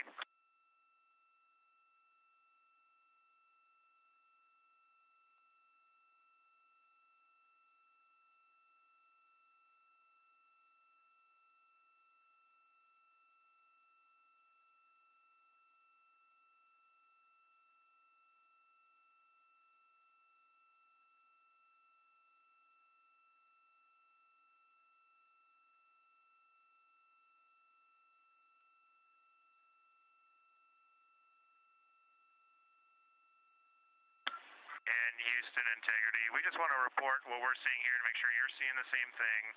So, ox-helium isolation valve 1 was closed and inhibited prior to the caution and warning.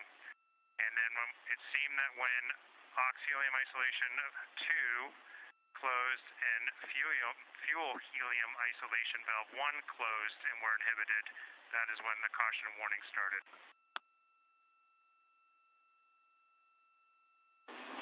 All correct. Thank you.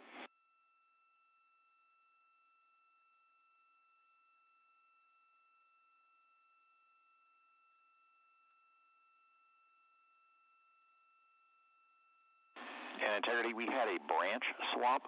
We thought we had inhibited the fitter. Evidently not. We're still evaluating.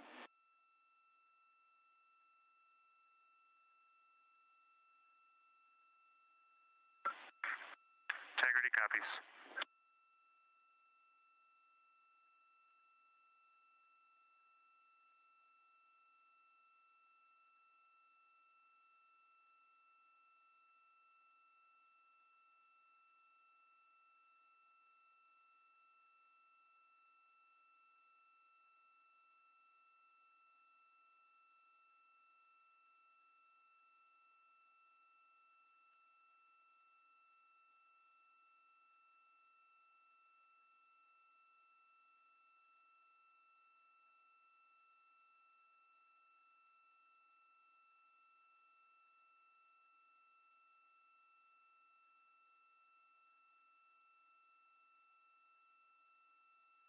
We are now 5 minutes, 28 seconds from the return trajectory correction 1 burn.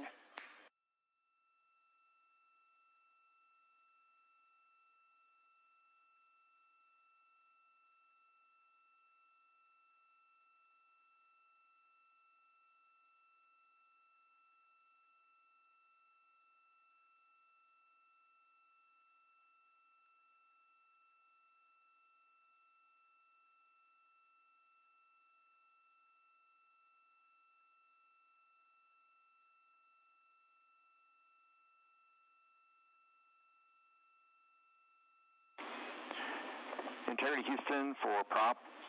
After the burn, we'd like the valve reconfig per the procedure, and recall that's been edited so that you won't touch the branch 1 aux. We will have 2 PRUs to recover later. We'll do that after the forward link LOS.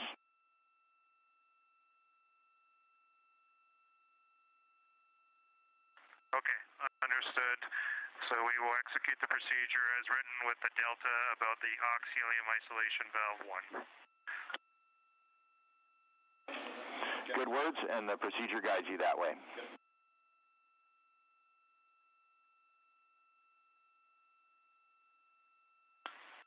Thank you, Stan.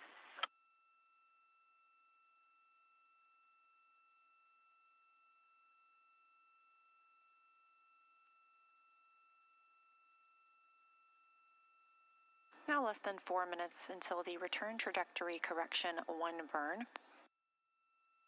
The crew did receive some warnings, or cautions I should say, about something in the prop system, specifically the PRUs. These are the pressure regulator units, and those will need to be reset later today. We are going to go into a forward link LOS. That's a loss of signal where we can't send communications or commands to the crew. However, we will still get data and communications from the spacecraft. That forward link LOS will start shortly after the burn, now about 3 minutes away. And the team here in Mission Control Houston remains go for that burn.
Now 2 minutes away from the return trajectory correction burn. Again, this is a small burn using the reaction control system thrusters on the Orion spacecraft.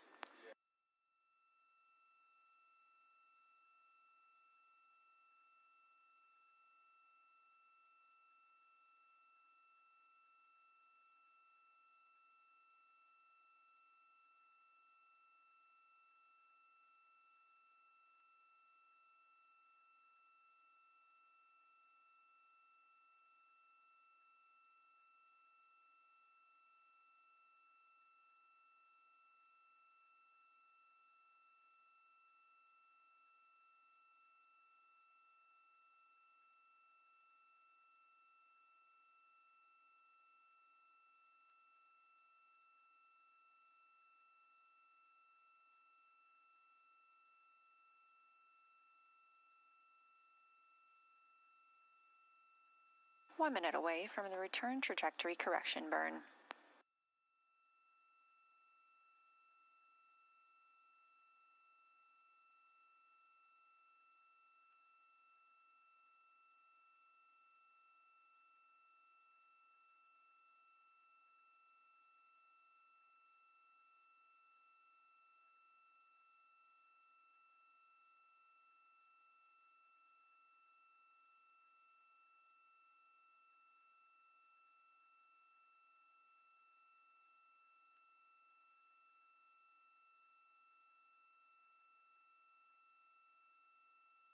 Standing by for the RTC-1 burn.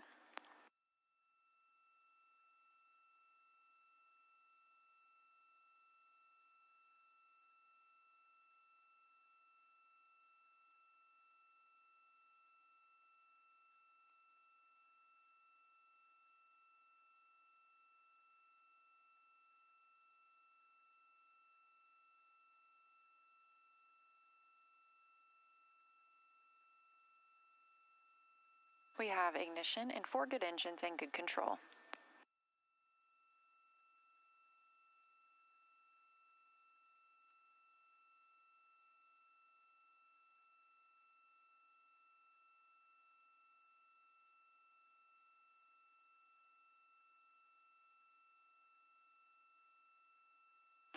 Integrity preliminary look is a good burn. Still assessing. 40 seconds to LOS.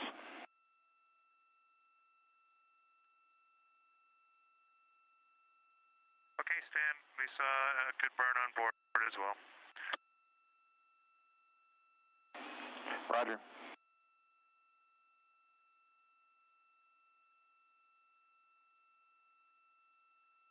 Confirmation from the crew that they also saw a good return trajectory correction 1 burn, coming at 7:03 p.m. Central Time. This view coming from the spacecraft, looking down at the European service module and the solar arrays.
Again, we just conducted the RTC-1 burn. That's return trajectory correction 1. That came right on time at 7:03 p.m. Central Time, and then we entered a forward link LOS, or loss of signal. That means that we cannot send communications to the spacecraft right now, but we can still get data from them.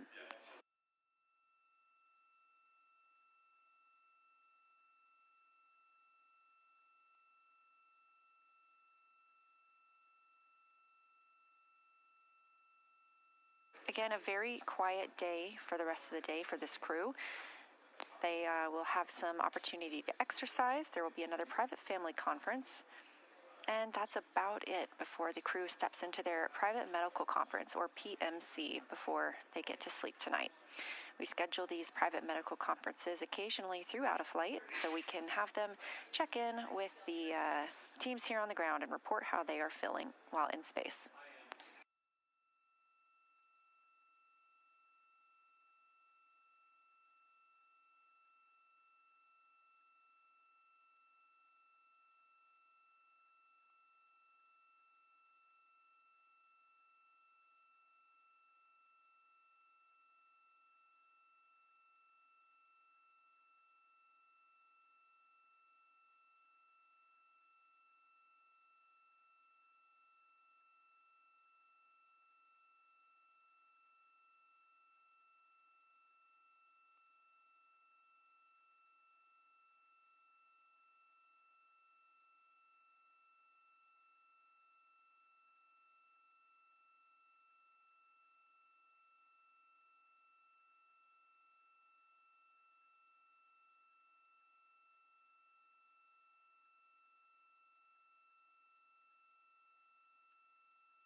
Use and integrity RHC stow is complete, and we're proceeding through the prop valve reconfiguration with your comments in mind.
This is Artemis Mission Control. Again, we are in a temporary loss of signal forward link with the spacecraft, meaning we can't send communications or commands to them, but we still get their data. As you can see, we are now over 53,680 miles away from the moon. We are here as part of the Orbit 1 shift, and that's about 10,000 miles farther than we were upon arrival earlier today.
This is Artemis Mission Control. We did get final confirmation of that return trajectory correction 1 burn being a successful burn, and it ended up being 1.6 feet per second delta V.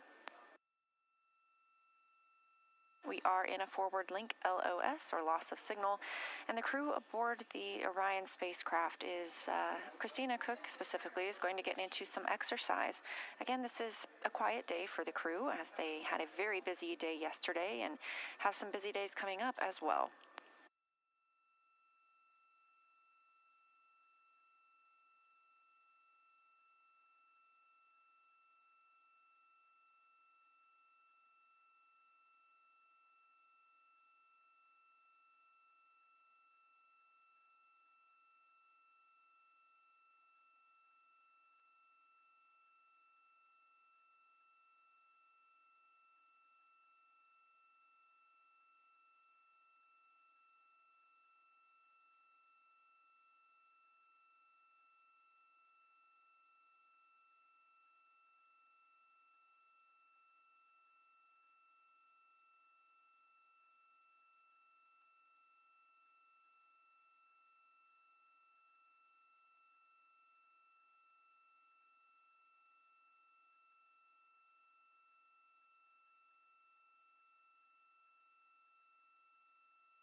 We are live in the Artemis Mission Control Room here at Johnson Space Center in Houston, Texas. We are in a forward link LOS, loss of signal, with the Orion spacecraft. Forward link meaning that we are not able to send commands here from the ground, but we can still receive data from the crew.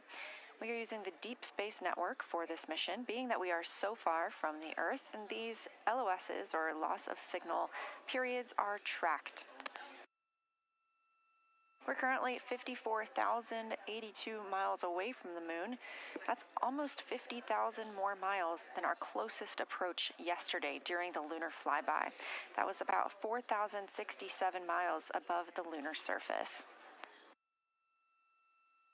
We've even heard some calls today of the crew that they have new imagery that they'd like to send down, so we are trying to get that out to you as quickly as possible. You can find it on images.nasa.gov or on NASA and NASA Artemis on social media. If you are loving this mission and you want to know more about the work that happens here at Johnson Space Center or across the agency, NASA has a suite of podcasts for you to enjoy. Houston, we have a podcast. It's recorded here at Johnson and has over 400 episodes with scientists, engineers, astronauts, and more, all about various parts of human spaceflight. We even have recent episodes with this Artemis II crew. You can visit nasa.gov/podcasts to check that out.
This is Artemis Mission Control. The Orbit 1 team is currently on console, led by NASA Flight Director Jeff Radigan. The Orbit 2 team is starting to filter into the room. This will be the team that... Integrity, we're just calling in the blind to keep you synced up with us. We have 2 points we'd like to make. We'll give you a second.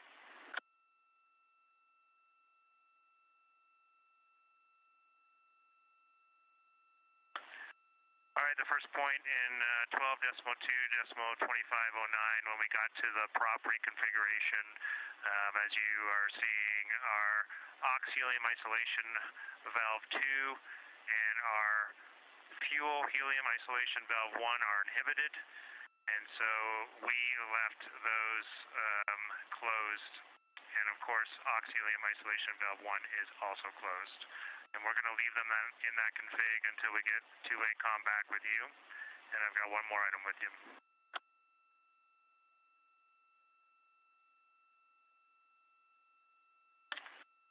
All right, and the second item is we've talked it over as a crew, and based on the recommendations in the daily summary, if we did end up in an off-nominal situation where we absolutely needed prop, we would go ahead and open aux helium isolation valve 1. That's all we got for you. We'll talk to you when you have both forward and return.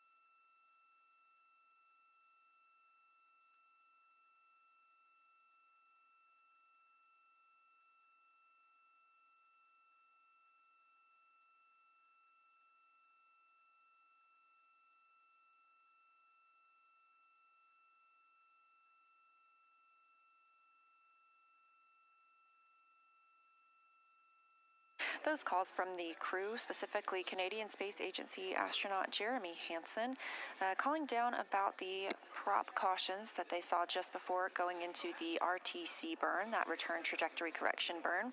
They did call down when we are in an AOS, or an LOS, I should say, a loss of signal with the Orion spacecraft from the ground side. So we can't send communications and commands to them right now, but we can get their communications.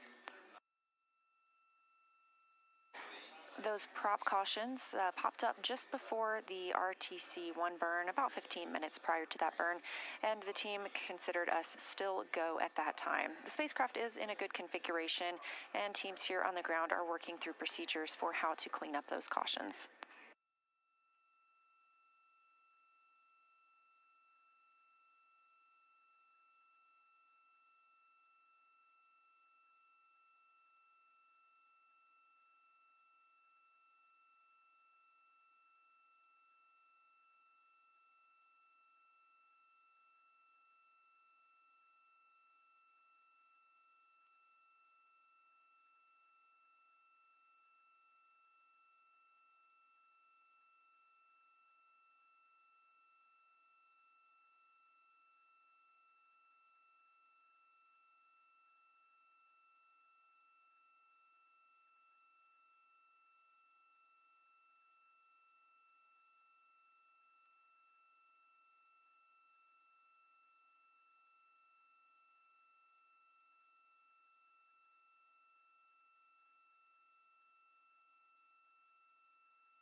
This is Mission Control Houston, specifically the Artemis Flight Control Room. Now a mission elapsed time of 6 days, 2 hours, and 13 minutes into the flight of Artemis II.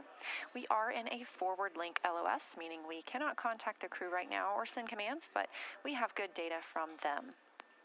We expect to regain communications from this side in about 13 minutes.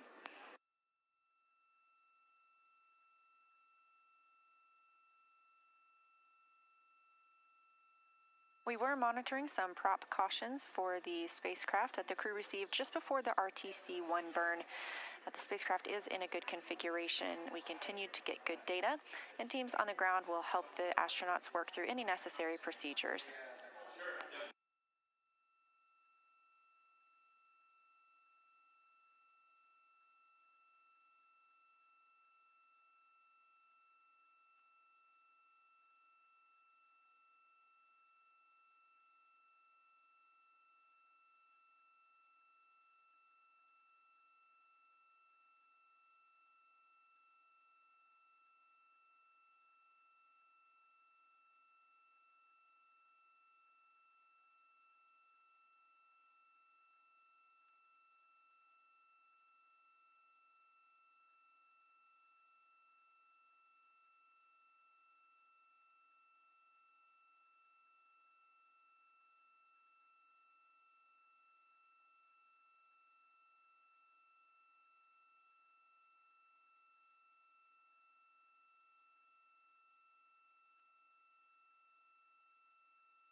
This is Artemis Mission Control at Johnson Space Center in Houston, Texas. You're looking at a visualization of Orion's current state. We are now 55,000 miles away from the moon, a number that will continue to grow as that number, 223,617 miles from Earth, continues to shrink. You can track Orion at any time by visiting nasa.gov/trackartemis. Here in the Flight Control Room, the Orbit 1 team is starting handover with the Orbit 2 team. This room is monitored 24/7 throughout the mission, all the way through the time the astronauts splash down in the Pacific Ocean, now 2 days, 22 hours, and 55 minutes away. And we are also live on NASA's YouTube throughout the mission.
Integrity Houston, voice check on Madrid after the LOS.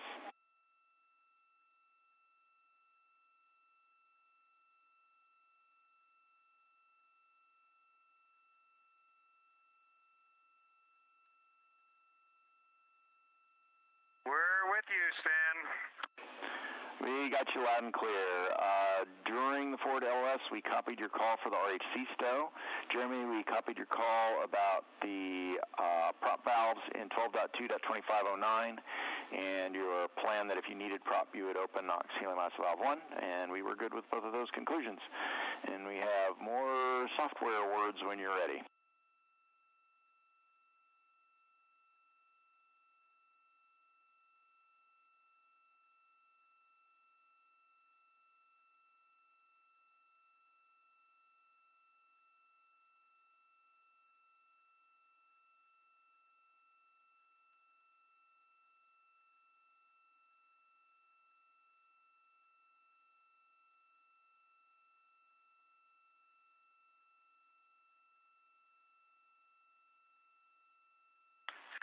Okay, Stan, we're ready for those words. Go ahead. All right, for the prop cautions, it's still an evolving story. We had a fitter function that should have been inhibited. Even left enabled, we did not see its trigger conditions being met, yet it executed. So we are running tests starting now to understand this better. That fitter swapped branches and turned off 2 PRUs, and we're putting the recovery steps for that system in work, again, starting now. Current thinking is that we'll disable that fitter for future burns.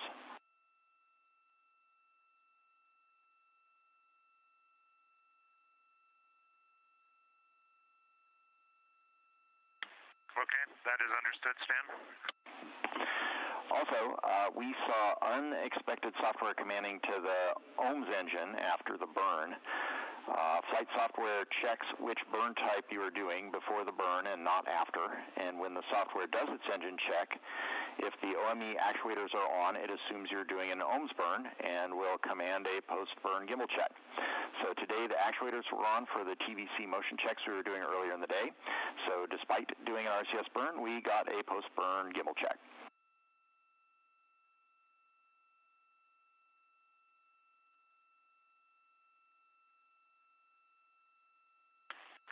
Okay, Stan, understood. No impact on that, but an interesting item to know about. Thanks for that.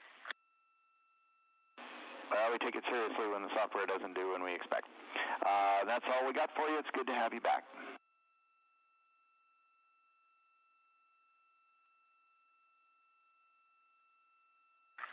Okay, and then what configuration do you plan to put the valves in at this point?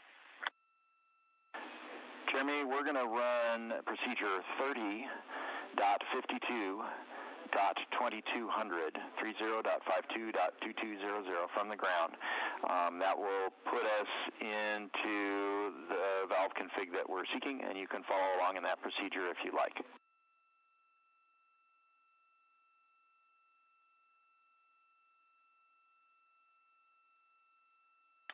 Okay, and I thought I heard 2 different procedure numbers, so can you just read that back again?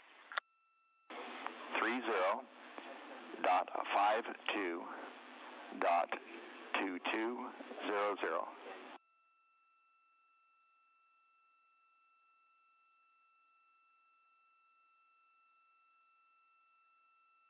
Okay, we got it. And then, sorry, just we're not going to get into that procedure. We're going to get into some other stuff. But what will be the end configuration for those helium valves?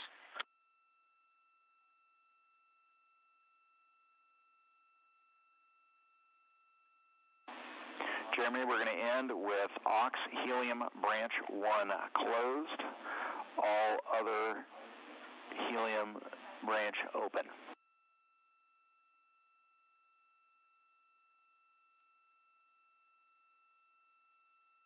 Okay, understood that. And what about inhibiting? Will anything be inhibited? Checking.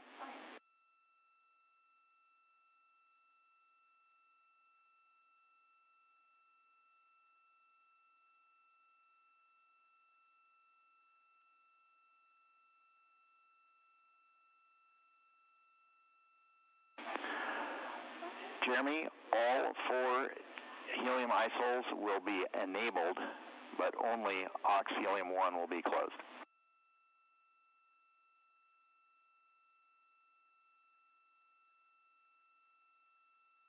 Okay, understood. All enabled and helium 1 closed. Appreciate those insights. Good readback.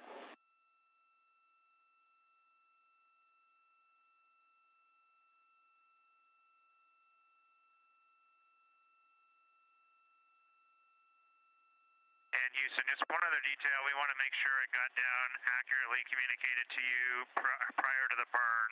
We went into that seeing helium isolation valve 1 inhibited, closed and inhibited, which was not what we were expecting from the daily summary. We just wanted to make sure that that was clear to you, and that's what you were seeing as well.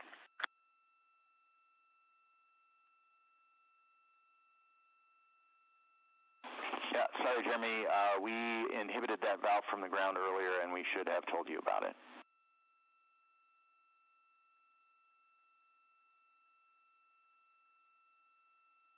Okay, all right. That closes all the loops for us. We're doing good up here. Everything feels great, and we're just working through our timeline. Appreciate it. Our pleasure. And FYI, we're doing team handover to Orbit 2 as we speak.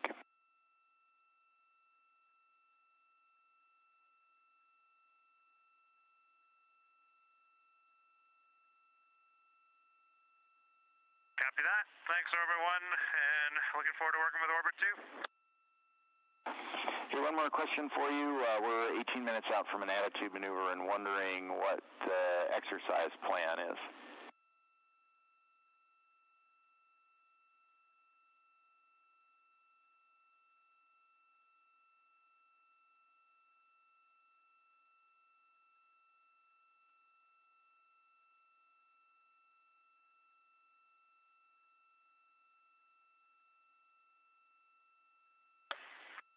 We were a bit late getting to that exercise. The intention was to still do it.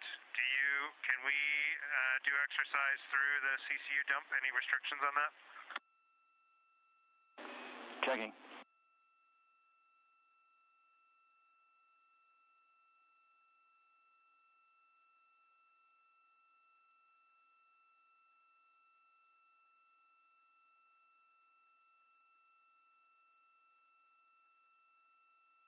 And while you're checking that, Stan, if you guys could just safely raise for us from the ground, we'd appreciate it.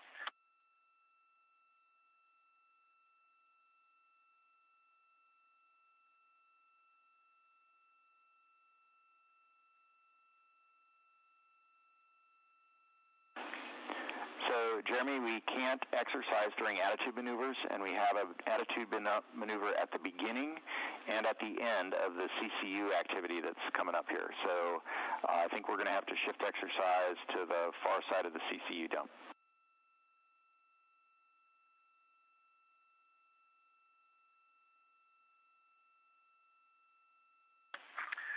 Right, okay, that makes sense. All right, we will sync you up on what the plan is.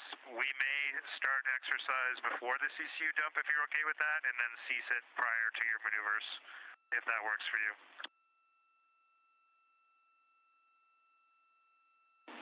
Copy. We'll give you a 2-minute warning for stopping exercise to allow the raise to damp and then do the attitude maneuver.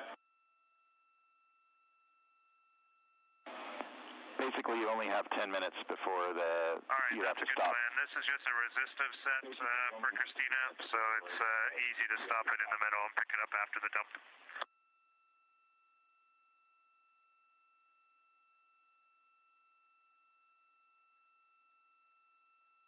Okay. And Jeremy, we'd like you to not try to start exercise before the CCU dump. We'll pick it up on the other side, please.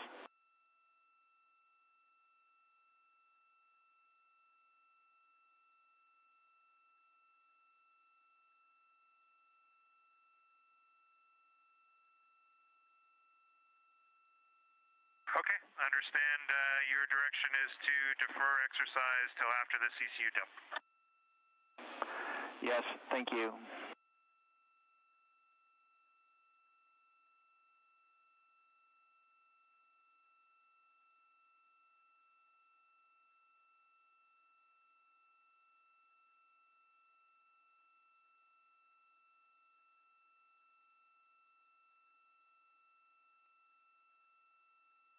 This is Artemis Mission Control with a mission elapsed time of 6 days, 2 hours, and 40 minutes into the Artemis II flight.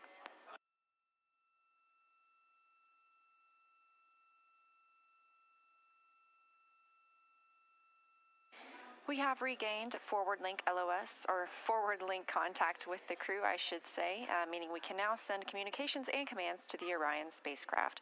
Again, this was a tracked LOS whenever we understood that we would not have that capability for about an hour. However, we did have spacecraft data and communications that entire time. Just before the RTC-1, that return trajectory correction burn, now an hour and 12 minutes ago, the crew received some cautions on their screen about the prop system.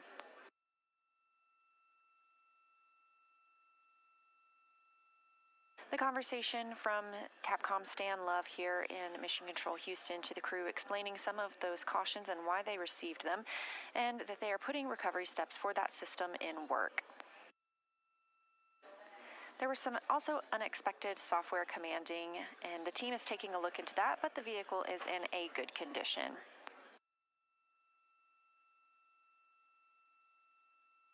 You also heard the Capcom and crew walking through a little bit of the rest of the day. Again, it's been a pretty quiet day for the crew as they were very busy yesterday during lunar flyby. Now for the rest of the day, they will get into some exercise. A crew member will get the chance to speak with their family. They'll also have their private medical conferences before going to bed tonight. These are conferences that are routinely scheduled throughout spaceflight to ensure that ground and the astronauts have a chance to check in on how everyone is feeling. Here in Artemis Mission Control, the Orbit 1 team has completed their handover to the Orbit 2 team, so I'll also be handed over to my friend Anna Schneider.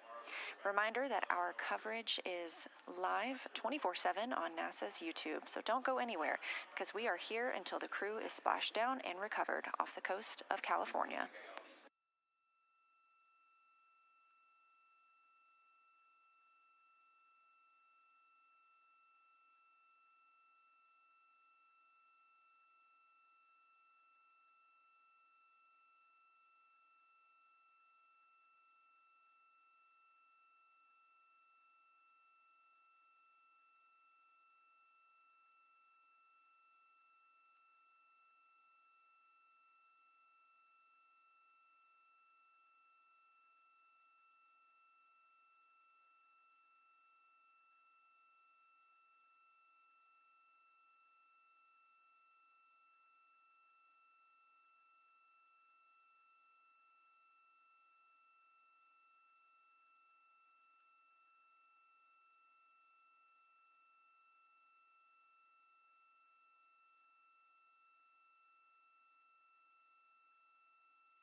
Good evening from Mission Control Houston inside the Artemis Flight Control Room. I'm Anna Schneider with NASA Communications, and the Orbit 2 team of flight controllers has recently come on console and have completed their handover with the Orbit 1 team. The Orbit 2 team tonight will be led by Flight Director Fiona Ankoviak, and the Capcom or capsule communicator will be Tess Caswell. The Orion spacecraft, of which you can see a live view there on your screen, those views coming to you from the solar array wing cameras. That spacecraft and its crew are currently about 55,000 miles away from the moon and about 222,000 miles away from the Earth. Following yesterday's lunar flyby, they are now in the return leg of their journey with an expected splashdown on Friday, April 10th.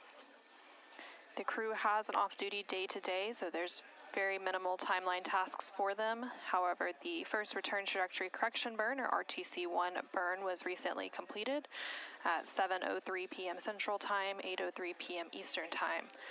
There are 3 planned small return trajectory correction burns along the return journey home to ensure the crew is set up for a safe re-entry and splashdown. The last of the trio of burns is scheduled to take place on flight day 10, about 5 hours before entry interface, once the crew has begun working through their preparations for coming home. So while it's an off-duty day, for the remainder of the day, the crew will complete their daily exercise using the flywheel exercise device on board the Orion spacecraft, but otherwise, they mostly have free time to do as they choose before preparing for sleep.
Integrity Houston, 2 minutes to the maneuver to the CCU dump attitude.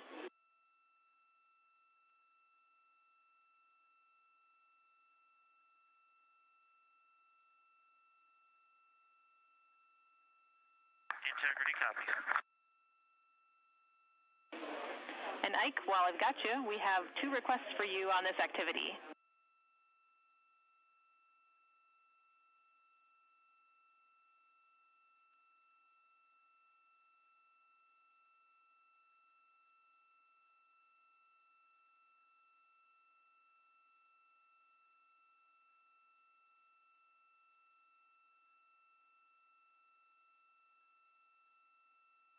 Okay, I'm ready to copy. All right, if you would please just let us know when you start and stop the vent and how many CCUs you dump, if more than one.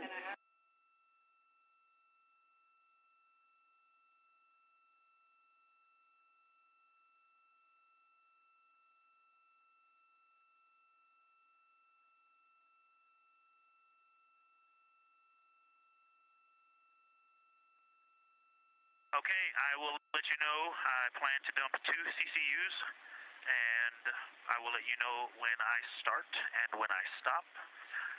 And just confirm through the maneuver, though, we are still go for CCU dumps until then.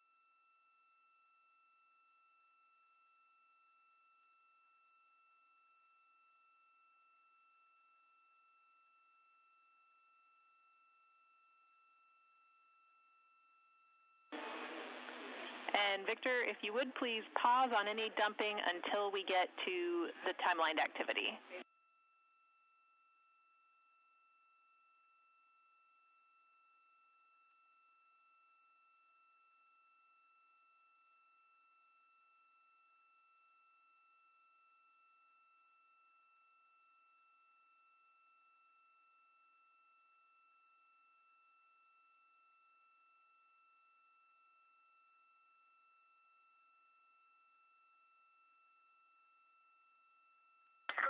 Okay, we copy. We have paused secondary line dumping. Thank you.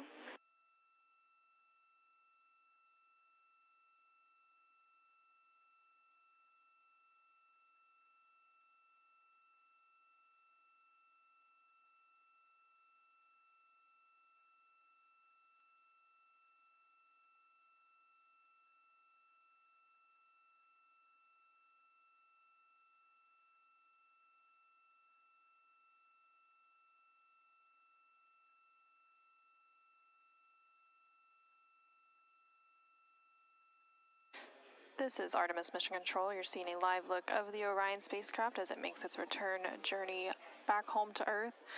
You just heard some communication between the crew, namely NASA astronaut Victor Glover and the Capcom or capsule communicator here in Mission Control Houston, which for Orbit 2 is Tess Caswell.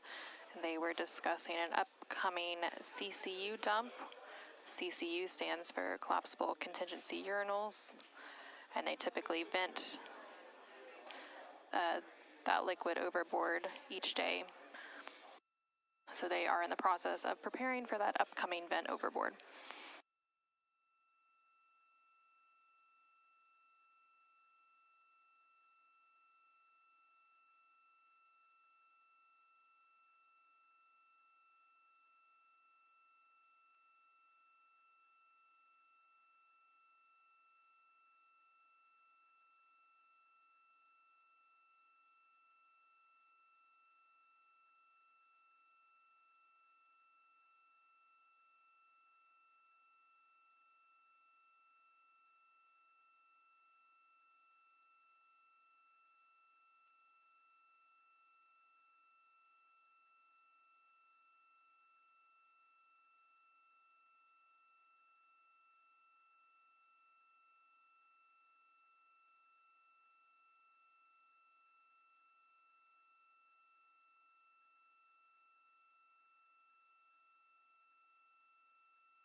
And this is Artemis Mission Control in Houston, Texas. You can currently see a live view of that Orion spacecraft as it performs a small attitude maneuver to get it into position to perform an upcoming wastewater dump.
Houston Integrity, we have dropped a VC call. Can you please redial? In work.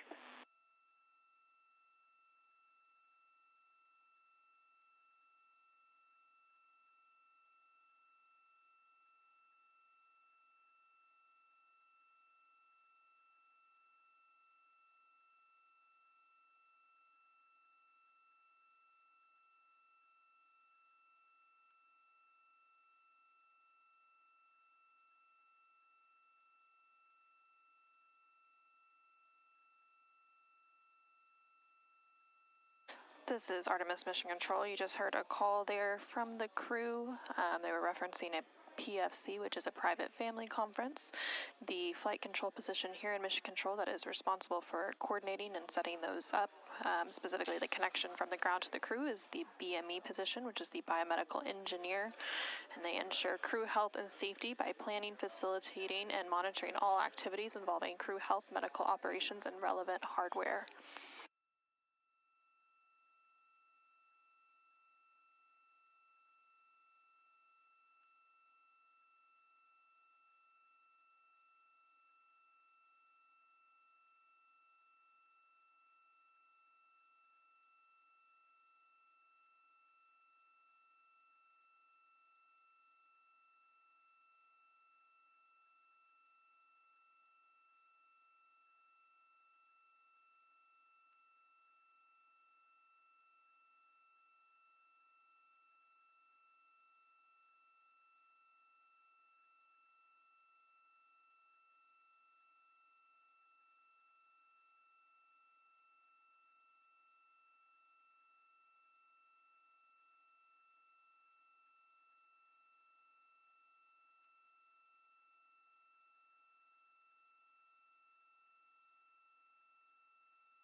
and we're about 60 seconds from the first CCU dump. Copy.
Okay, Houston, turning the knob, the valve in 10, 9, 8, 7, 6, 5.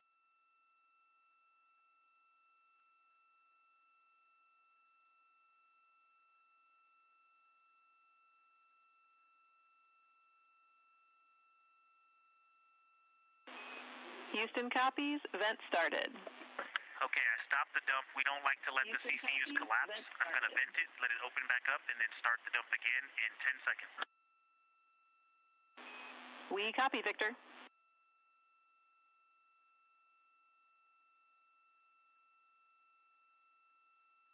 Vent is open.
Houston Integrity starting the second CCU dump in 5, 4.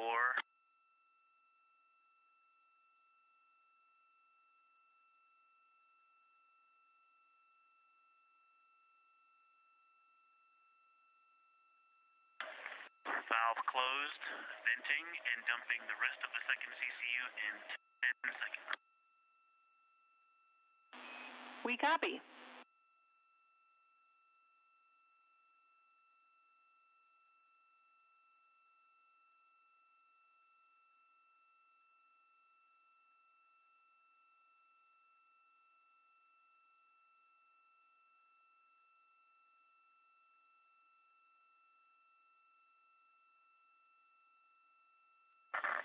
Houston Integrity. That is the filled CCU dumps complete. I could actually provide another one for you in about 2 minutes if you want, and actually I would love to do that if that's an option.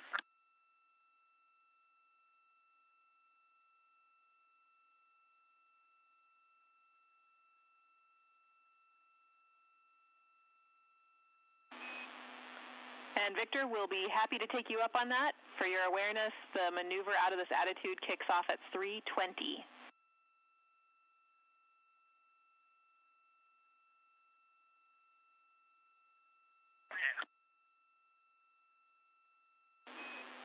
And to be perfectly clear, that's when we would want the dump to be complete.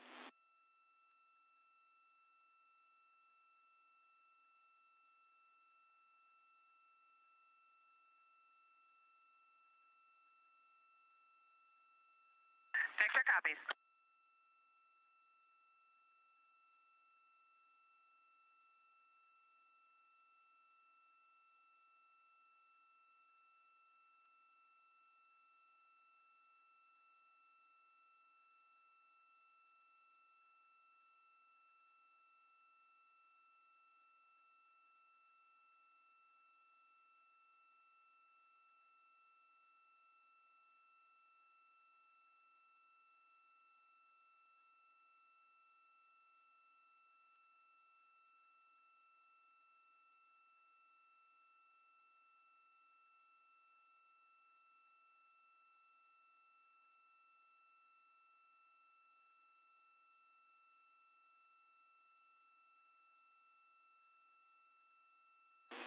Integrity Houston, for awareness, we are one command away from clearing the prop cautions that are on the board.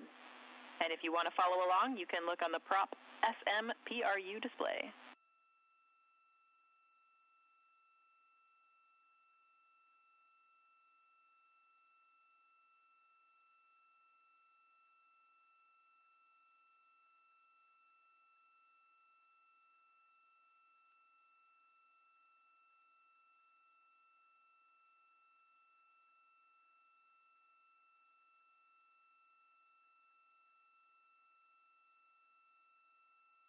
This is Artemis Mission Control in Houston, Texas. You're hearing some communication there from the crew on board the Orion spacecraft, specifically NASA astronaut Victor Glover. Houston, we're starting the dump in 3 seconds.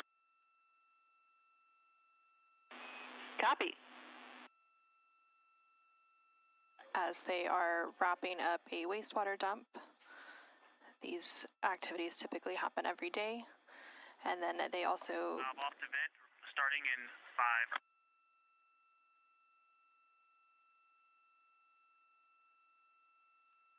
And they also, the team here in Mission Control also noted that the cautions on the screen that appeared ahead of the earlier return trajectory correction burn are starting to be cleared as they are returning the propulsion system back to a steady state, and they are putting those recovery steps in work after those cautions were received.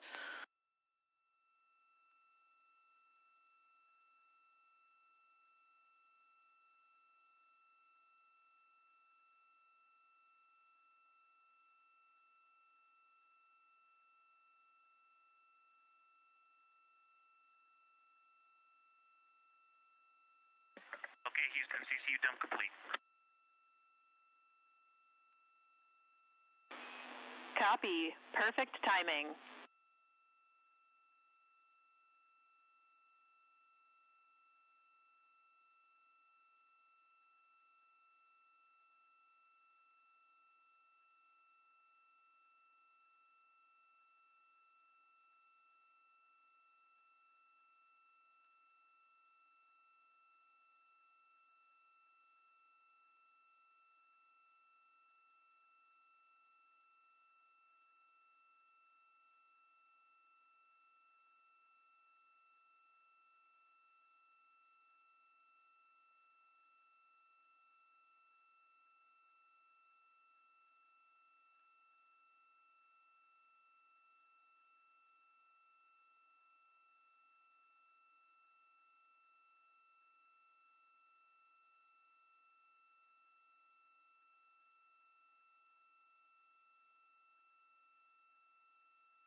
Integrity Houston for awareness. Once we complete this maneuver, we will park the saws and we will let you know, but we are prioritizing getting into configuration to allow you to begin exercise expediently.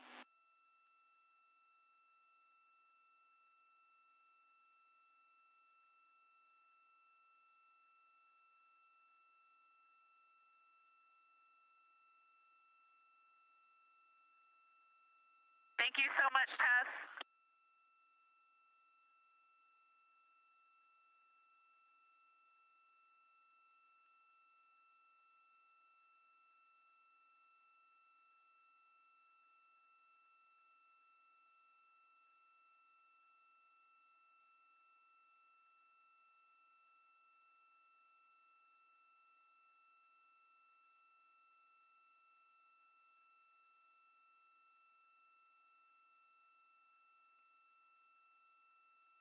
This is Artemis Mission Control here in Houston, Texas. Joining me now on console is Dr. Suzanne Bell, Principal Investigator for Artemis II Archer Study. Welcome, Suzanne. Thank you, Anna. And to start, can you tell us a little bit more about your role for this mission? Well, this is an exciting mission for us because it's the first time that we've had astronauts beyond low Earth orbit in 50 years, and so it's exposure to deep space, which for us is a number of space hazards that we don't get exposure to anywhere in the world or even in low Earth orbit on the International Space Station. So what we're doing is collecting data to understand behavioral health, how crew interacts with Orion systems, how the team works together, and then how sleep affects their performance. So you mentioned a little bit about the data you'll be collecting, but you go into a little bit more about the devices and how you'll be collecting that data. We collect some pre-mission data, which is a really important understanding of the crew's baseline before they're exposed to deep space. We collect in-mission data. I actually wore one today. It's an actigraphy device, and the crew is wearing it even on their day off today. So we can track their activity as well as their sleep patterns and getting an understanding of the way they're interacting and using the cabin and some other things. We also collect a lot of data post-mission. Something I'm really excited about is our R+0 or return +0 data collection on their cognitive performance as well as their operational performance. Humans are very adaptable, but that transition, because we are so adaptable, is something that we pay attention to for preparation for things like landing on the moon someday. So that's an important data collection for us. And then other data collection after post-mission also includes a really important debrief. So we get an understanding of where there might be performance sticking points, or where the crew might need more supports with behavioral health or how to team together. And so it's critical that we can get an understanding of the data, but then explore this data with the crew, and they really provide important insights. This crew is the only one that's gone into deep space since we've had more modern methods of looking at these things, and so getting their interpretation of what happened is really important context for us to understand. And so Orion is significantly smaller than the International Space Station, which a lot of us are used to, but how will that size impact how the 4 crew members are living and working together on their mission? Well, that's a very good question and something I'm interested to find out. So one of the aspects of teamwork we look at is something called group living, that concept of being considerate of others and being tidy in the workspace, and how does the space work in terms of habitability and being able to be together in that small environment.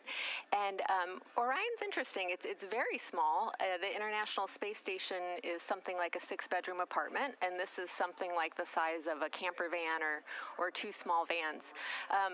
It's a little different, though, without gravity in the way that we have in Earth, and that you can use little cubbies of it and different spaces on it. So I'm really interested to hear from the crew, is it as tight as it seems? Did they have procedures and workarounds to make it seem more roomy? Particularly interested in sleep. So right now in the International Space Station, sleep is very well managed, and they have private sleeping areas, and it's just it's conducive to sleep. But Orion's quite different, and it's similar to hammocks or just spread across in that small environment in a different way. And so it'll be really interesting to hear from the crew. Well, one is to look at their sleep patterns with our watches like this that we have with them, but second, to get their perspective on, did it work out? And one of the reasons it's good to hear their perspective is because this is a 10-day mission, but we're looking at a sustained presence on the moon, 45-day missions, longer. And so some of the stuff will be passable for a 10-day mission, but they'll also give us insights into, we worked it out, but there's going to have to be a different setup or different ways of using Orion for longer missions. And you touched on how this is a test flight. Is there anything that you're hoping to learn that maybe you haven't learned yet from the 7 days that we've done? There's probably going to be a lot of data collection even after the mission. I'm really interested in this part of the mission. So we've done testing of Orion. It was magical to do the lunar flyby. That is really meaningful work. Now we're on the way home when the high is kind of over, right? And so there's fixing toilets today and some other things that it's kind of coming off of that high. We know from our data that having positive affect, having that excited feeling can actually help your performance and really is important for the crew in terms of their well-being. So even this coming down, I'll be curious how they react to that. And so it's still a critical part of the human test, even though we're done with a lot of the other testing, although testing is ongoing on pretty much everything. But so you touched on it a little bit, but what role does team dynamics play in your study? Team dynamics is one of our main pillars that we look at. So we're interested in both how the crew works together as a team, but also how they work back with mission control. A lot of the ways we do things right now are based on real-time interaction.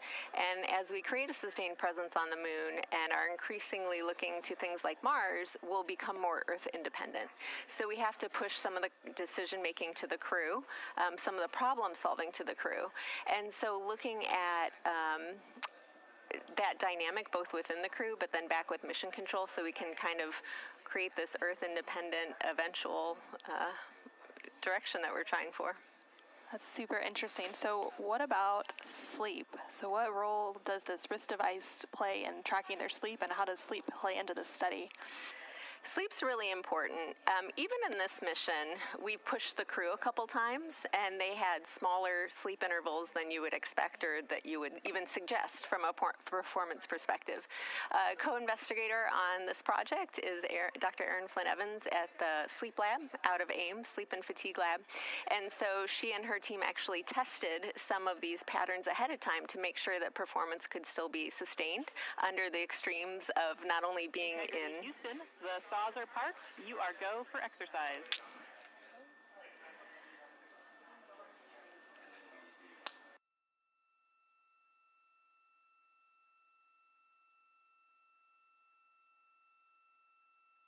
Copy. Thanks. Starting now. And this is Artemis Mission Control. We just heard a call up there from the Capcomer capsule communicator here in Mission Control to NASA astronaut Christina Koch, currently on board the Orion spacecraft. They mentioned that the solar array wings, or those saws, there's 4 of those attached to the Orion spacecraft that manage power generation. Those have been placed in a park position, so the crew is now able to resume their exercise, that exercise using the flywheel device on board the Orion spacecraft. All right, Suzanne, so you were talking a little bit about sleep and the role that plays. Yeah, so as we are doing things like testing systems, sometimes you don't get all the sleep that you wanted. So we had early in the mission, for example, the crew was allowed a 4-hour sleep opportunity. Dr. Erin Flynn Evans and her team, that's collaborators on this research of ours, tested that ahead of time to make sure that it would be doable for the crew, because you're talking about a performance circumstance that's extreme. Okay, so now you're doing performance in a different type of gravity. You're in a small space. You're coordinating not only with your crew, but back with mission control. The crew is highly trained, so that goes obviously a very long way. But still, if you're tired, you can still make errors. And errors in this type of situation and in space, can have severe consequences. So we really want to make sure the crew's positioned for success. We can learn about where we can push them in a mission like this, where we were able to push them a little bit on the sleep, but then where we'll have to pull back, where there might have been areas that we've pushed a little too far. And so that's some of the data we'll be getting. And I'm curious, so the crew right now is actually mostly an off-duty day, so does that also kind of factor in to some of your study, like when they have busy days and then they have some time off, how does that play a role into some of that health and performance? Yeah, so on the International Space Station, some of what the Behavioral Health and Performance Operations Group is fatigue management. And so importantly, having that work-rest cycle and interval is critically important. All of us at home, when we work, we need that day off. So do astronauts. And they really need to get a lot of work done while they're up there, but they also need that time to unwind. We have research that would suggest that when you take time off, it's important that you disengage. And so crew being able to have that opportunity to have that restorative time and whatever they need to do to disengage. Like my understanding is today crew wanted a little bit more exercise time. That might not be the same for every crew, but this crew in particular, it seems like something that they're interested in and helps them kind of get that restorative time for themselves. Super interesting. So there's lots of insights that are going to come from your study, and how will some of those insights help future missions to the moon and maybe even onto Mars one day? Well, this is critical data for us. So we have learned a lot from low Earth orbit. We know about cognitive performance change. We know that social support is an important buffer for stress. We know that teamwork is critical for performance outcomes. Now we're asking them to do it in a completely different environment. So we're going to use those baseline from our data in low Earth orbit and really build on it using what's called a Bayesian methodology, but where you update each time with new data. And so what Archer really does, which is our research study, is really sets up the infrastructure for understanding human health and performance for Artemis missions. We'll learn from Artemis II, then we'll roll that right in to do our best estimates for Artemis III. We'll provide supports for the crew where we can in these areas, and then we will learn from that data, see where we can push a little bit more, and iterate into the Artemis missions as they get more and more difficult to create that sustained presence on the moon. It's a human performance challenge, and so it's really important to know where can we push, where are we pushing too much, because ultimately that human system is as important as all the other systems that are being tested right now. Well, it's been a pleasure to have you. To wrap it up, can you tell us what you are most excited to learn regarding this mission? I'm really interested to learn the sticking points. We try to replicate and understand space as much as possible on Earth, but when you get all of those things together, it's radiation, it's different forms of gravity, it's being in a small space. It's always surprising what kind of can be a sticking point. And so just that crew perspective on, we saw these changes in your data, but from your perspective, where are the sticking points and how do we best support crews of the future? They're the best position to tell us of what's needed to really support the Artemis III crew and then Artemis IV after that. Well, thank you so much, Dr. Suzanne Bell, Principal Investigator for the Artemis II Archer Study. Thank you, Anna.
This is Artemis Mission Control in Houston, Texas. We are currently 6 days, 3 hours, and 44 minutes into the Artemis II mission here on flight day 7. We recently had Dr. Suzanne Bell join us to talk about the Archer study flying as part of Artemis II. And as a part of this study, NASA wants to know how Artemis II astronauts adapt to Orion's living space. The crew is wearing wristband devices that record their sleep and movements. Let's go ahead and take a closer look at how data collected before, during, and after flight will provide scientists with valuable insights into how crews adjust to life in deep space. Have you ever lived in a dorm room or gone on vacation in a small camper van? Now imagine you're with 4 people flying around the moon in a small space. That's what our Artemis II astronauts will do in the Orion spacecraft. For comparison, the International Space Station is bigger than a 6-bedroom house, but a spacecraft like Orion provides an opportunity for scientists to gain valuable insights into how crews traveling to deep space adjust to living in tight quarters. To better understand how isolation, confinement, and other aspects of spaceflight affect human health and performance, Artemis II crew members will evaluate their activity levels, sleep patterns, movements, and interactions for a study called Artemis Research for Crew Health and Readiness, or ARCHER for short. Artemis II astronauts will wear wristband devices that record their sleep and movements, similar to a digital watch you might wear on Earth to track your daily activity. Crew members will don the monitor during the mission to provide real-time health and behavioral data. Scientists will compare what's collected in flight to baselines collected before launch and after landing. Crew members will also complete surveys and tests of motor control before and after flight to help scientists assess how well they work individually and as a team. Results of the study will provide input into the design of future Artemis missions, helping NASA pinpoint how to make the best use of space in, well, space.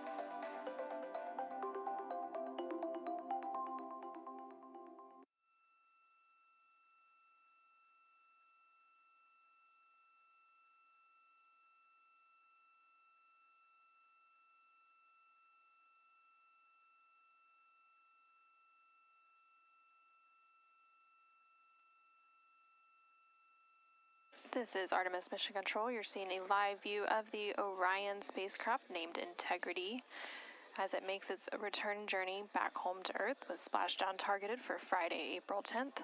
The crew on board the Orion spacecraft is currently in an off-duty period. The crew is currently working through some exercise. Specifically, CSA astronaut Jeremy Hansen is working on his exercise period. The crew has about an hour block of time each day dedicated to exercise using the flywheel exercise device, but outside of those exercise blocks, the crew is mostly free to do what they want for the remainder of the day. They will have a brief private medical conference towards the end of the day, followed by a private flight director conference during which they will discuss the vehicle status along with any questions or concerns they may have going into the next flight day, and then that will wrap up flight day 7 as the crew will then head into their pre-sleep period, during which they will have the opportunity to eat dinner and complete any hygiene activities before they head into sleep. The crew's sleep period is expected to begin in about 4 hours and 40 minutes from now.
Houston integrity low priority question for prop system when you have a minute.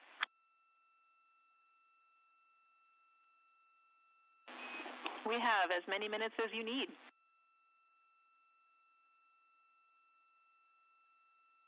This should be quick. We see that the prop system is reconfigured after RTC 1.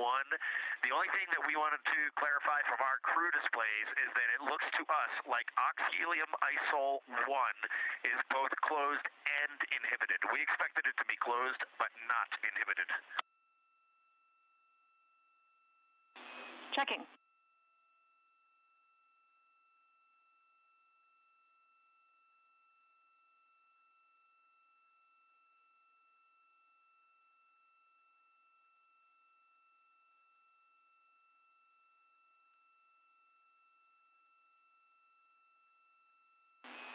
And Reid, you are just one step ahead of us. We had inhibited it as part of the recovery process, but we are about to re-enable it as our last step.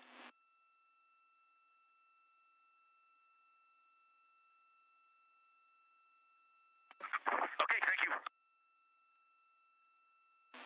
No problem. And while I got you, just wanted to give you a heads up. We've got slot 4 active on board for RTC last.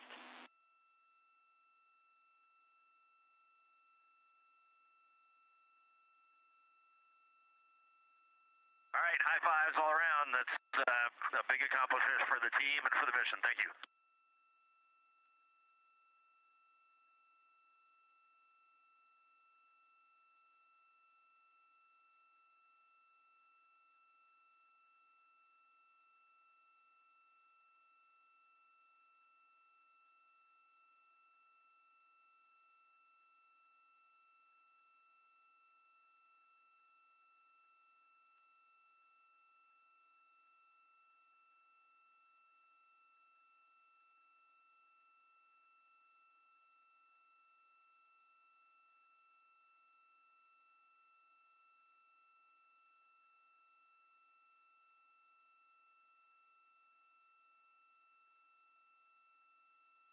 This is Artemis Mission Control in Houston, Texas. You just heard some communication there between the crew on board the Orion spacecraft, of which you can see a live view of the exterior of that spacecraft as it makes its way back to Earth. That communication between the crew and the Capcom or capsule communicator here in Mission Control, which you can see a look at that Capcom console in the bottom right-hand corner of your screen. The Capcom currently on console is Tess Caswell for Orbit 2. The communication was related to the proper propulsion system prior to the earlier return trajectory correction 1 burn, which was completed at 7:03 p.m. Central Time, 8:03 p.m. Eastern Time. There were some cautions that were received on screen ahead of that burn related to the prop system, and there were recovery steps put in work related to those cautions, warnings, or cautions. And those recovery steps are almost complete.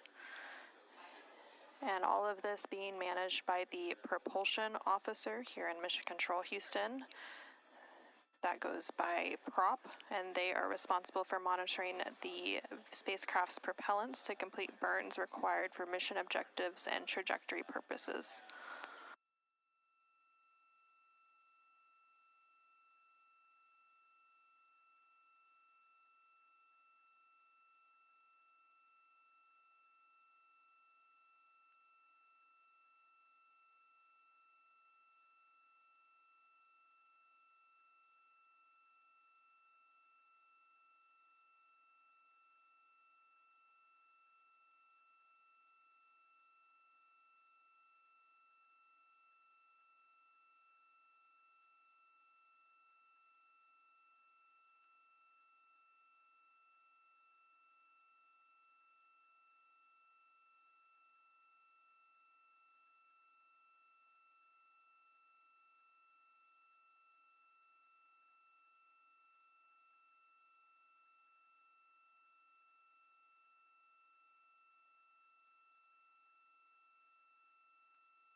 Integrity Houston for any available regarding additional annotations on science impact flashes.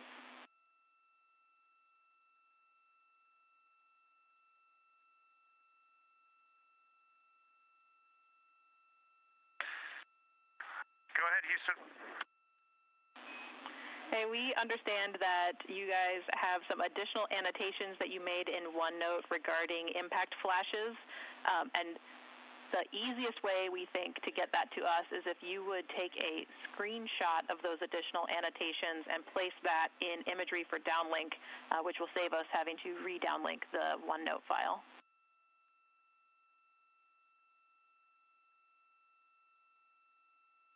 Okay, I'll do that right now. It'll be on PCD3, and it is a work of art. Copy, Jeremy. We look forward to taking a look.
This is Artemis Mission Control in Houston, Texas.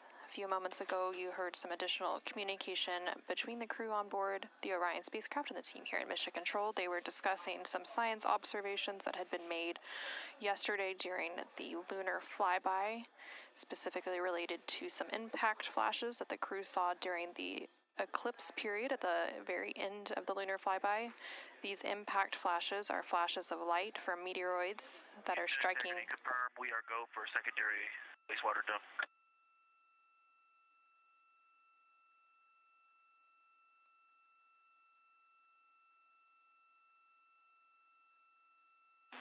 Checking.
And Integrity Houston for the CCU dumps.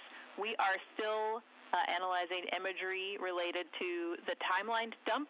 We would like you to hold off on any additional dumping until the end of our analysis activity, which is in approximately 90 minutes, and we'll give you a call when that's complete.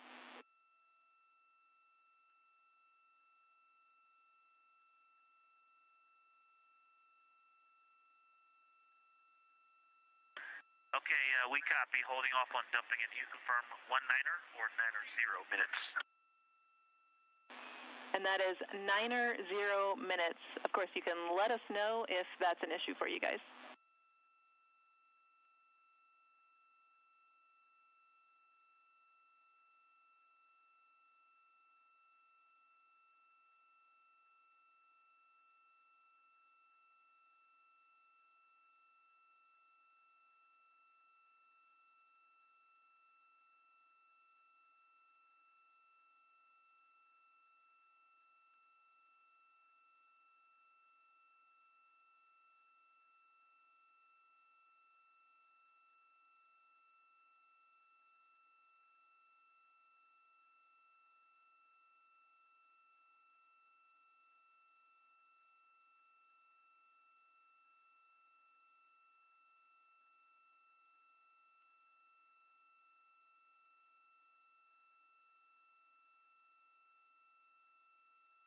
This is Artemis Mission Control in Houston, Texas. Again, some additional communication there between the crew on board the Orion spacecraft, specifically NASA astronaut Victor Glover and the Capcom, or capsule communicator here in Mission Control, Tess Caswell, regarding a wastewater dump.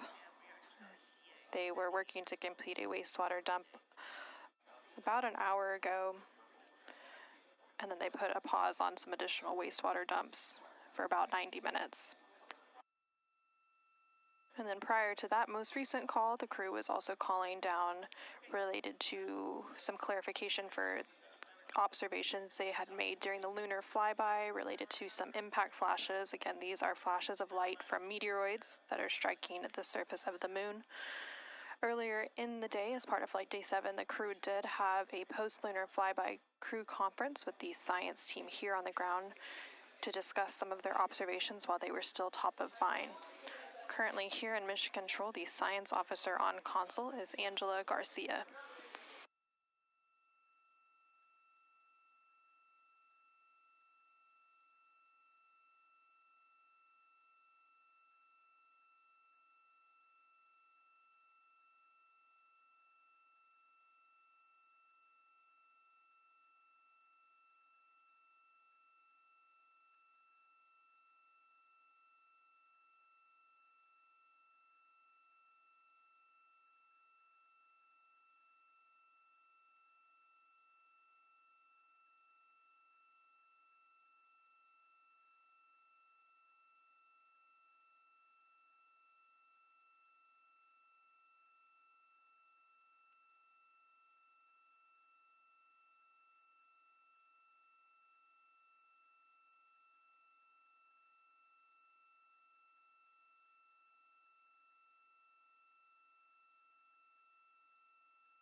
and integrity, just for your planning purposes, and so you're tracking what I'm doing here. I was scheduled for aerobic today. I'm going to go ahead and film resistive exercise just because of our tightened timeline. Resistive goes a little faster, and I prefer more resistive anyway.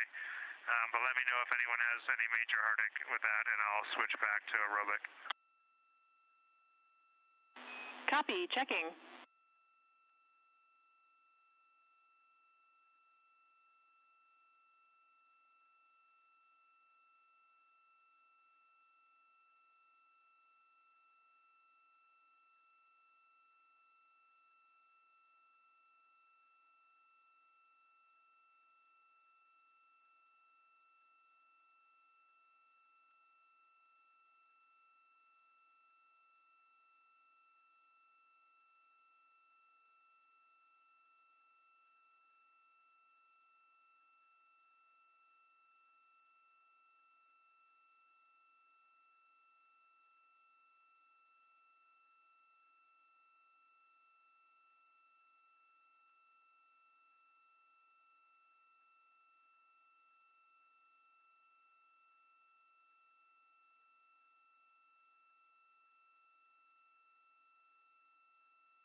Integrity Houston, back with you on the exercise question. So there are a couple of factors here for you, Jeremy.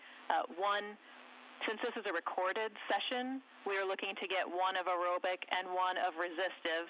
And because of other activities tomorrow, we think that the resistive fits better tomorrow from a spatial constraints perspective, which is why we had aerobic today. So we're leaning towards recommending that you stick with aerobic today, but additional context is that we do have some wiggle room to extend the time frame where you guys can be exercising today if needed.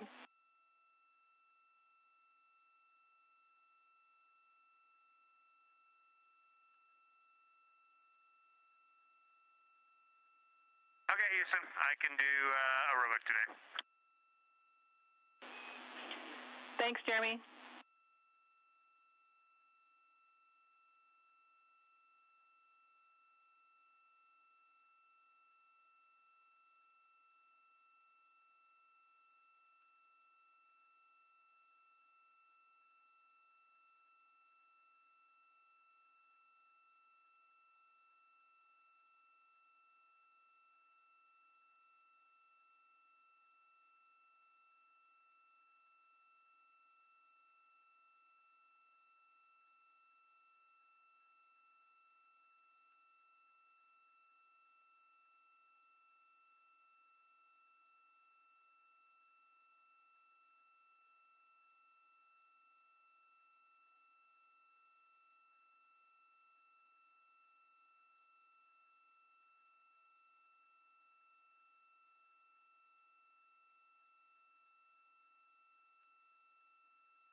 Integrity Houston for SA regarding a ground activity.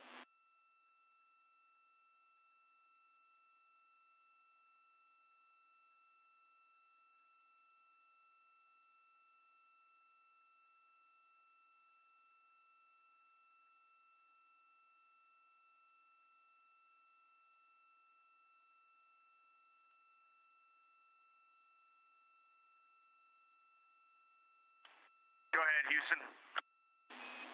Hey, Reid, just wanted to let you know the ground is about to take a team photo at 4:25 your time. So I will be stepping away from the desk, but I will have my device on speaker. So if you call, it'll just take me an extra minute to pop over here and respond.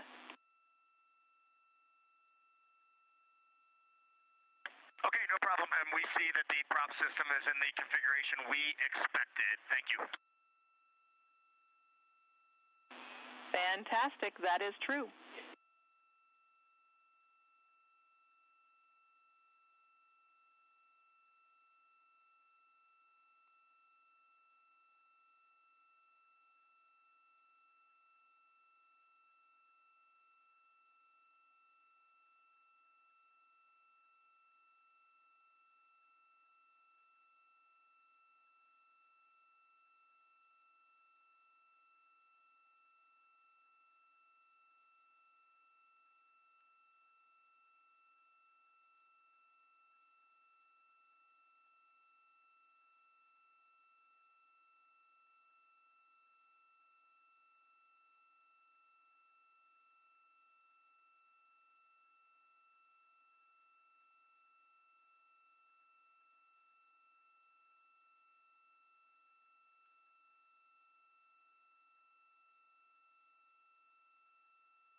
Integrity Houston for secondary dumping.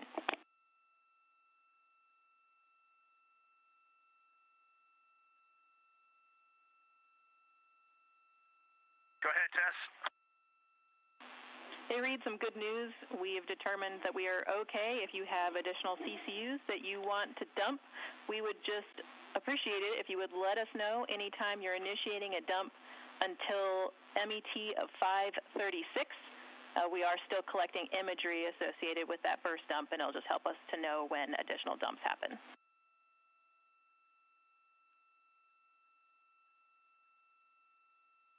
Okay, sounds good. We're going to have a dump in about 1 minute here, plus or minus a few minutes. Well, not minus a few, but maybe plus a few. And I thought you were taking a picture, Tess. We are about to. We're waiting for one very important flight director to arrive.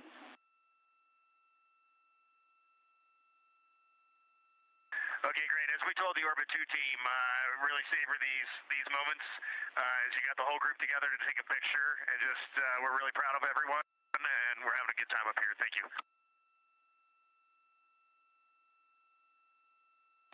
Hey, I had you on speaker for that, and we really appreciate your words. The whole team heard you, and we are all really proud to be here with you.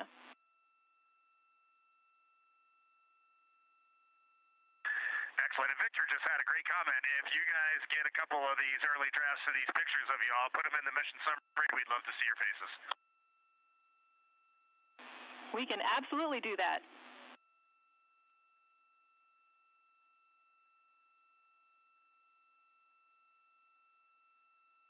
This is Artemis Mission Control in Houston, Texas. We just heard some communication there between the crew on board the Orion spacecraft, which you can see a live view of the exterior of the Orion spacecraft on the left-hand side of your screen. Those views coming to you from the solar array wing cameras. And that communication with the ground discussing ongoing wastewater dumps. And then they were also discussing a team photo that's about to take place here on the ground with the Orbit 2 team of flight controllers. Throughout the mission, there have been 3 different flight directors supporting the Orbit 2 team, starting with Flight Director Paul Kanya, Flight Director Diane Daly, and supporting the Orbit 2 team today. And for the remainder of the Orbit 2s for the Artemis II mission is Flight Director Fiona Ankoviak.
This is Artemis Mission Control here in Houston, Texas. Now joining me on console, I have Dr. Brian Crucian. He is the principal investigator for Artemis II's immune biomarker study. Welcome and thanks for joining us.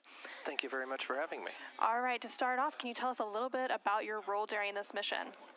I'm the principal investigator for the immunology biomarker study, but it has a large team of co-investigators both in NASA and external and globally, actually. And we're very excited to get biosamples down from the Artemis II crew and be able to say some things about how we're physiologically adapting to deep space.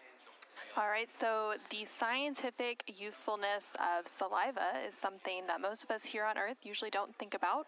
So how are you collecting those samples? We're collecting both blood and saliva samples. The name of the study is biomarkers, and so biomarkers are measurable indicators of pathological processes or normal physiological adaptation.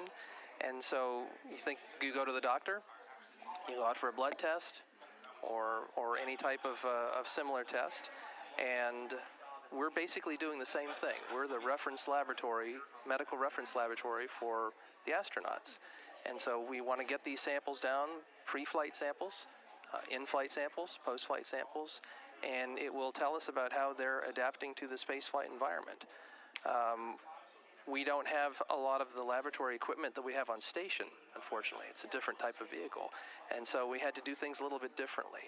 On ISS, we can collect venous blood samples, and they can be partially processed on board, frozen and stabilized for return. We first thought we wouldn't be able to get in-flight samples from the initial Artemis missions, but then we had some innovation happen at NASA, and we decided to expand some dry collection technology to enable this to happen, and it's worked really well. We're very excited about it. All right, show off this dry collection book for the camera. So how does this work? This is the magic that makes it all happen. And so the crew member will, I only have one hand, let me change hands here with the microphone button.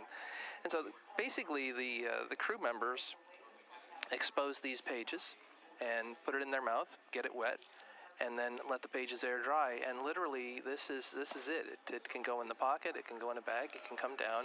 And the analytes that we look at are very stable on this media for incredibly long lengths of time.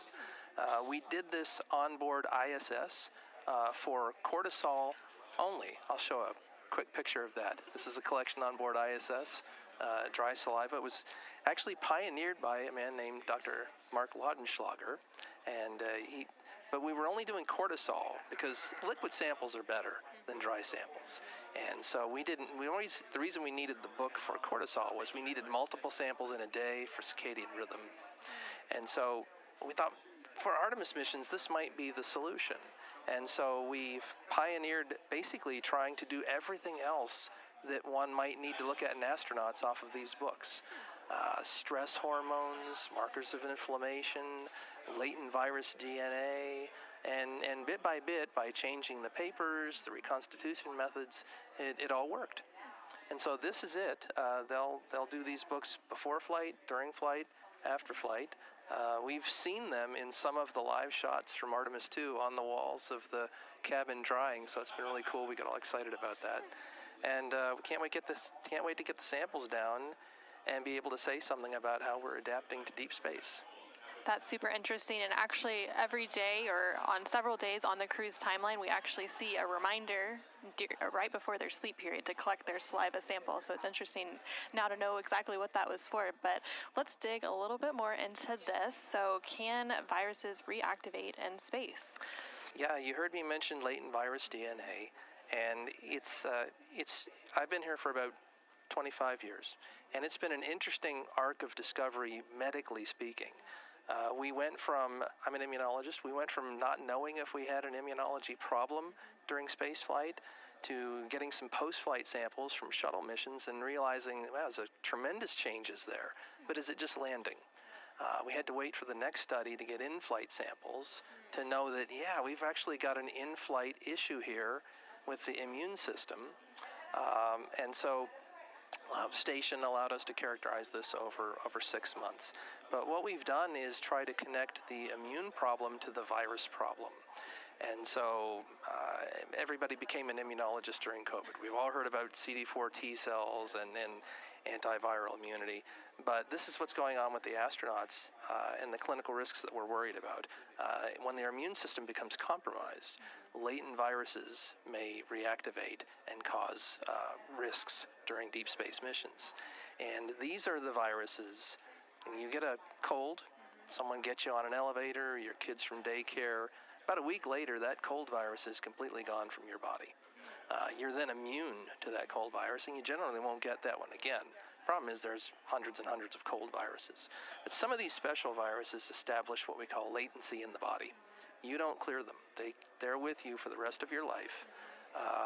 A good example is chickenpox. We get that when we're young. The virus is called varicella zoster.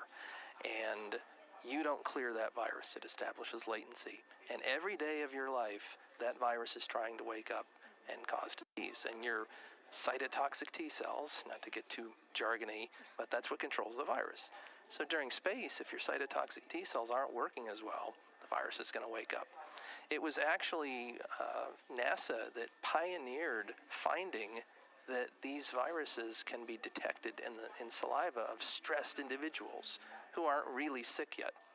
It's the changes that precede disease that are associated with the stress. It's Dr. Dwayne Pearson, Dr. Satish Mehta, and so it was fascinating, but we didn't associate that with clinical illness yet in astronauts. But it was a great biomarker for clinically relevant immune problems. Later on station, we started to connect it to issues the crew were having, some of the crew, dermatitis events. We actually had a case of zoster on orbit, shingles. That's the disease that is recreated by the same virus that caused chickenpox when you're either tremendously stressed or elderly. And so we actually had that happen on station once. So you mentioned a little bit about reactivation of viruses, but what specific spaceflight hazards can contribute to that reactivation? Oh, that's a great question, and there are so many. And so stress, physiological and psychological stress, anybody who's experienced a period of tremendous stress in their life, that's when you get your colds, that's when you get sick. Med students taking exams, bereavement. There are a lot of situations on the ground where we get stressed and we get sick. But also microgravity, just being weightless, the immune system doesn't function as well. It fascinates me to this day. If we were on station right now, we could do some somersaults and throw some M&Ms at each other, and it looks great. But in fact, the cells know something's wrong and don't function as well. So several of the immune cells, also natural killer cells, control cancer. They don't work as well during spaceflight. Some of Dr. Richard Simpson's work. And so these are the immune changes that persist during flight. And it's stress, to answer your question, stress, microgravity, radiation. The most radiosensitive cells in the body are the immune precursors in the bone marrow. And so altered nutrition, isolation, confinement, all of these things. So space is what we call an applied experiment. It's not just one variable, but it's a whole bunch. If we were doing this in laboratory, I'd want to look at one thing at a time. But during space, we're really just characterizing what is space flight, which is the amalgamation of all these variables.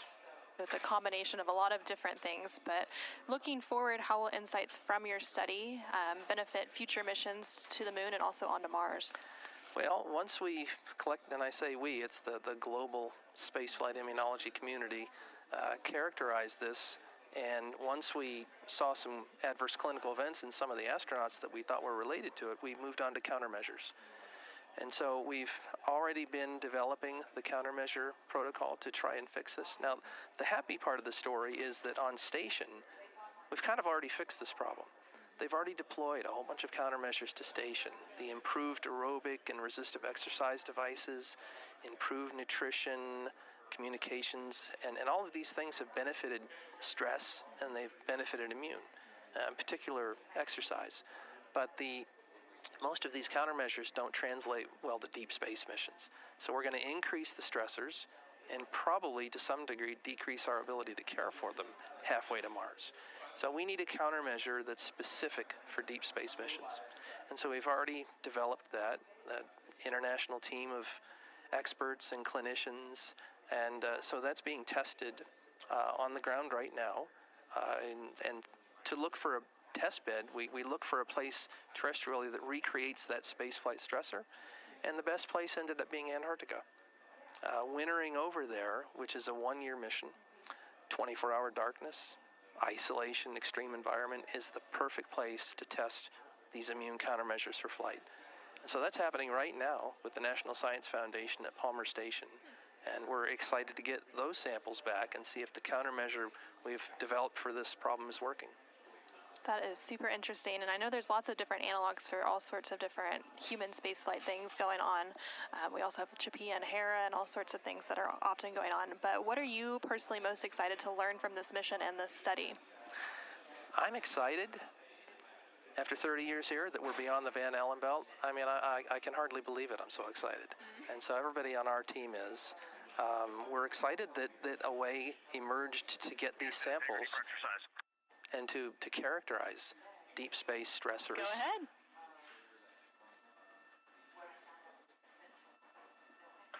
Jeremy just completed his aerobic. Please let me know when the vehicle dynamics support me getting on for resistive.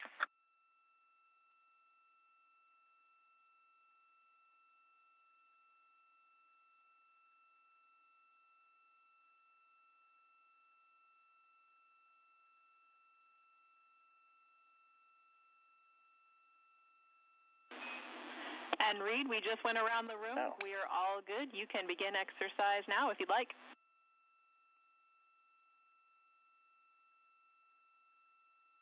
Okay, we will. It is pretty interesting up here. I'm sure you see in the data, but we can definitely feel the vehicle moving around when folks are exercising. It's pretty cool to just sit there and float and feel the vehicle kind of. It's not like a ship rocking in the ocean, but you definitely feel it wiggling around.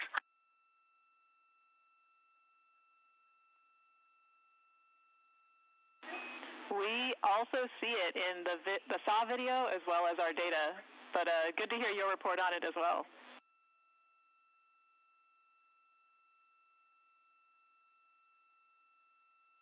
Hey, one last question. This is for a little later tonight, but we kind of want to do a couple deep sky long exposure photographs. If the SAWs are in the windows and it's possible to get the lights turned off on the SAW cameras in about an hour, we might appreciate that, but clearly not if it interrupts any sort of ops down there.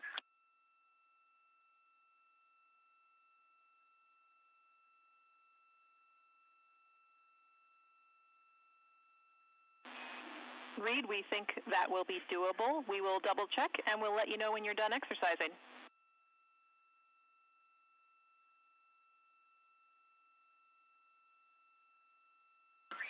Okay, great. Thank you. This is Artemis Mission Control in Houston, Texas. We just heard some communication there between the ground and the crew on board the Orion spacecraft. They were discussing some exercise activities. So CSA, or Canadian Space Agency, astronaut Jeremy Hansen just completed his daily exercise. And then Reid Wiseman, NASA astronaut and commander of the Orion spacecraft, is about to begin his exercise using that flywheel exercise device on board the Orion spacecraft. Again, joining me here in Mission Control, I have Brian Crucian, principal investigator for Artemis II's immune biomarker study. Again, you were talking a little bit about what you were most excited to learn about from this mission. Yeah, we're just thrilled that it all came together so well technically, and that we were able to get these all this suite of analytes to come out of these books. It's more than I even mentioned. Bone markers, nutritional status markers. Dr. Scott Smith, the nutritionist, he's a part of this. And so we're going to get a really comprehensive snapshot of how we're adapting in flight just off the saliva books.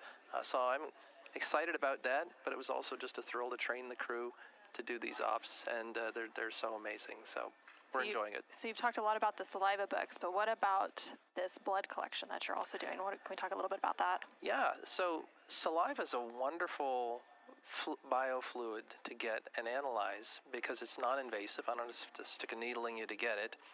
It's readily available and you can collect it. And it's basically a filtrate or a distillate of blood plasma anyway. And so we've tried to shift for remote locations or operationally constrained things to saliva where we can, but there's still some things that you really need blood sample for. And so dry blood has actually been around for a while, primarily for pediatrics. They do a heel stick on them for a variety of things. But we do have dry blood as a part of this study also. And so here's the dry blood card that will be used. But we don't have in-flight dry blood for Artemis II. It'll be in-flight for Artemis 3 through 6, which are also a part of this study. But we're doing it pre and post for Artemis II. And I think Reid posted a really cool picture on Instagram of him doing his dry blood collection training. And they collect it using a little finger prick? Yeah, this is a standard lancet that anybody would use to do a finger stick. And then the collections are done over the paper like this. The thing that most people don't realize is that everybody that does this uses gravity and cheats. And so doing this in microgravity was something that we were a little bit concerned about. Would surface tension dominate, and would you be able to get a clean drop onto these? And so Dr. Doug Diak in my laboratory actually flew this hardware on the 0G parabolic aircraft and triaged these collection materials and worked out that problem so that it's ready for Artemis 3. That is super interesting. It's been a pleasure to talk to you. So just to round it out, what's it like to see your team's ideas and science flying on the Artemis II mission? I can't believe that we get to be here and do this. Look where I am right now. What a thrill. And so, no, we're really enjoying it. It's humbling to get to see astronauts around the moon collecting biosamples for us, and we want to do a really good job for them. And just today, we were working out our schedule for after the last samples are collected post-flight, the staging of the reconstitution of these papers, and analyzing all of this. And so it's a real thrill for everyone on our team.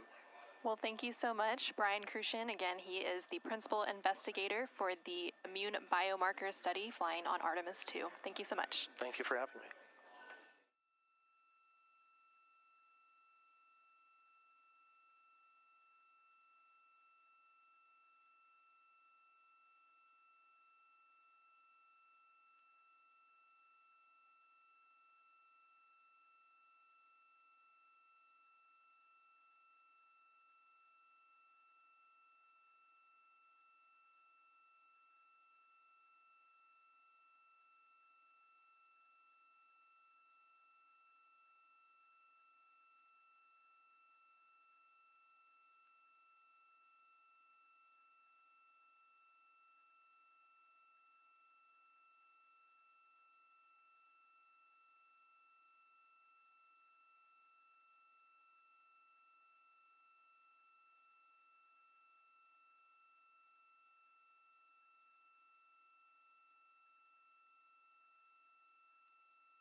This is Artemis Mission Control in Houston, Texas. We are currently 6 days, 5 hours, and 5 minutes into the Artemis II mission. The crew on board the Orion spacecraft is currently awake but in an off-duty period. We recently had Dr. Brian Crucian join us to talk about the immune biomarker study flying as part of Artemis II. Saliva can tell us a lot about astronaut health, so before, during, and after their trek around the moon, the Artemis II astronauts are collecting saliva samples. These samples will help scientists probe how the immune system reacts to deep space so that NASA can ensure that humans, rather than viruses, thrive in space as we venture to the moon, Mars, and beyond. Let's take a look to learn a bit more about this human research study. What can Artemis II astronauts' saliva tell us?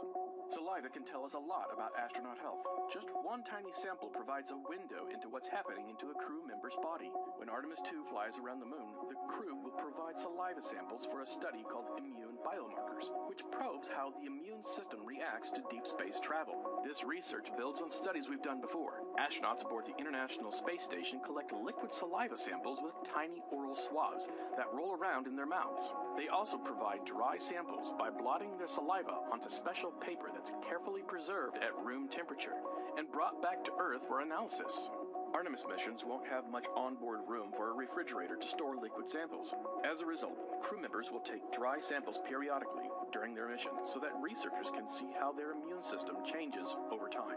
NASA has been using saliva samples to help understand astronauts' health for decades. During the shuttle program, they discovered that dormant viruses in our bodies, including the one that causes shingles, can reawaken in space. Researchers are unsure why this happens, but think it has something to do with how the body responds to the extreme environment of space, including changes to circadian rhythms, stress, diet, radiation exposure, and weightlessness. By knowing more about how deep space travel affects the immune system, Artemis missions will help NASA ensure that humans, rather than viruses, thrive in space as we venture onward to the Red Planet and beyond.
This is Artemis Mission Control in Houston, Texas. You're currently seeing a live view of the Orion spacecraft, which was named Integrity by its crew, as it makes its way back to Earth. Yesterday, on flight day 6, the crew spent the majority of their day in a lunar flyby observation period. And following that lunar flyby, the crew officially began their return journey back to Earth. And then earlier today, they had their first return trajectory correction burn, or RTC-1. That burn taking place at 7:03 p.m. Central Time, 8:03 p.m. Eastern Time to further fine-tune its trajectory to set it up for a re-entry and splashdown on Friday, April 10th.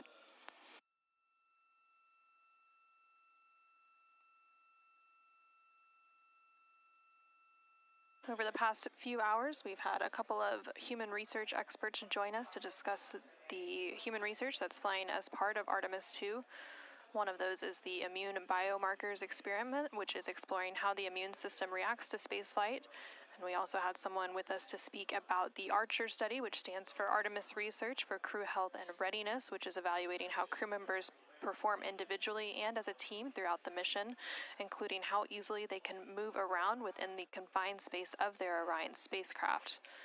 The crew is also collecting a standardized set of measurements spanning multiple physiological systems to provide a comprehensive snapshot of how spaceflight affects the human body as part of a third study called Artemis II Standard Measures.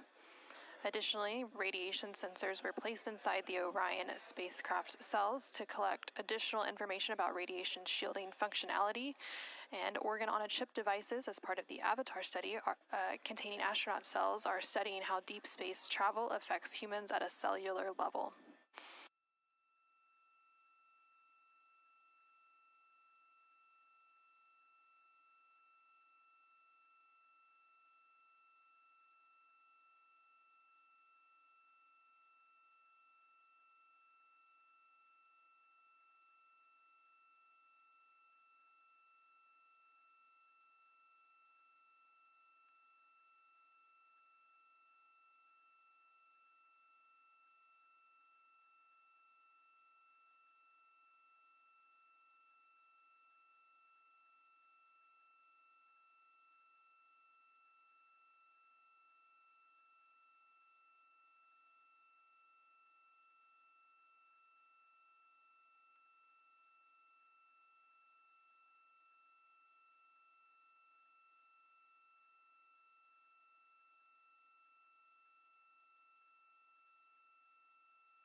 Integrity Houston on OE1 for email status and SAW camera LEDs.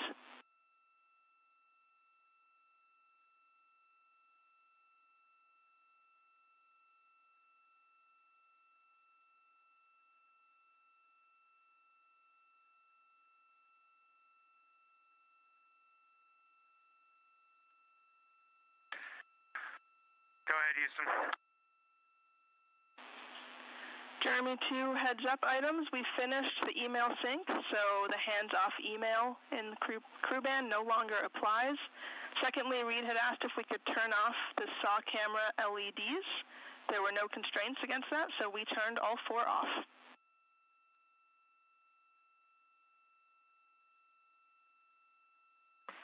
Okay. Those are great items for us. Appreciate it.